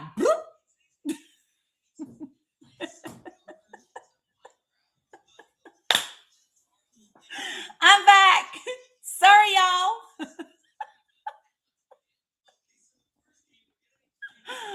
Oh my gosh. I just said, I thought I did something on my end. Nope, it was just me. It was me. When it just went, and I didn't get a warning. You know how normally you get like a little, like your computer will die if you don't, whatever, right?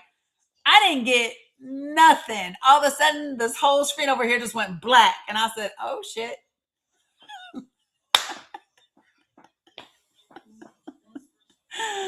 Oh my God, that was funny. So appreciate you guys for hanging out. Y'all hung on for a minute because I rebooted and everything. No. Mohammed OS is the twins' daddy. Mohammed OS is the twins' daddy. Like he literally says Mohammed O.S. I know, Nene. I don't know if it was me or one of the grandbabies. It don't matter though. They all thought I got raptured. Girl, you know they didn't think I got raptured. They are convinced I'm going to hell.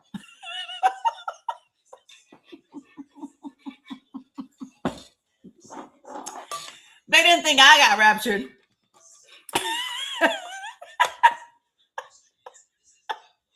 They are convinced I'm going to hell. So, right, Mr. Barrios?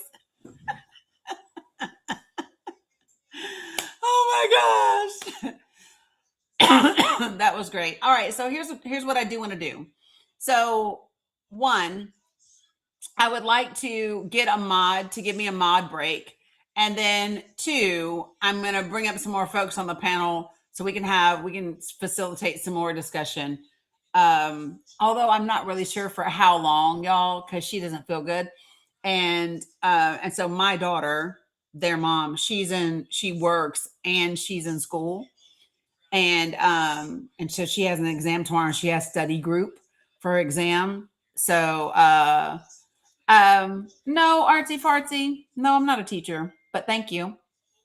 And so Mila Moo doesn't feel good. And so I might not hang out too much longer, just because she's going to want a little snugs, a little assistance, So I cannot, can I get a mod? Ooh, what in the world? Oh, you said I am a teacher? Yeah, Cheryl. Yep, I'll let you I just need to stretch for a minute and check and see what's going on here, and then I can do it. Appreciate it, Mindy B. While I do that, really quickly, let me just do this. I might be fucking with the algorithm, but while I do that, I'm going to really, really quickly, while I take a quick mod break, bring up a couple of people that are between the river and the sea. And if you have magic beans and you would like to do them, you can do them while I take a quick mod break. How's that sound? Okay. Let me just do that really quickly while I take a break. I see you, Cam. Appreciate you. This is going to be hella quick. Can you hear me okay? Yeah, girl, I can hear you. I can hear you. Okay, good. I got low battery and I have to hook up, so just to be quick. Yeah, don't be gone. Yeah, don't be gone. Okay, so listen, this is gonna be real quick. You guys don't leave me. I'm gonna do this as quick as I can. Okay. Hello, Raja. Cam, hold on. I'm gonna do quick introductions real quick. Just so everybody knows. Oh, okay. I think that. What happened? Thank you. Okay, so listen. Alaikum salam, Muhammad. So very quickly, guys, top box is Abu Malik. Abu Malik has several kids. These kiddos, one of them has significant malnutrition and weighs about 44 pounds. He's 14 years old, you guys. He's 14 and he weighs about 14 pounds. Like, no kidding. So if you have magic beans and you would like to give them, this is how you do that. This one here, Noor, is also a member of Palestinian Press. This box here, Mohammed, the third box down, he's the dad of newborn twins that are about a month old, and he also has a toddler. This box here is Allah Shakshak. He has a heart condition. They are trying to get him out of Gaza to get treatment. This box underneath Allah Shakshak is Raja. And he's also Palestinian Press, great friend of mine. The box with the big smiling face underneath that's our friend Bilal. He's also Palestinian Press. He's smiling today. Hey, Raja. But he's also lost some weight. So I'm just telling you, he's lost some weight. So magic beans are great. And I tried so hard twice. Oh, your internet, Abu Malik, no worries. So she said, where you at? Yeah, right. Okay. So Cam, if you want to do a quick mod break, I'm going to try Abu Malik again because he's the kiddo that, yeah, you guys get it. So these are the folks. Cam, I'm going to let you take it away for just a second while I do a bio break. You guys don't go anywhere. I'll be right back. Yeah. Everybody stay put. I think people on Facebook and YouTube can hear me as well. Hey guys, it's Cam. Everyone, thanks for coming into Dani's space. Predominantly, she's been talking about the Super Bowl performance yesterday, but we've been going over all kinds of different things as normal. Hello to all of my Pally friends in the chat and on the panel. If anyone is new here in Dani's space, we are bringing up our friends that live between the river and the sea, and you are able to give them your support. Like you might see Jay Bird and Dizzy, like you give them support like that. If you are able to do so. If you are not able to do so, that's fine too. You could just stay in the chat and listen to Dani when she comes back. No pressure either way. Hey, everybody in the chat. Hi, Bilal. Hey, Muhammad. Hey, everybody on the panel. I hope you guys are doing. Hi, Raja. اسم محمد يعني اذا يمكن بس تترجم لنا عن الحدث اللي صار قبل شوي يعني طائرات من طائرات الاحتلال الاسرائيلي قامت باستهداف شقة سكنية يسكنها مدنيون. تم ارتقاء 4 شهداء هم من ابناء بلدتنا يعني اصدقائنا وأولاد بلدنا اللي استشهدوا قبل شوية. Who's he talking to, Cam? I think me, but you know, I'm not a good recipient, so maybe Bilal can. Bilal gonna help out. Just I want to say for that. So my sister Dani, this is the best one we know. And I want to let you know this is. We are proud because we know this woman. This is a good time, and I'm happy to see you all the time. It's good to see you. Say about the situation here in Gaza. It is a targeting for little time for 1 hour. Israel targeting the plant in Gaza, and there is 4 people alive there. Yeah. This is land between us and for these people and alive it is living at the same city we have because that Muhammad say about it. So what Bilal is talking about, you all, is there are still targeted strikes. And just so that people understand what's happening. Yeah, it is. They are 7 hours ahead of us. It is 10 p.m. Much of what happens oftentimes will happen after dark. And just to give you some perspective, and I call it's a fake peace deal, in my opinion. Since October 10th, we've still had over 500 Palestinians unalived by Israel. Right? So it doesn't matter if they tell you, appreciate you guys for helping out and doing the things. I really do appreciate you. So this is the thing, folks. There is no, if like a lot of times I can have them on here and you can still hear the drones in the background. This is nothing new. It hasn't stopped. Yesterday when I was live, I went over a lot of information. And what I would say to you is that if you are someone that finds yourself conflicted or not fully understanding of what is happening in Palestine and in Gaza, I recommend that you take a look at several different documents. So I would recommend that you take a look at the Balfour Agreement. I would recommend that you take a look at the United Nations Charter that gave British the mandate. Kylie, you don't fully understand? Okay, I will take a moment and we'll go over this, okay? Thank you for asking. So the first thing that I'm going to say, I haven't yet, Blue Honey Pot, but I will. So the first thing that I'm gonna say, guys, is when I needed to become informed and about what is happening in Palestine, the first thing that I had to do was take anything I had been taught by religion and set it to the side. Because here's what I know for sure. My religion cannot dictate what happens in other countries around the world.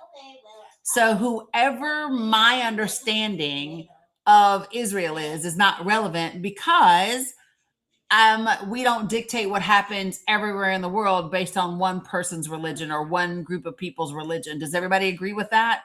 Do we agree that we do not force the world to conform to our religious thought processes? Right?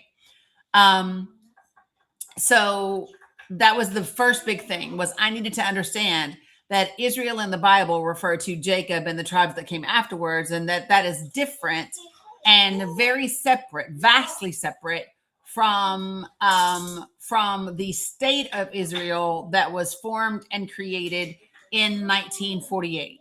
They are not the same thing. They are two different things. The nation of Israel, the state of Israel, has nothing to do with what you might have read about in your Bible. That's number one. Number two, understanding chronologically helped me a great deal. Okay. So for those of you who do not know, I was raised in the South, neck deep in church, right? Southern Baptist Christian over here, right? That's how I was raised. Things for you to know. So we were in WW1, World War I, from 1914 to 1918, right? And you might want to get a pen and paper and just jot this down, because I'm going to give it to you chronologically, okay? And I'm going to do some paraphrasing just to kind of get through it, okay? 1914 to 1918, we're in the middle of World War I, okay? And the Allied powers are winning, okay? And at that time, Palestine was part of the Ottoman Empire under Turkish rule, okay? In 1917, in November of 1917, there's a communication, a document, and you can look this document up. If somebody could write the name of it in the chat, that would be great. But it's called the Balfour Declaration, Balfour, Balfour Declaration. The Balfour Declaration was a document from Lord Balfour, thank you, Mo, to Lord Rothschild, okay? And I'm going to paraphrase what the document says, okay? But the document says, matter of fact, guys, I'm going to add a couple of folks that are in the West on here too, to try to help balance out the panel. Because TikTok, you see how TikTok dropped my numbers, right? So let me try to bring up some folks. Dani. Yes. داني يعني أبو محمد إذا خليك معنا بالله بس ثواني بلال يعني بس خليك معنا أبو محمد ثواني يعني العالم لازم كله يعرف إنه فيش وقف إطلاق نار عنا بغزة. إحنا كل يوم مضطهدين، كل يوم نقتل هكذا، كل يوم نقصف. الاحتلال يعني بيتعامل معنا بأبشع أنواع الطرق. وهذا العالم كله لازم يفهموا الاشياء.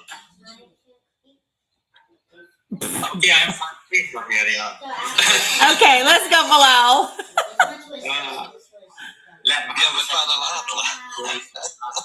He's saying about بلال يا محمد. He's saying it's a fake ceasefire.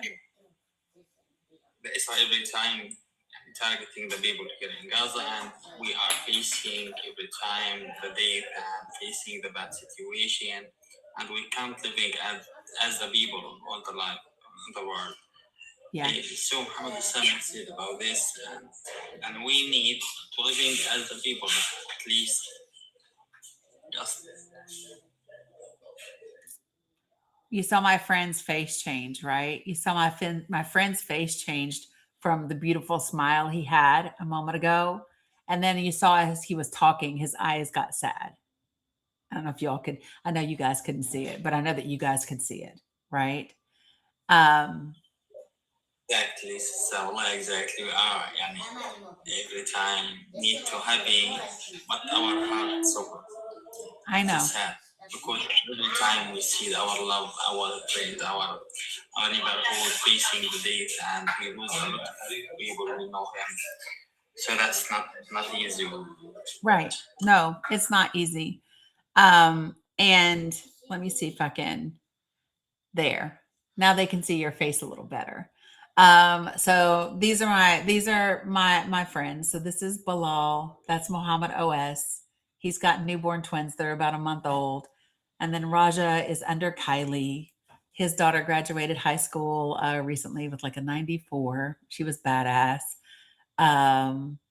Like for real. Allah Shak is beside Raja. He's a granddad and a dad. He's got a heart condition, and they are working desperately to try to get him out of Gaza. Abu Malik is under Raja. He has several children as well. His boy that is 14 though has significant malnutrition and suffers from something called wasting. So he was around 40 pounds last I checked, but he'd suffered some severe fractures and needs medical attention for that. Yeah. So, and if you notice what happens, guys, did you notice they've knocked my numbers down by like 200? As soon as I brought them up to the panel, they cut the numbers, right? And it's really important. This is when the shares become important. These are when you guys commenting in the comments is important. This is when it's really important for you to continue to like and share the live, because that's the kind of stuff that happens. Okay. And Abu Malik does not have a link directly. Okay. At one point today, this live had 1,500 people in it, right? You can also add it to your story. All of those different things are helpful. Okay.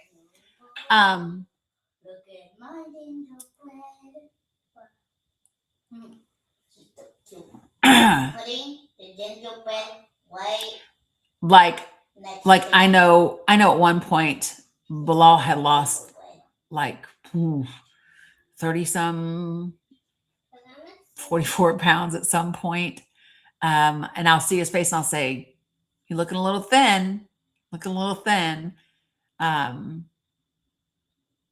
he's lost weight. So it's just really important for y'all to understand, like, we can't dictate what the country does, right? But we can hold our elected officials accountable, and then we can assist in whatever way possible. Okay. And so this is one of the ways that we can help out. So yeah. Let me give you a little bit. I'm going to continue to give you, because Kylie, I was giving you the chronological order. Okay. So in 1917, we're in the middle of World War I. Palestine belongs to the Ottoman Empire, and they are losing. And so Lord Balfour sends this communication to Lord Rothschild. He says, oh, I'm pleased to announce to you, I'm pleased to tell you that the British government, His Majesty's cabinet, has heard your aspirations, and we are favorable to them. So we say, yes, you can establish a national home for the Jewish people in Palestine. Like, that's literally what the document says. It says, yeah, we agree. You can now make a national home for Jewish people in Palestine. Now, at that time, they didn't own Palestine. They didn't have a mandate for Palestine. Who were they to determine what could happen to Palestine? It's just crazy to me. Kelly, that would be like me telling somebody who lives in Canada, hey, listen, you can go to Kylie's house and you can have one bathroom and one bedroom in Kylie's house. You'd be like, the fuck? What do you mean? That's my house, right? But that's what they did. And that was in 1917. And then 5 years later, the war's over, and then the League of Nations is created, right? And the League of Nations says that Palestine is not equipped and doesn't have the infrastructure. He's showing me the twins. I'll post pictures of the twins from Mohammed in my Discord. But yeah, they forced kids to destroy their own home, Mo, in the West Bank. Yeah, I saw that. So in 1922, the League of Nations is created, and the League of Nations is all the Western powers, and they are saying that Palestine doesn't have an ability to quote unquote govern itself in the modern world. And so they've said, the League of Nations says, we're going to make Britain the big brother of Palestine. And so here's what we're going to do, Palestine. We're going to give you Britain, and they're going to help you build up your infrastructure, and they're going to help you become whatever. And that's what we're going to do. Now, at the same time, when the League of Nations says this, they know that they've already told. And this is me quoting the document. This is not Dani's opinion. The Balfour Declaration says that the people requesting this were the Zionist Federation. That's what the Balfour Declaration says. Okay? So they know, Britain knows that they've already promised part of Palestine to someone else, but they're telling Palestine, we're going to be your big brother and we're going to help you get on your feet. But while they tell Palestine that, they bring in the Zionist Federation, Jewish folks, into Palestine, and they arm them and they train them. The British Army trains them. Crazy, right? I'm supposed to be here to help Palestine, but I'm actually setting up somebody else, and I'm actually arming those people and training those people. So then this is where it gets real wild, y'all, because that's 1920, 22, 23. 23 is when the mandate takes effect. So fast forward to 1948. And the British are going to withdraw from Palestine on May 15th, 1948. And there's fighting going on because the newly created state of Israel has decided they want more territory than what the League of Nations drew out for them. They're like, shit, we're here. We want to take more now, right? And so the British is trying to kind of get them to not fight and clash and do all the things, but they're fighting and clashing and doing all the things. So here's what's crazy. On May 4th, there's a draft memorandum and this is on the Office of the Historian's website, and it's in my link tree as well. There was a draft communication between the UN and the Secretary of State. Appreciate you, Susan. And that draft resolution said, and I'm paraphrasing here. No, I don't want to paraphrase because some of this shit, you need to hear what they actually said. You need to hear this, okay? So hold on.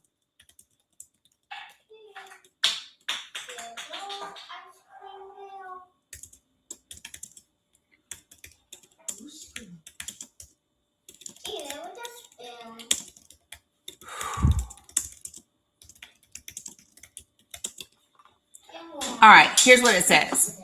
I'm on thank you. I don't know if that was Cam, if that was you doing that or what, but I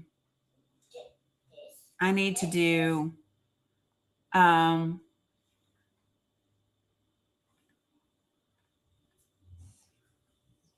Hold on one second. Okay, so the box that's Mo down there, you're welcome, Kylie. No worries, Cam. Could also be internet. So Mo is also a recent graduate. His link is in my link tree, and then beside him is Nahad. She's a widow. She's got 4 babies, and her husband was martyred during the Jihad in the last 2 years. So appreciate you guys. All right, so here we go. So here's what it says. So the subject of this document says future course of events in Palestine.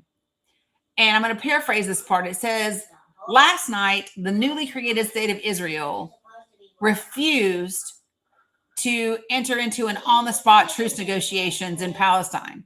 They said that they could not accept the moral obligation to do so. And it goes on to say, well, you know, it's possible that if the Palestinians, that their acceptance of our proposal might force the state of Israel to at least pretend like, or go through the motions. It literally says, quote, go through the motions of looking for a truce. But it seems clear that the Jewish agency or the newly created state of Israel will prefer to round out its state after May 15th and rely on its armed strength to defend the state from Arab counterattack. So listen, they said right then, May 4th, the new state of Israel doesn't want a truce. Even though Palestinians have accepted our proposal, and Israel might have to pretend like, or go through the motions like they might want a truce, they're really not interested in it. And they would prefer to expand themselves using their arms and then have to defend themselves against Palestinian counterattack. The counterpart is important there, folks. The counterpart is important. Because if I put somebody in your house, Kylie, like we were just talking about, you have the right to counterattack, do you not?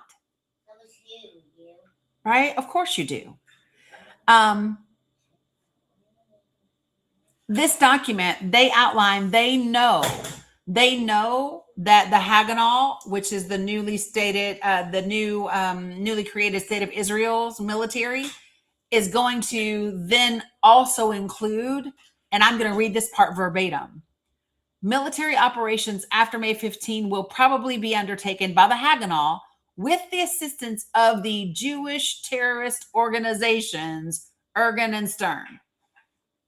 So this tells me that the United Nations, including the United States of America, knew that the IDF was going to be the Haganah, which is the regular military, and terrorist organizations. How crazy is it to know that you are arming and training terrorist organizations and you know it? This document goes on to say that after the British pull out on the 15th and the newly created state of Israel continues to attack Palestine, it says if the other Arab nations around come to their rescue, come to the aid of Palestinians, that the state of Israel will come running to the UN asking for them to be defended when it's really them, the ones being the proactive attackers. Yeah, baby? Mom. Okay, well, hold on a second because she went to study for a second. She's got a test, okay, babe? I'm going to come snuggle with you in just a minute. Okay? I'm going to come snuggle with you. And then they go on to say, we're going to have to decide if it's going to be a big enough deal for us that they're attacking Palestine, and will it disrupt our relations with the other Arab nations? They really only gave a damn if it was going to impact their ability to get resources from the neighboring Arab countries.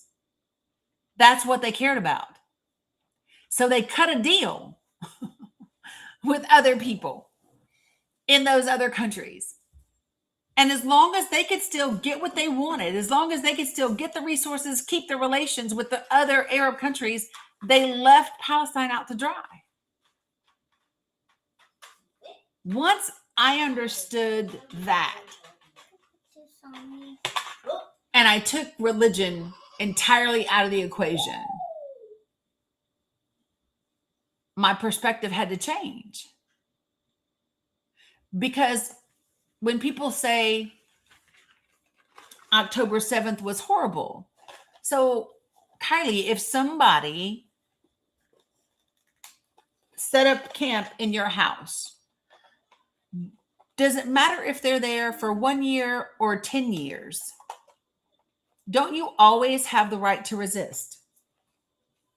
Don't you always have the right to fight? Don't you always have the right to defend yourself? Of course you do. And when people say to me, what about the innocent lives on October 7th? I would say to you, innocent lives, it's always horrible when they're lost. And for me, I believe every innocent life that has ever been lost between the illegal occupation of Israel and Palestine is on the hands of the newly created state of Israel and the Western world. Because Western countries, that's who arms Israel. Western countries are the ones who give them the resources to do the things they do. Without the money and the weapons from the United States of America and Britain, they wouldn't be able to do what they do. It's just that simple. They wouldn't be able to do what they do. And so, yeah, it does not have to do. So when we talk about religion, Kylie, it has nothing to do with being Arab or Jewish. So let me be clear about that. So there are Palestinian Jews. There are Palestinian Christians. Israel doesn't care. Israel does not give a shit. They don't ask before they drop a boom boom, are you Muslim or are you Jewish? They don't. They've unalived Palestinian Christians. Did you know, Kylie, that last year in 2025, Israel kept a 15-year-old Palestinian American teenager in an Israeli prison for 10 months. And we let them.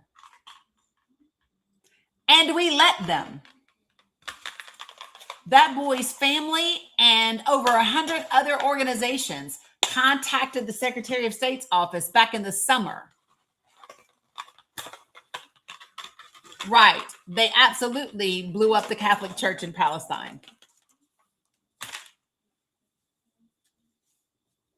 That's a thing. Yeah, I don't want bumping. Yeah, hold on a second, okay? Because I want to take your temperature, okay? So can you put that over there and I'll come and help you? It's just really important that, so there's documents in my, the Holocaust has nothing to do with this, Jimmy Jam. So what year did the H cost happen, Jilly Jam? What year?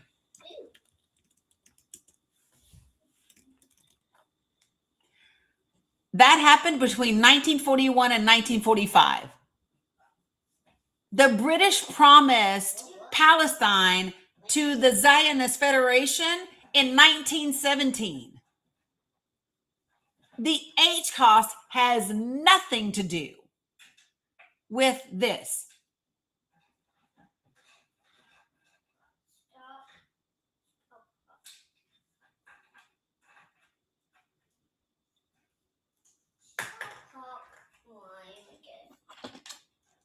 Those two things are not connected.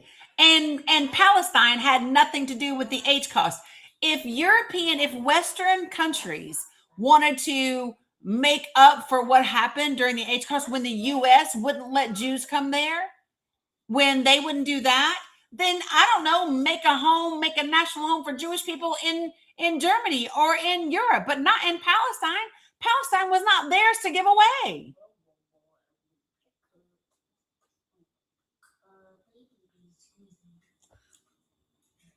You don't get to punish other brown people for the sins of white Western worlds. No, you don't.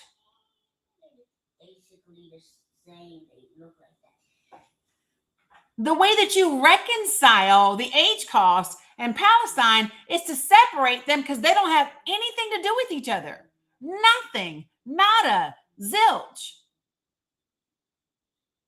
They are not connected in any way, shape, or form.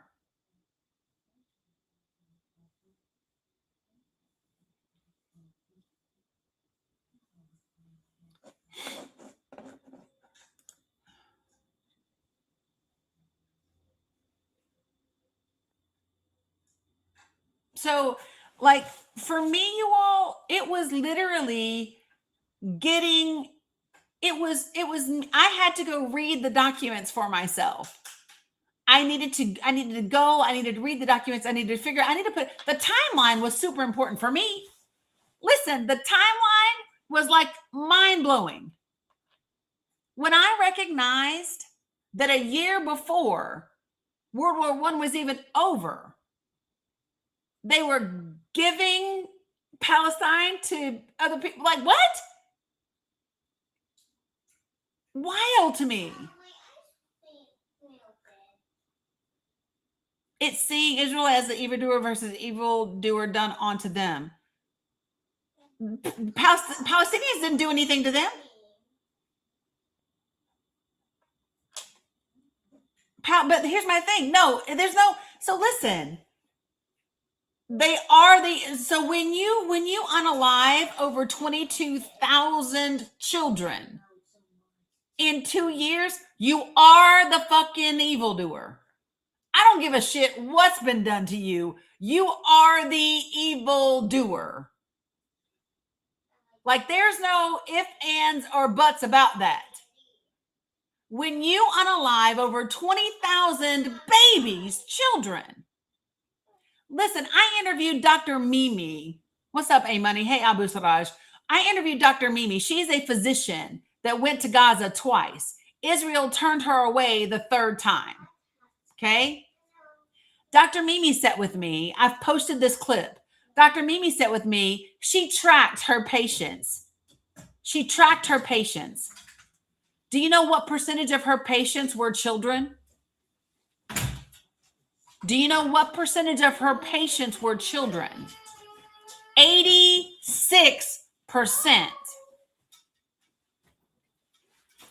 86% of her patients were children.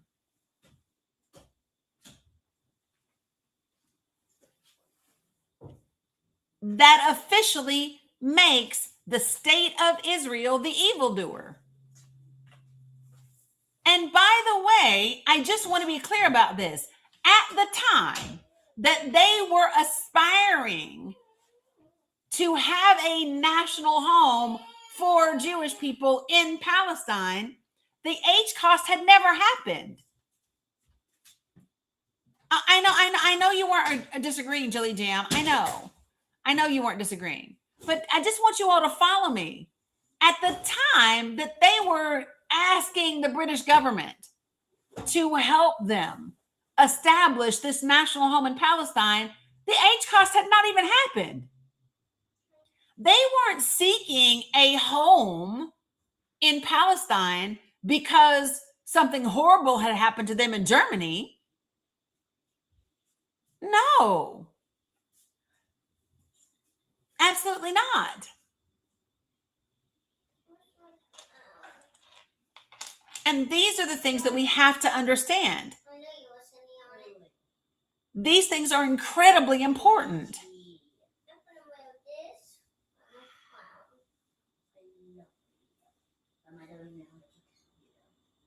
Like, I don't know. Salam, Abu Saraj. You know, I talked to you all about this yesterday. You were talking to someone raised in the South, raised as a Okay, well, I'm gonna have to fix it in a minute. Raised neck deep in the church with the understanding, like, y'all listen, I was told the Israelites are God's chosen people. I'm gonna tell you right now, they're not talking about the state of Israel. The state of Israel did not exist when the Bible was written. It wasn't a thing. And I want to be clear about something else, okay? What? You don't want to wear those? Well, put it on, but put it on over your pants because it's chilly. Salam, Shimmy. No, they're Europeans. Yes, baby. I don't care. Go ahead. But the reason why I share where I started in my knowing and where I am now, girl, no, I didn't see it. The only reason I even know that there was a stupid ass commercial is because somebody was on my panel earlier saying something about she's a blue square. And I said, what the fuck does that mean? I didn't know. And somebody looked it up. I was like, what is that? I said, and then somebody in the comments was like, you're a Democrat? And then she got mad because somebody called her a Democrat. And I was like, I don't know what to. Yeah, just look it up, y'all. It's a commercial about being anti whatever. Y'all know the word that they want you to be. Appreciate you, Carla. So I just, this is my thing, you all. I am done with this country wanting the American people to believe that it is, okay, 1 minute, that it is poor people, it is immigrants, it is everybody except rich people and big ass corporations that are the problem. I'm telling y'all, I'm so done with it. I'm never ever going to be mad at Palestinians. I'm not going to be mad at black people. I'm not going to be mad at Puerto Ricans. I'm not going to be mad at Mexicans. I'm not. Y'all buying fucking $50 million commercials, $55 million yachts to go have a $30 million wedding. And you want me to be mad at the average person in the world? Miss me with all of it. I'm not buying it, and no one is. You got to understand that. This is the thing. People are waking up. And here's the difference. The United Daughters of the Confederacy can't whitewash history because the internet is a thing. You hear me? The internet is a thing. You can't change history. You can't rewrite it anymore. It doesn't belong to just rich people. We're never going back. You cannot put the genie back in the bottle. It's just not a thing.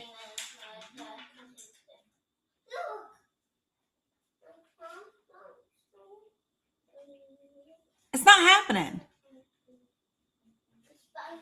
And the reality is, like, just so y'all get it, the same way you see, and do you know who knows it?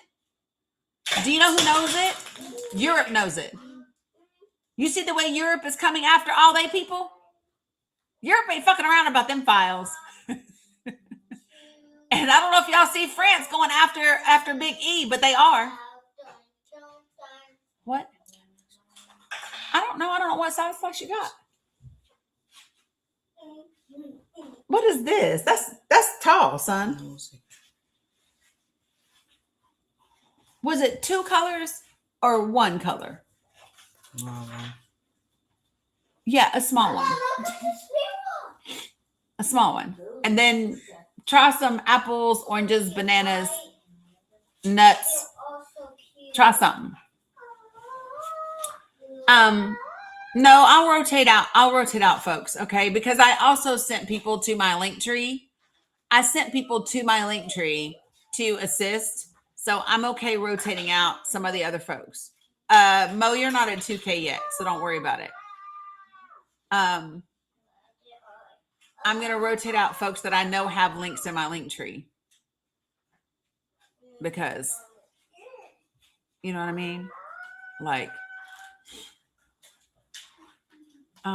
what the fuck? Where are you? Oh, there's, this thing is packed right now. Hello, Dani. Salam, everyone. Salam, chat. Hello, chat. What's up, A Mooney? First of all, girl, I just want to say something about that commercial, right? Okay, so this kid, right? If I looked at him in real life, he looked like a white tea person to me. He didn't look like a J. Okay, that's one. Okay. Mm-hmm. Then on top of that, they had a Black American come to him to be his savior. By the way, I don't know if you saw the commercial. You said you didn't see it, but girl, no, you should no, check it out. I'm saving my eyesight from all things blasphemous. They used a Black American to come and put a blue square on top of the where it said Dirty J, and was like, "Come on," and as if they had the same struggle, basically. Yeah, no, no, and no. That's what they were portraying, though, that this J has the same struggle as a Black American in America. Nope. Why do people fall for these types of stuff? It's so weird to me.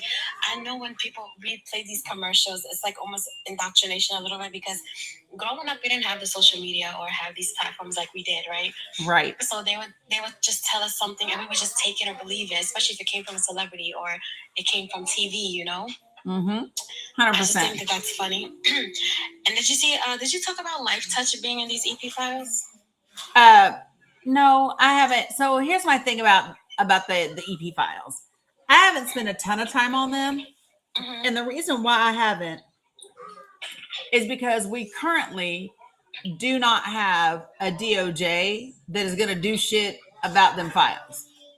Right? Correct. We don't. Correct. And we don't. So, right. And so because we don't, I've been focused on the other things. And Shutterfly, evidently, well, you know.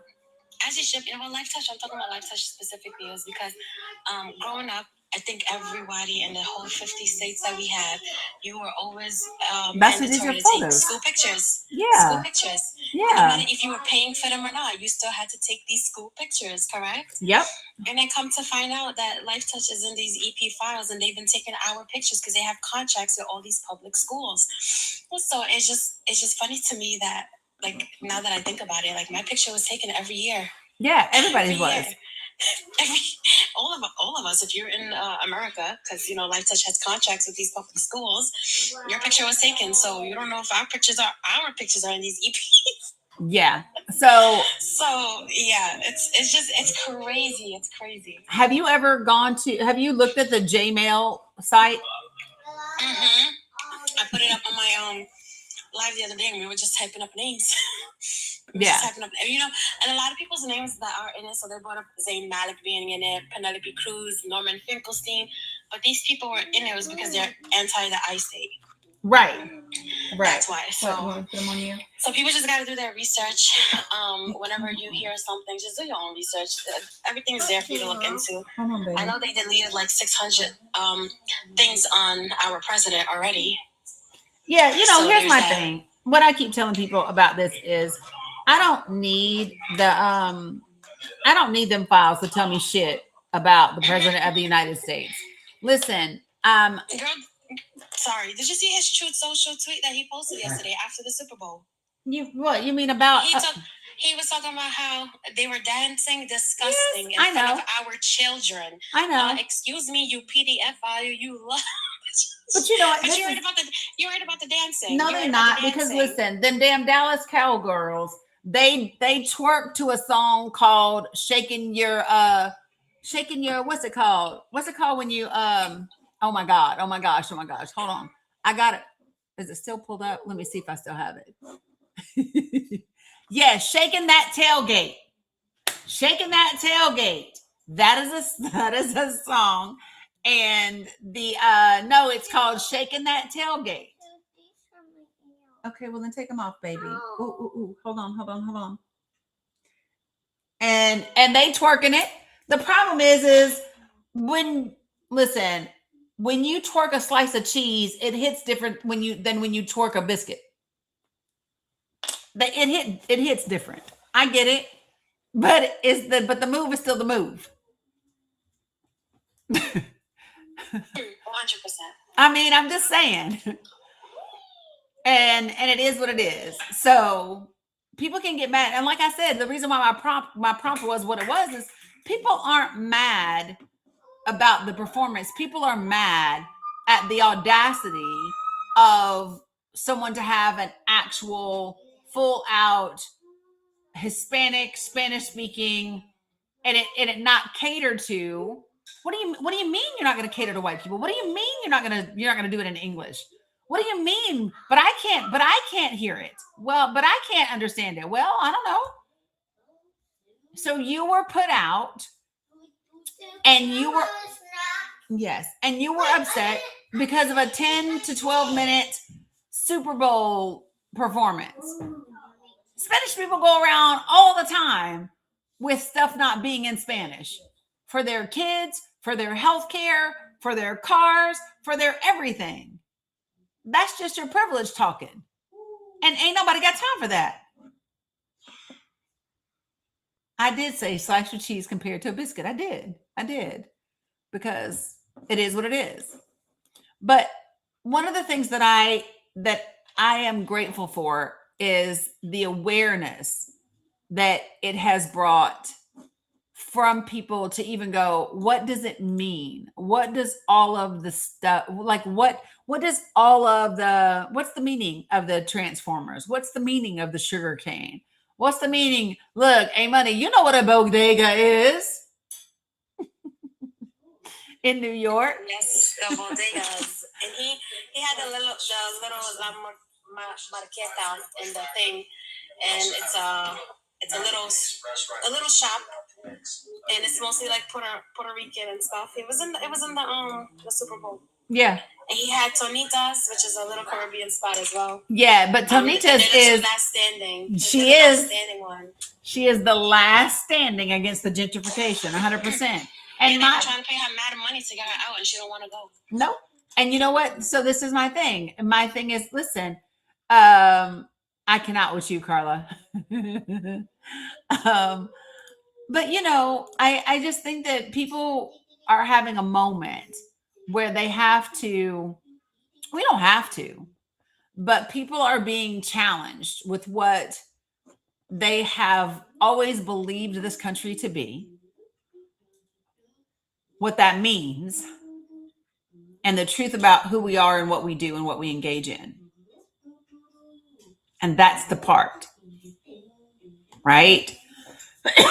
Many people are having who they've always believed this country to be challenged in a way that is shocking, and it is difficult. And so people are having a hard time with it.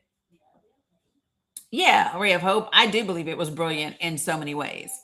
I just don't like the Lady Gaga part, but I digress. Yeah. I digress. She shouldn't have been there.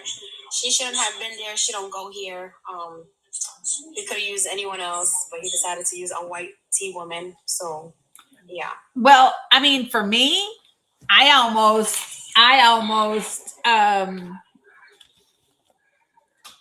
because this was my thought, because she had to have her hair be blonde too.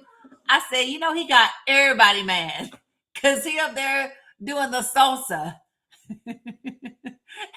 and dancing with the what would be the beauty ideal, right? Yeah, like just saying, like that's part of the thing. Yeah, she didn't speak for Puerto Ricans, Sue. She said that was her opinion of what she didn't like. She didn't speak for Puerto Ricans.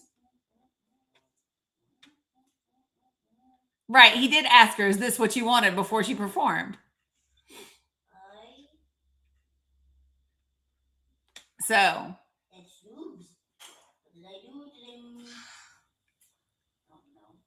Yeah. So it was definitely an incredible show on in several different ways. Why can't I? I agree. He even brought in the power grids of Puerto Rico. Yep. And how, like, even after Hurricane Maria, they still haven't, to this day, it's about to be 10 years. Their infrastructure still hasn't been fixed, or they haven't been getting as much help as they can. And America has had their hands in literally the downfall of Puerto Rico, technically. And he portrayed the power grids. He portrayed the cement blocks in the beginning of the Super Bowl, and he did a good job. Everything was amazing. I like how he had Cardi B, Jessica Alba, even though that HOE is a Zio. But I mean, he had his culture on the Jessica Alba, and I love her, man. I like her, but she is Zio. Yeah, I don't know anything about her from that perspective. Her brand, Honest, she says she stands with the I-State. Stand for what, sis? Stand for what? But anyway, he had Pedro Pascal up there. He had Ricky Martin, which is like a big thing because Ricky Martin essentially put Puerto Rico as a thing on the map, being a Spanish singer. What else? He had a real couple that was getting married. That was real life. I don't know if you know that. What? Say it again. The couple that got married. Yeah. I knew that was a real thing. Yeah, that was real. It looked real too. I thought that was great. I thought that was great. Guys, go back and watch the Lady Gaga part. I don't know what she was doing with her hands. It was weird. She didn't know how to dance. Like, she could have done a little bit more practice or something that she was trying to represent. But yeah, all in all, it was a good show. Kendrick Lamar, I think, still cooked last year as well. Yep, they were two different. They were definitely two different messages. They were 100% two different messages.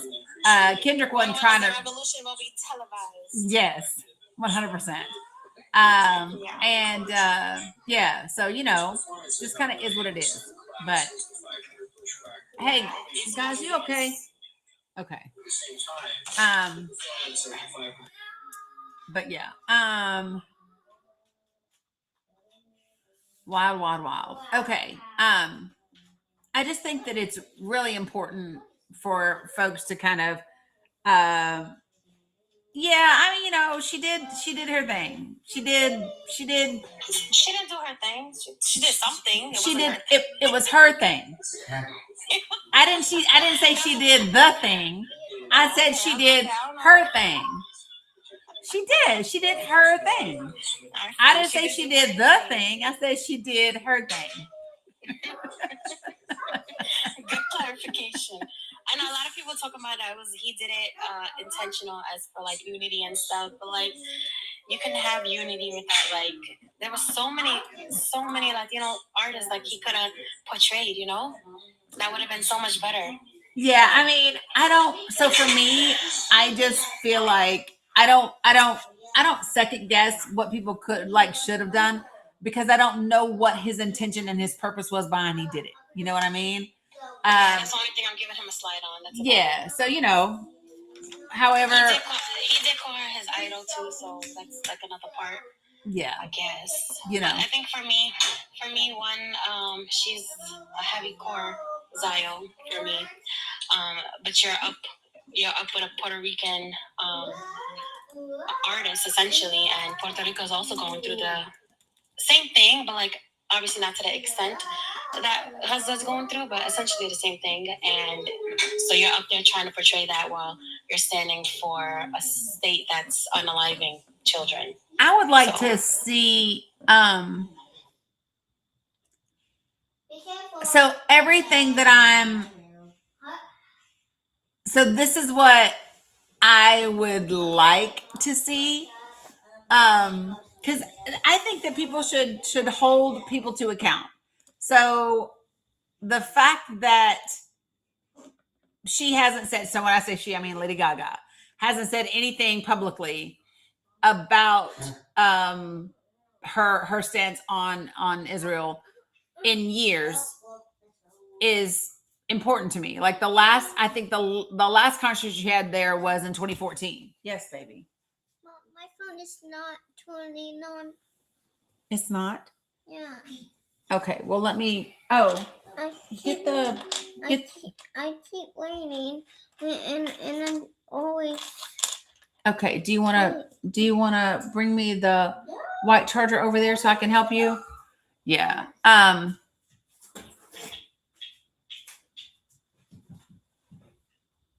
Yeah, Kylie, she doesn't feel good. Yeah, you know that ain't Mila. Mila doesn't normally sound like that, you guys, and y'all know that. So she I won't be on much longer. I've been on for quite a while today anyway. Yeah, she doesn't feel good. So and she wants to snuggle. Yeah, Angie, I don't know. And I don't know what the deal is. And because I don't know, I'm not going to really speak on it. Okay.